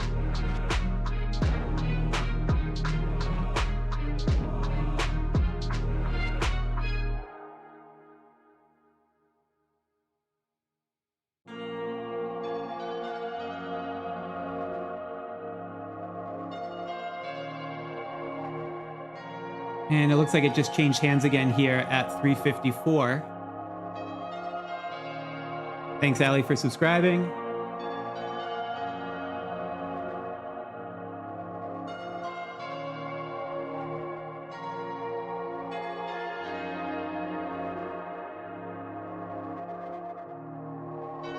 David, thanks. I see your message there about 423.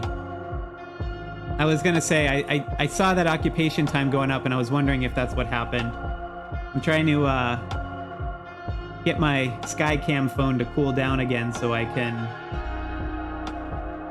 go check and confirm.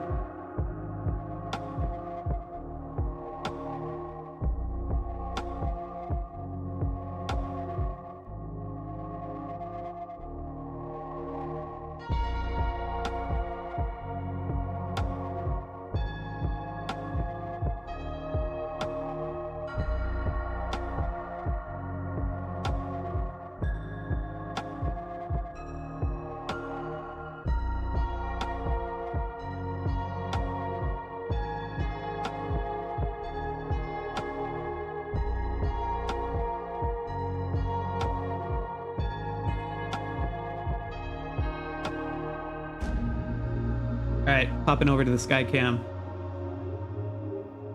Yeah, 25 minutes continuous occupation, and it's 5 minutes short of being mathematical. If you're saying they call it, then I think it's safe to call it.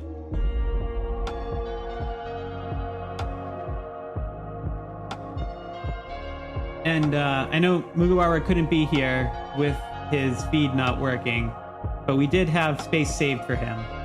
It just never loaded. But otherwise, we'll keep, let me go back to my Skycam, and we will update the board for 444.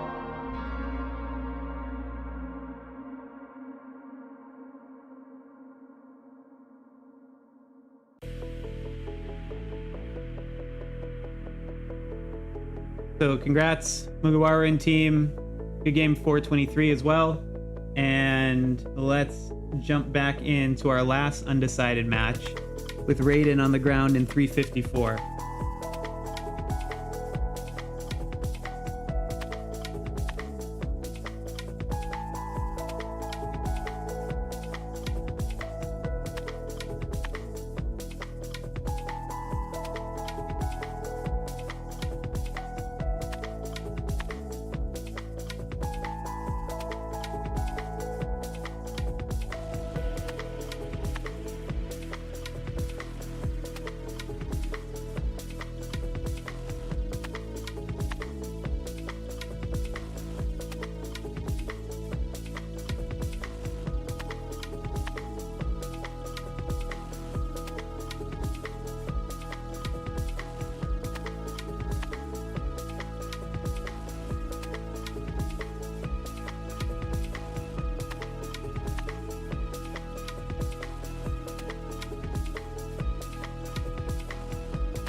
Oh, and David, I realized the other part of your question, I didn't answer it.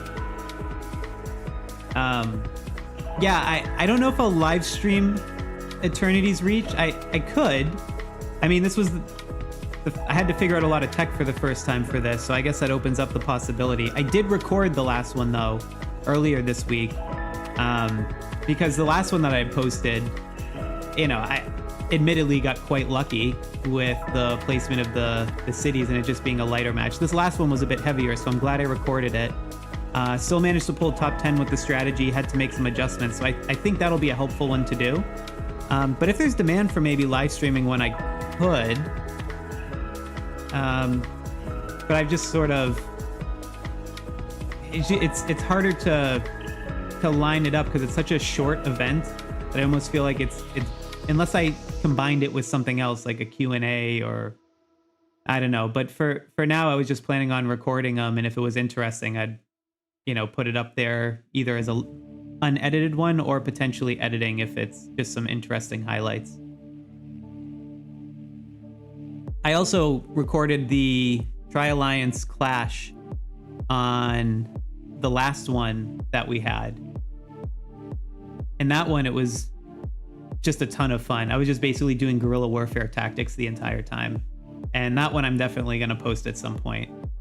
I got a backlog of this. I'm not going to spend time on those though until I get this Gen 4 Heroes thing done. So I can stop telling people soon.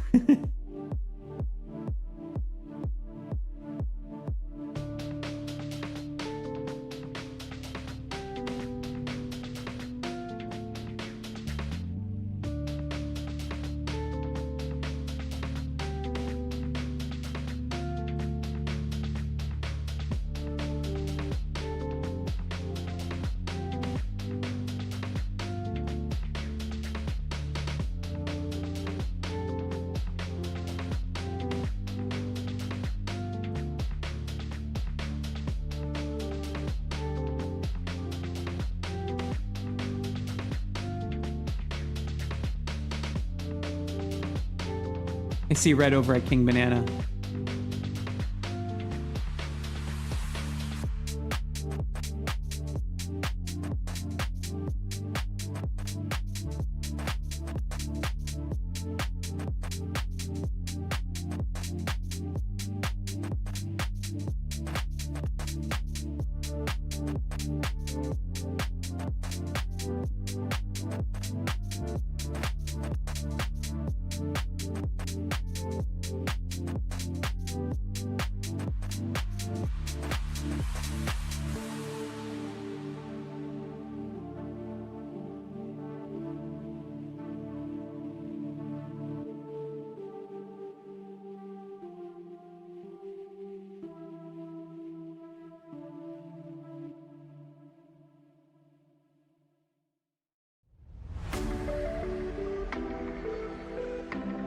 Yeah, Tri-Lines Clash is a lot of fun, David. I really enjoy that mode. I don't know if it's just because it's newer, or because it's less frequent, but there's definitely a fix that I get off of that, which is just such a different style from how I play normally when I have to worry about troop loss and stuff. This one I just absolutely love to go in and just attack things, jump behind enemy lines, disrupt. It's so much fun. And I mean, I'm not a spender by any means, but I ended up getting third in the last one. Not Alliance ranked third. Our Alliance came in second, but I mean third in the individual leader charts. And that one, I mean, the competition got better from the previous time. The previous time, which I didn't record, I actually got second in it. And that I got as far as both enemies' headquarters on it, just back capturing people and jumping between them and microing behind them in the lines. And I thought it was just a really cool tactic, but I didn't think to record it. I was like, oh, I got my Tri-Lines guide out, I'll just play for fun. And then I was kicking myself afterwards for not having recorded it because it was such a cool match. So I did record the last one. I will edit it. I'll get it out at some point.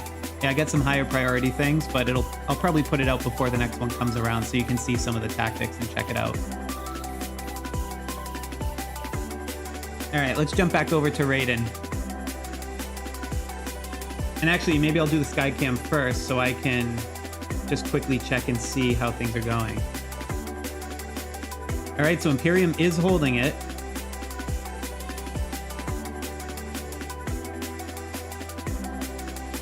They are still a bit behind. I'm trying to remember how far apart they were from it previously.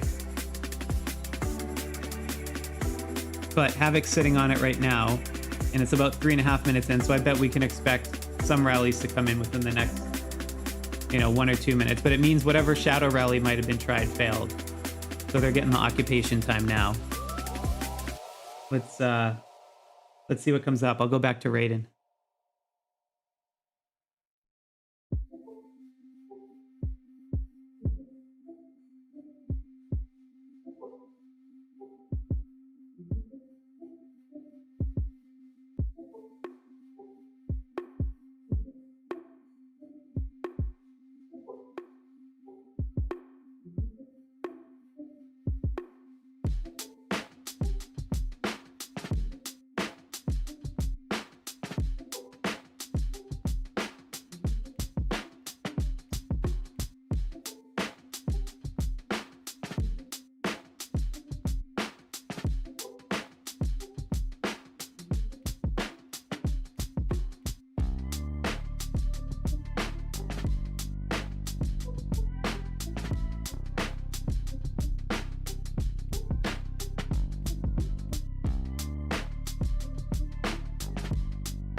Yeah, you're right, Cosmo. It's like 15, 20 minutes-ish before it will become a mathematical uncertainty, but you have to take back the castle first.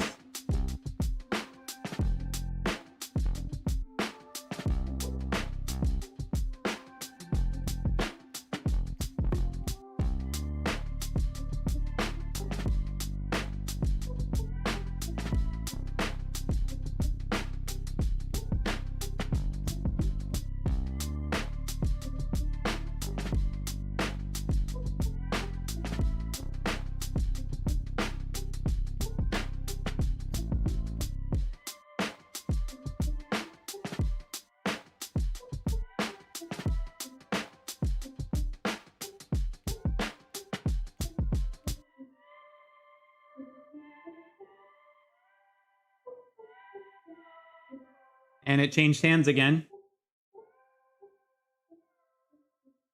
Where does that put us on the occupation time? If I pull it up here.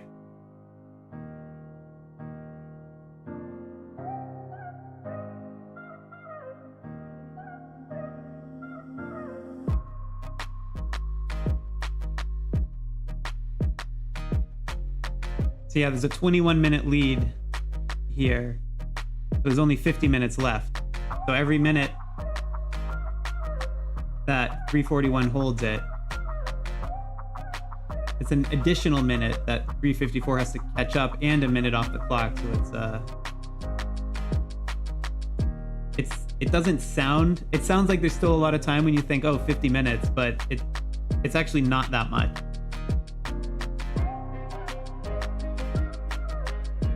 But we can see if this one keeps changing hands.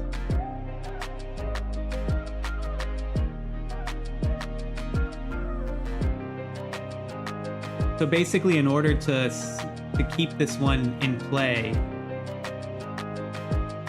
354 would need to have some sort of shadow rally that basically hits every time right after they're kicked out. And then switch it back.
Oh my goodness. I guess that means Z-Brave is in the chat.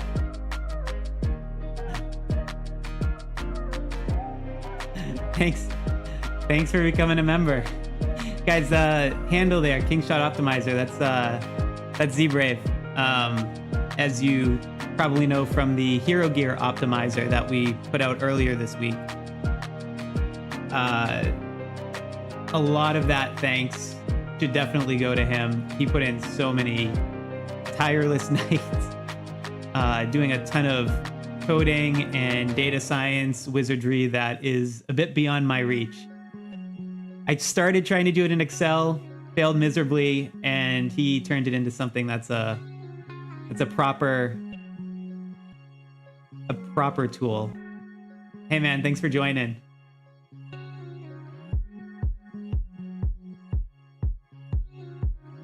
So yeah, if you had advantageous gear usage this weekend because of the Kingshot Optimizer, definitely be sure to thank Z-Brave here in the chat.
Oh my goodness, I think Colonel might still be cooking here.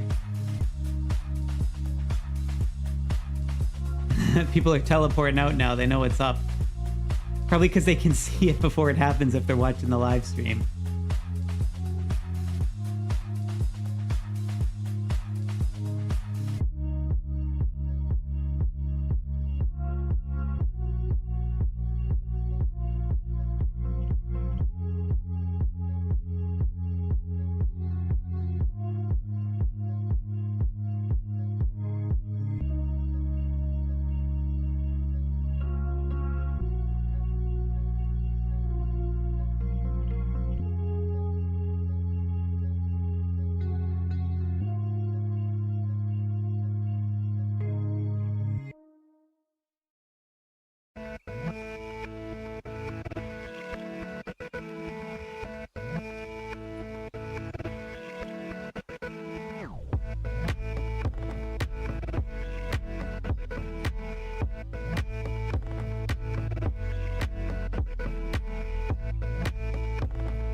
That's pretty solid. Number 9. You're out of troops at this point, though, right, Colonel?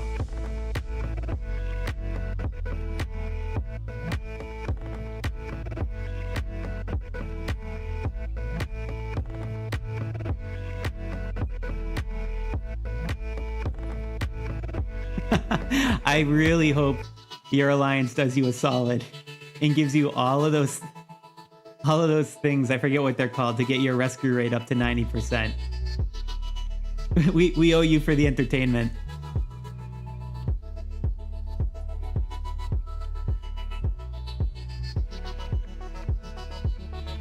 All right, back to 354.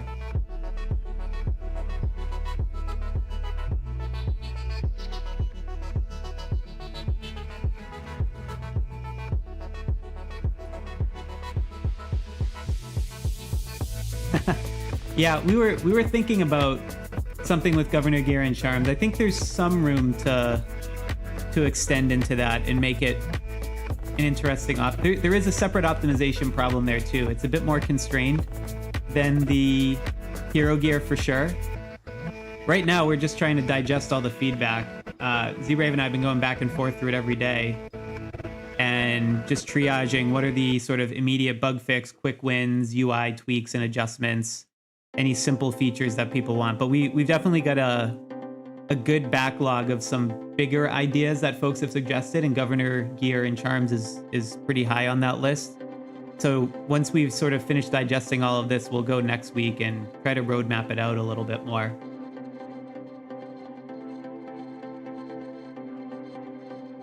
But yeah, it's Z-Brave's comment there. It definitely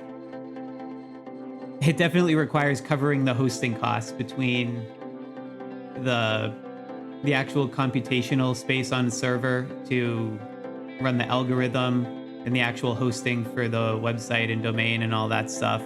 So there are some costs to cover with it, and you got to be mindful, like if you just build it too big and there's not demand, so we're trying to stage gate it. And also Google's been dragging their feet on approving for ads, so that certainly hasn't helped, but we'll see. We got to see how everything works so we can try to make it, you know, at least cover the cost before doing anything wild and crazy.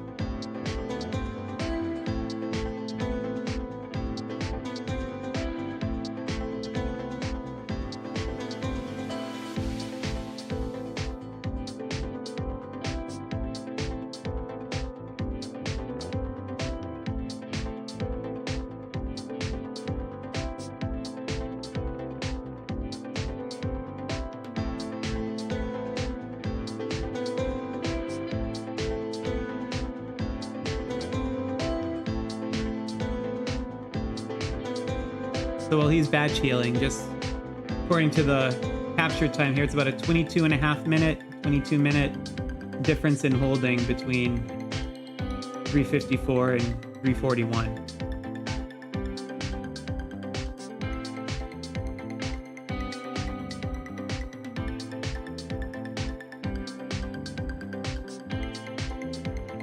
We also see Defending Kingdom has a bit of an advantage on the turrets, which means on the counter attack, they might be able to push him off a little bit.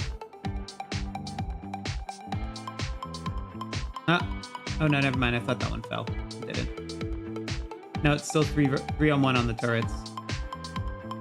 And again, why that's so important, I mean, you'll see in the battle reports whenever anyone shows them for KvK, but holding the turrets, it's a multiplicative bonus, that small bonus it talks about. I don't have the battle reports here, but no, I can't even view. Anyway, yeah, even though it says a few percentage, when you're talking really high strength players like this, you know, that 15% could be actually like a 200% change to lethality.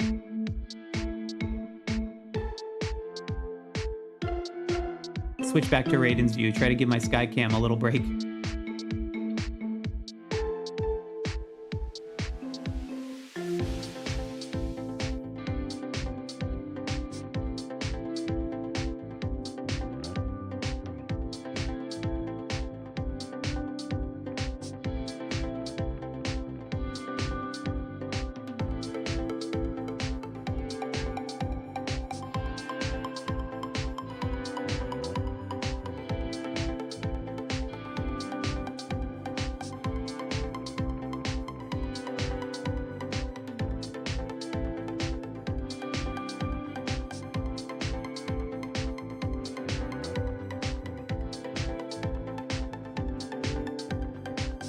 Q19's a close one.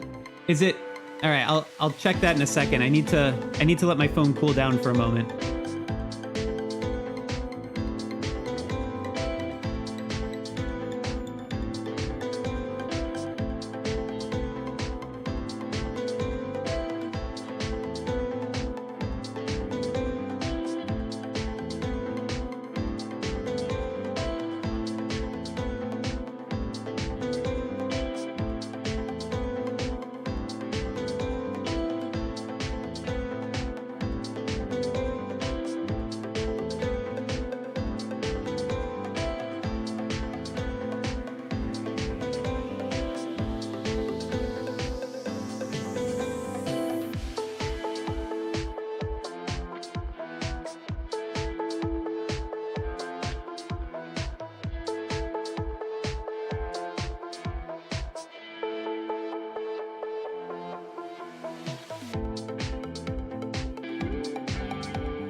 All right, well, we're waiting for that next batch of rallies to land. I'm going to switch over to the Skycam. Someone in the chat had said, check 219. And it is indeed a close one.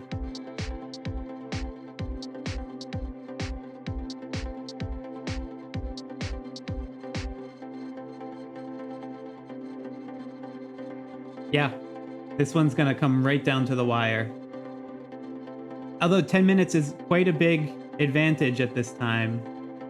So if Spartans here can hold on through the rally that I'm sure is coming any moment now, and then they have a good chance of catching up. But if not, that'll be it'll take them a little while to get back unless they have some sort of shadow rally. And this is where we were talking about it earlier, these little tiny capture times for like 3rd place, 4th place, right? 14 minutes, 17 minutes, right? I mean, that could be the difference right now. Let's see if they manage to hold it. I can't tell what the rally is. I don't have anyone on the ground there.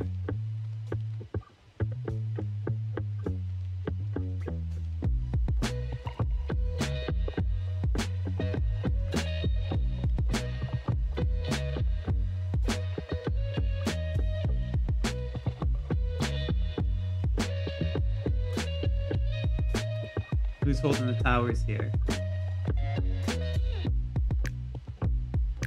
Yeah, it's pretty even split on the towers.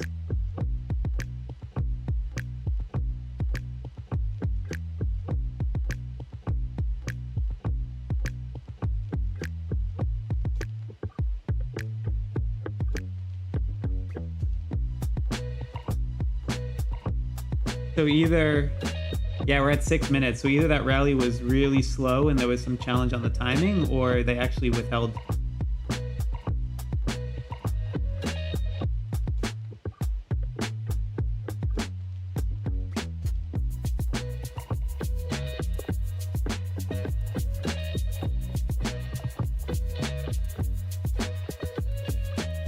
Yeah, this is too long. They had to have held. All right, well, this one did just get much closer then, because it'll probably take another 3, 4, 5 minutes for that other rally to come, and now it's basically a tie game. All right, let's switch back over to Raiden, though.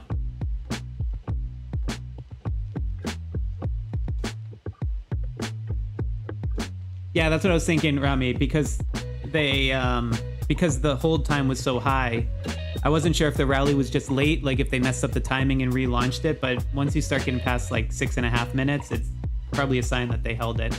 But I just can't see which one's a rally versus a solo march.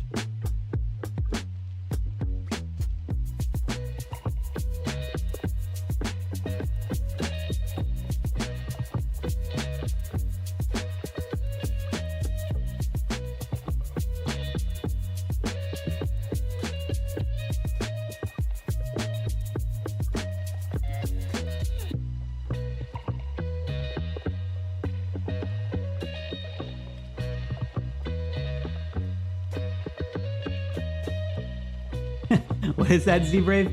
Your entire kingdom was en route to Hawaii? Oh, your whale, okay. That's a very different statement. I was like, man, I want to transfer to that kingdom. Doing trips to Hawaii together. Must be tight-knit. That's a kingdom that's got its priorities right.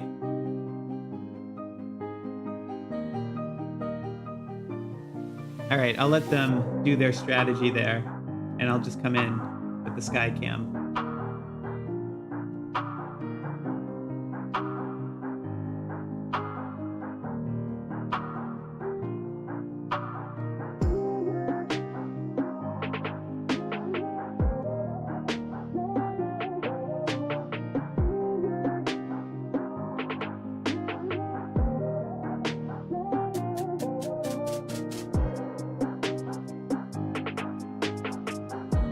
Yeah, it's still pretty close, but Gary needs to hold on to it. Like at some point, they're gonna just have to be able to defend these rallies, otherwise they'll run out of time.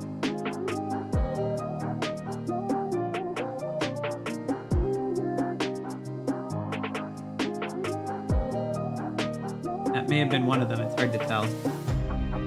No, only 146. So they probably got it for a few more minutes at least then. That means there wasn't a shadow rally, so they're going to get at least another 3-ish, at least, minutes of time. So that'll get them to 150. If they can hold there... I mean, basically, they're going to buy themselves, like, 3 or 4 times holding the rally. And only can get 1 or 2 mess-ups.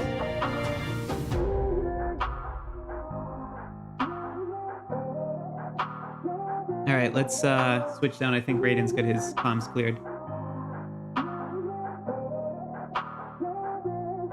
That's part of this too, right? Guys, like, I mean, we're all doing this for fun and people are contributing and, you know, willing to go through the trouble of streaming. But I also want to make sure that they don't, you know, that they aren't worse off strategically for taking this upon themselves. So thanks again for all the folks who put in the work and, you know, checked with their alliances. All the alliances were on board, the kings were on board. I know it's cool to be represented in these sorts of things and hope to do more of them in the future. But I just really want to acknowledge that and be mindful to cut away at the appropriate times when the strategic messages are coming up in game.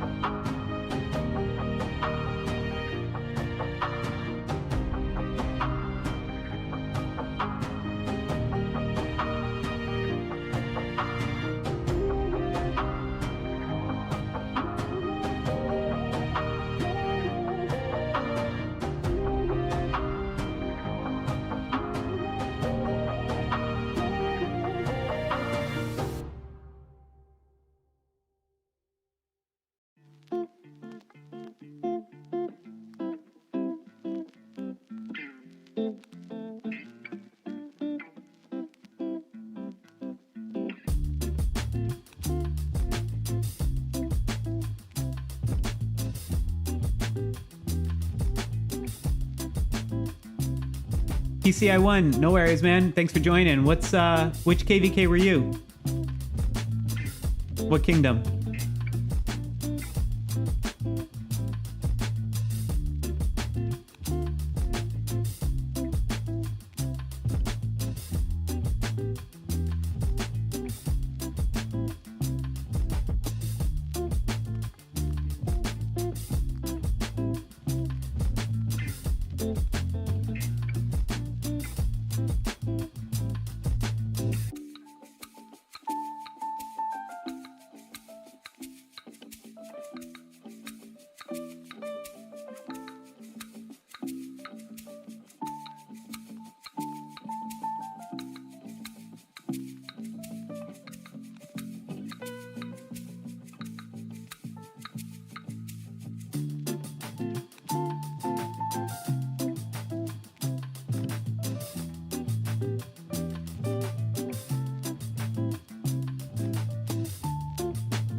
All right, this is going to be one of those moments of truth coming up if they can hold.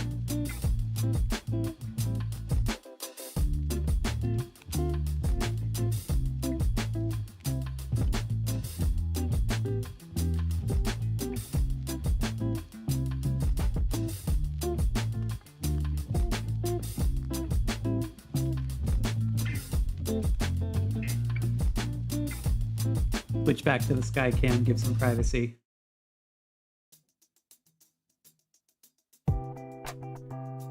But yeah, as you can see, looks like they may have held. Unless there's one coming now that I don't know about, or a oddly timed rally, but at 6.5 minutes, that's probably good enough to get a few more.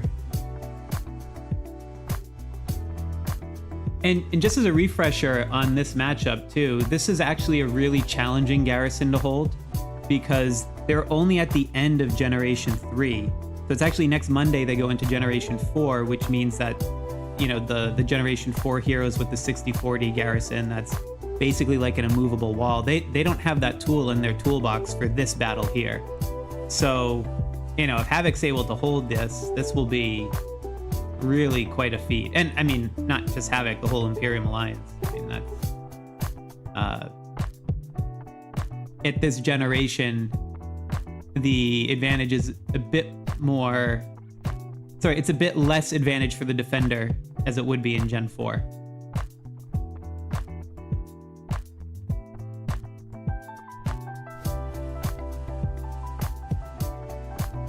All right, I think I can switch back to Raiden now.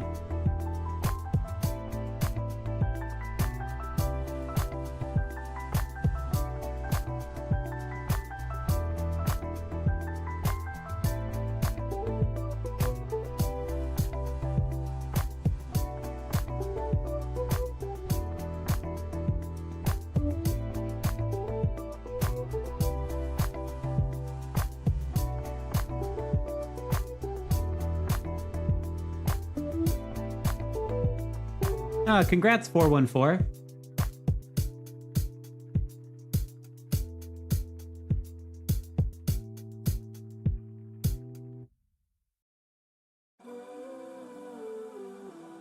X Crazy, I don't know if you were here earlier, if it looks like it's too much, but we were jumping around between multiple versions of it. I think I still got my control room set up here. I had more screens than just these 4 earlier. But yeah, if 1's crazy, 6 is way crazier. I think it's safe to go back to Raiden now.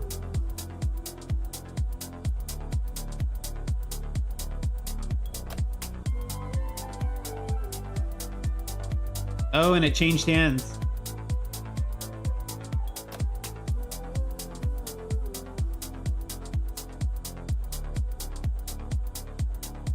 It changed hands, but it looks like it was a shadow rally if I'm just catching up, because I think, yeah, that little RIP is... So, yeah, it's the same Imperium. It's their either Farm Alliance or Shadow Alliance specifically for this purpose, whatever you want to call it. Yeah, so now they switch it back. Oh, that was quite a sweep.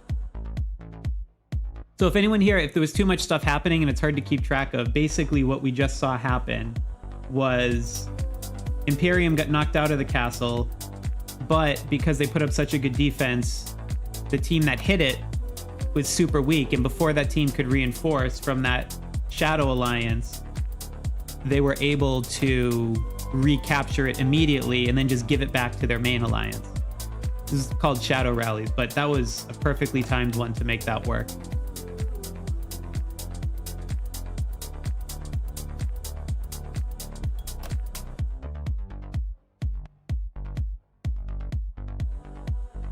Or did it just trade hands again? Maybe the handover didn't. Maybe the handover didn't stick long enough. So there must have been a second shadow. So there was a second rally from the attacker that bumped out after the shadow rally. Wow.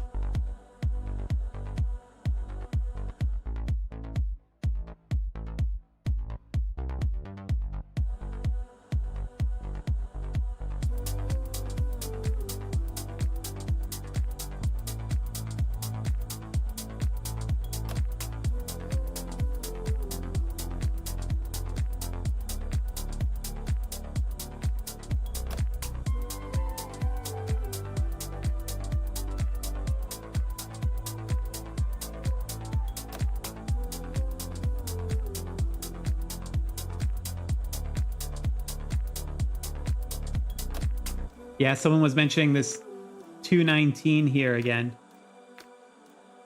I'll go back to the sky cam. This match in 219 is neck and neck. You never know which ones. I mean, this sort of came together at the last minute, but I don't know. Maybe next time we do this, if there's some really good matchups, maybe there's some way to make sure we got boots on the ground for each of them. But yeah, this one's coming right down to the wire.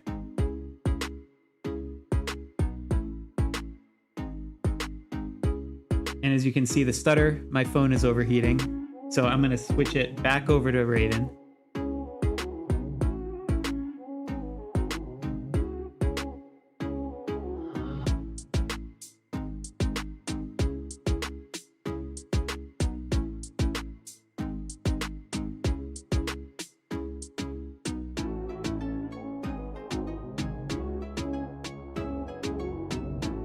Oh, hey, Layla, welcome. Yeah, are you on the 354, 341 matchup? Is that what you mean? Which side are you on?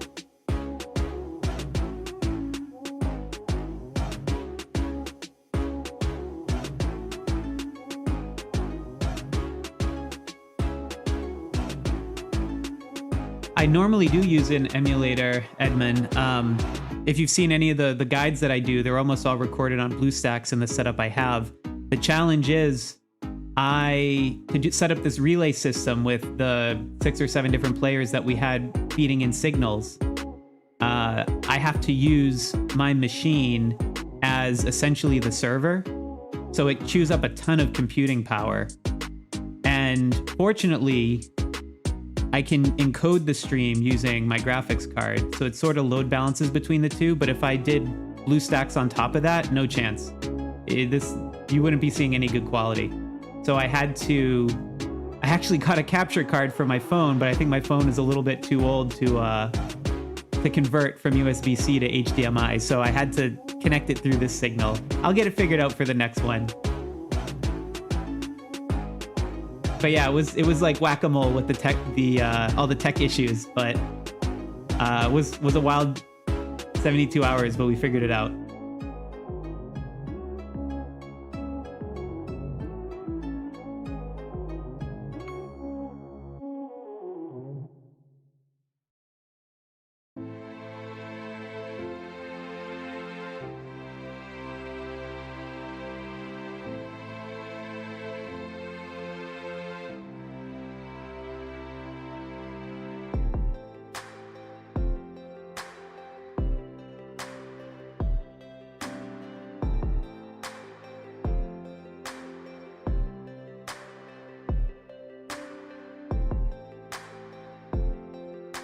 Sorry, I just got to flip back to 219. I know my phone, it's like very minimized right now. But this is an interesting twist. So you've got number 1 and 2 tied at 2.5 hours each, separated by about half a minute, with 18.5 minutes to go. And the number 3 alliance is the one holding the castle right now. This is... Oh man, that's a nail biter. Thank you for whoever pointed this one out with 219. This one's wild. All right, but I'm gonna get back to Raiden for 354.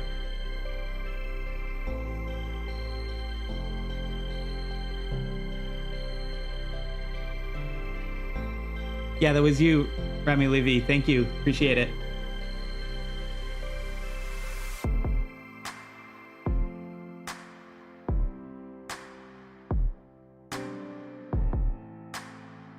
Yeah, I love when the castle battles are super close like that.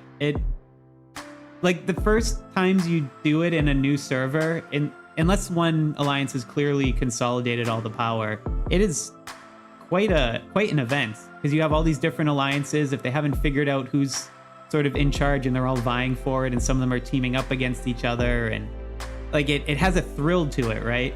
And then by the time you get to KvK, the first one is kind of interesting, but after you've done 4, 5, 6 of them, and you've had a couple blowouts or a bye week, you're like looking to scratch that itch of a really close match. And it's cool to see some of these like that and get to share all of this with you too.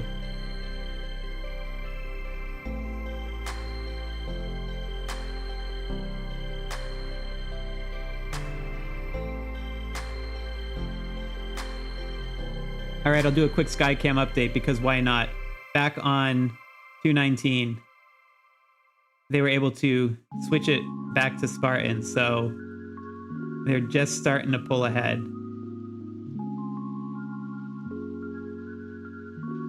219 may hold on to it, depending on how quick a rally can go. But even still, you know, building up 5 minutes here when there's only 16 left, that's a big one.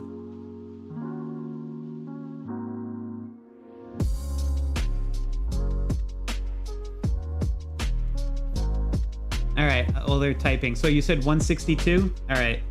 My phone is trying to handle it. Let's see what we can do. 162.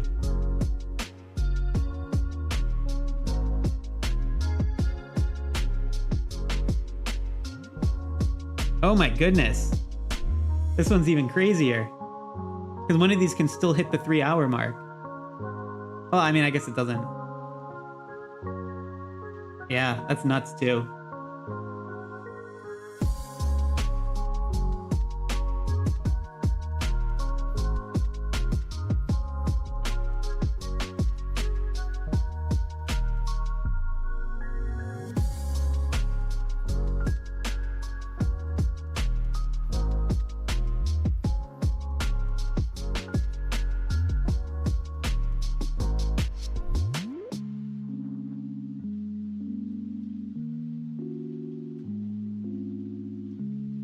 Yeah, and the turrets are evenly held as well.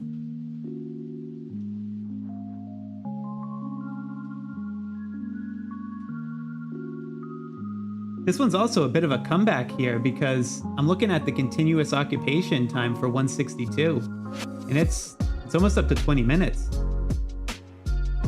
What a swing of fortune for them.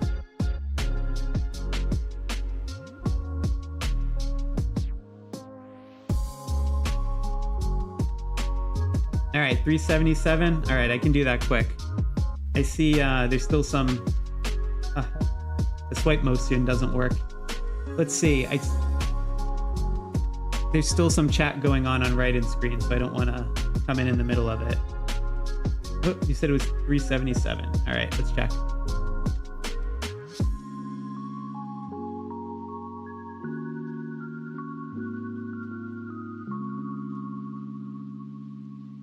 See, this one's not as close as you think, though, because the number 2 and 3 alliance, their times don't add together.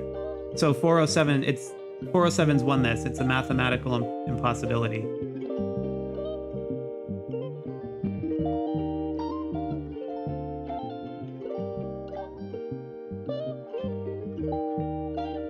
All right, but let me go back to our match here, happening over at 341. I want to check out what the current times are.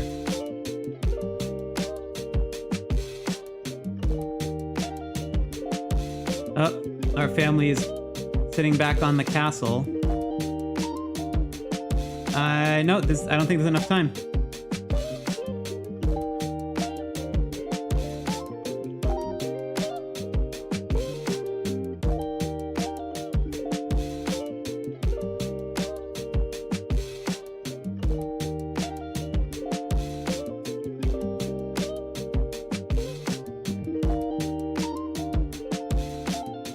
Yeah, this one's mathematical impossibility. There's only 13 minutes, and even if Havoc and Imperium held it for the entire time, it wouldn't be enough. All right, well, that means we're gonna call this one for 341, and that is the last match that we were tracking, although I want to jump back to 190, or what was it, 199 quickly. But since we did it with the first King Sloth to go on the board, so we might as well do it with the last one. But I'm going to gift another 5 free memberships for you all. Thanks for sticking around.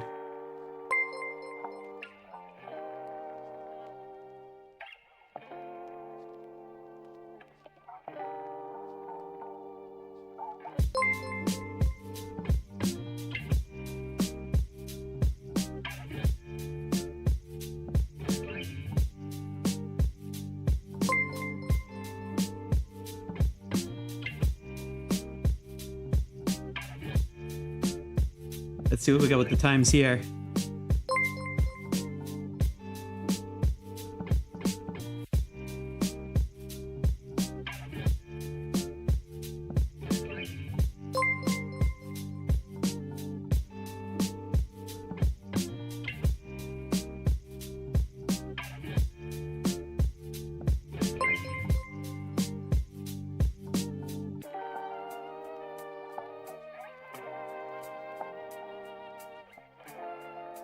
I almost wonder what the strategy is at this point, because you've got 2 alliances from 219, and alliance number 1, you want to put more buffer. You want to put Spartans, give them more breathing room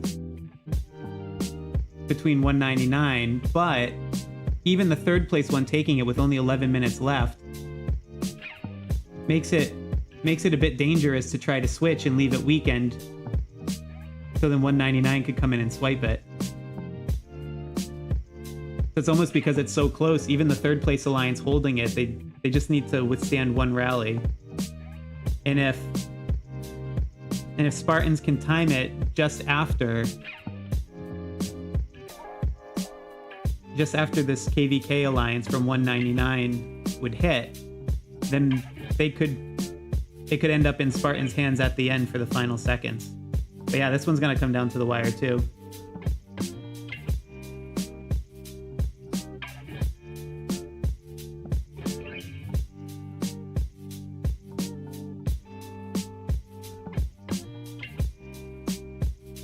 Oh, Nick Selleck. Yeah, appreciate it. A ton of work went into that, but also Z-Brave, who's in the chat here. And I don't know if he's still in or if he had to leave, but he did a ton of work on that as well. Couldn't have done it without him. But I'm glad it was helpful for you. That optimizer project, that was a lot of nights and weekends over the last month or so.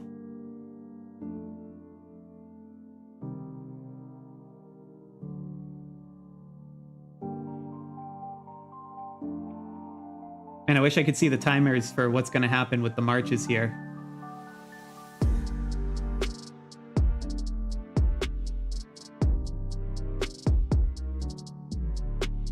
Yakir, the 6 matches we had people on the ground for have concluded, but there is a super close one here, and it just looked like it changed hands. I don't know if that's because they cycled. Oh, it's back to Spartans now. That might clinch it.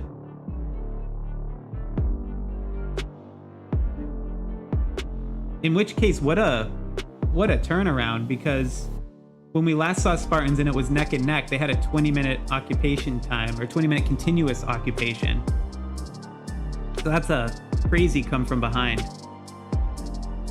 Living up to the name 300 Spartans for sure. Edmund, yes, you can definitely drop suggestions and ideas.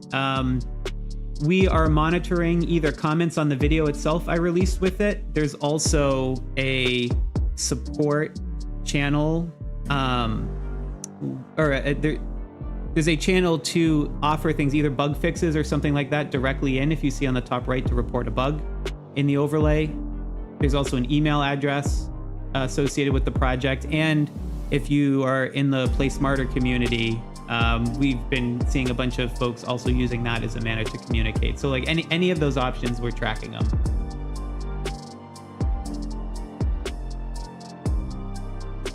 And on that note too, would want to thank Play Smarter Communities. You can see on the bottom right here, they're the event sponsor for this.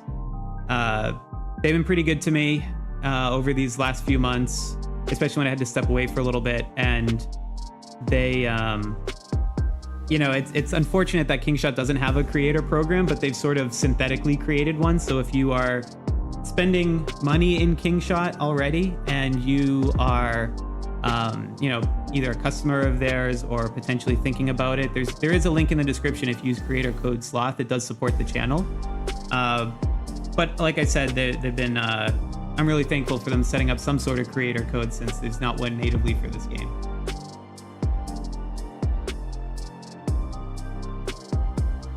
So good question. We've got to check and see. Z-Brave and I are just triaging everything. We're doing all the low-hanging fruit first. And then there's, as you can imagine, a ton of ideas when you open up a tool and tens of thousands of people suddenly use it for the first time. So we just got to sift through all of that feedback and figure out what we're doing for a roadmap. And I think here, this is, that's basically it mathematically. So Spartans are going to retain their own castle with a come from behind win there too. Wow, that was wild. Not only all of these matches, but just that one in particular. Thank you all for sticking around. I think we've just about exhausted all the crazy matches that I know about going on right now, but I want to thank all of you for watching, joining my very first live stream, and riding along as we sorted out the tech hurdles with all the folks that were here and joining. Thank you so much. And especially too, thank you to all of the different streamers that we had. Bella Psycho, Monsta, Mags, Mugiwara, even though he couldn't get the tech support working, Colonel Sanders, King Banana. You guys were all great. And also too, what you didn't see is around that, there were a bunch of other folks, like KvK, for instance, and some of the bigger players that were comfortable with us streaming some of their strategy. And Nake's another one. That's also not an easy thing to do when this is one of the highest stake things. So really appreciate it. Congratulations to all the guys who participated here, every single one of the alliances, all these kingdoms, and even some of the other ones that you were telling us about, like this one here in Spartans. I mean, all great to see, tons of cool teamwork. And if you don't mind, I've been at this now for, I don't know, about 6 hours, I think, and I need to go get on with my day. So I'm going to drop the feed here. But thank you so much, everyone. This has been a blast. I will definitely look to do something like this again in the future. All right, everyone. As always, thanks again for watching.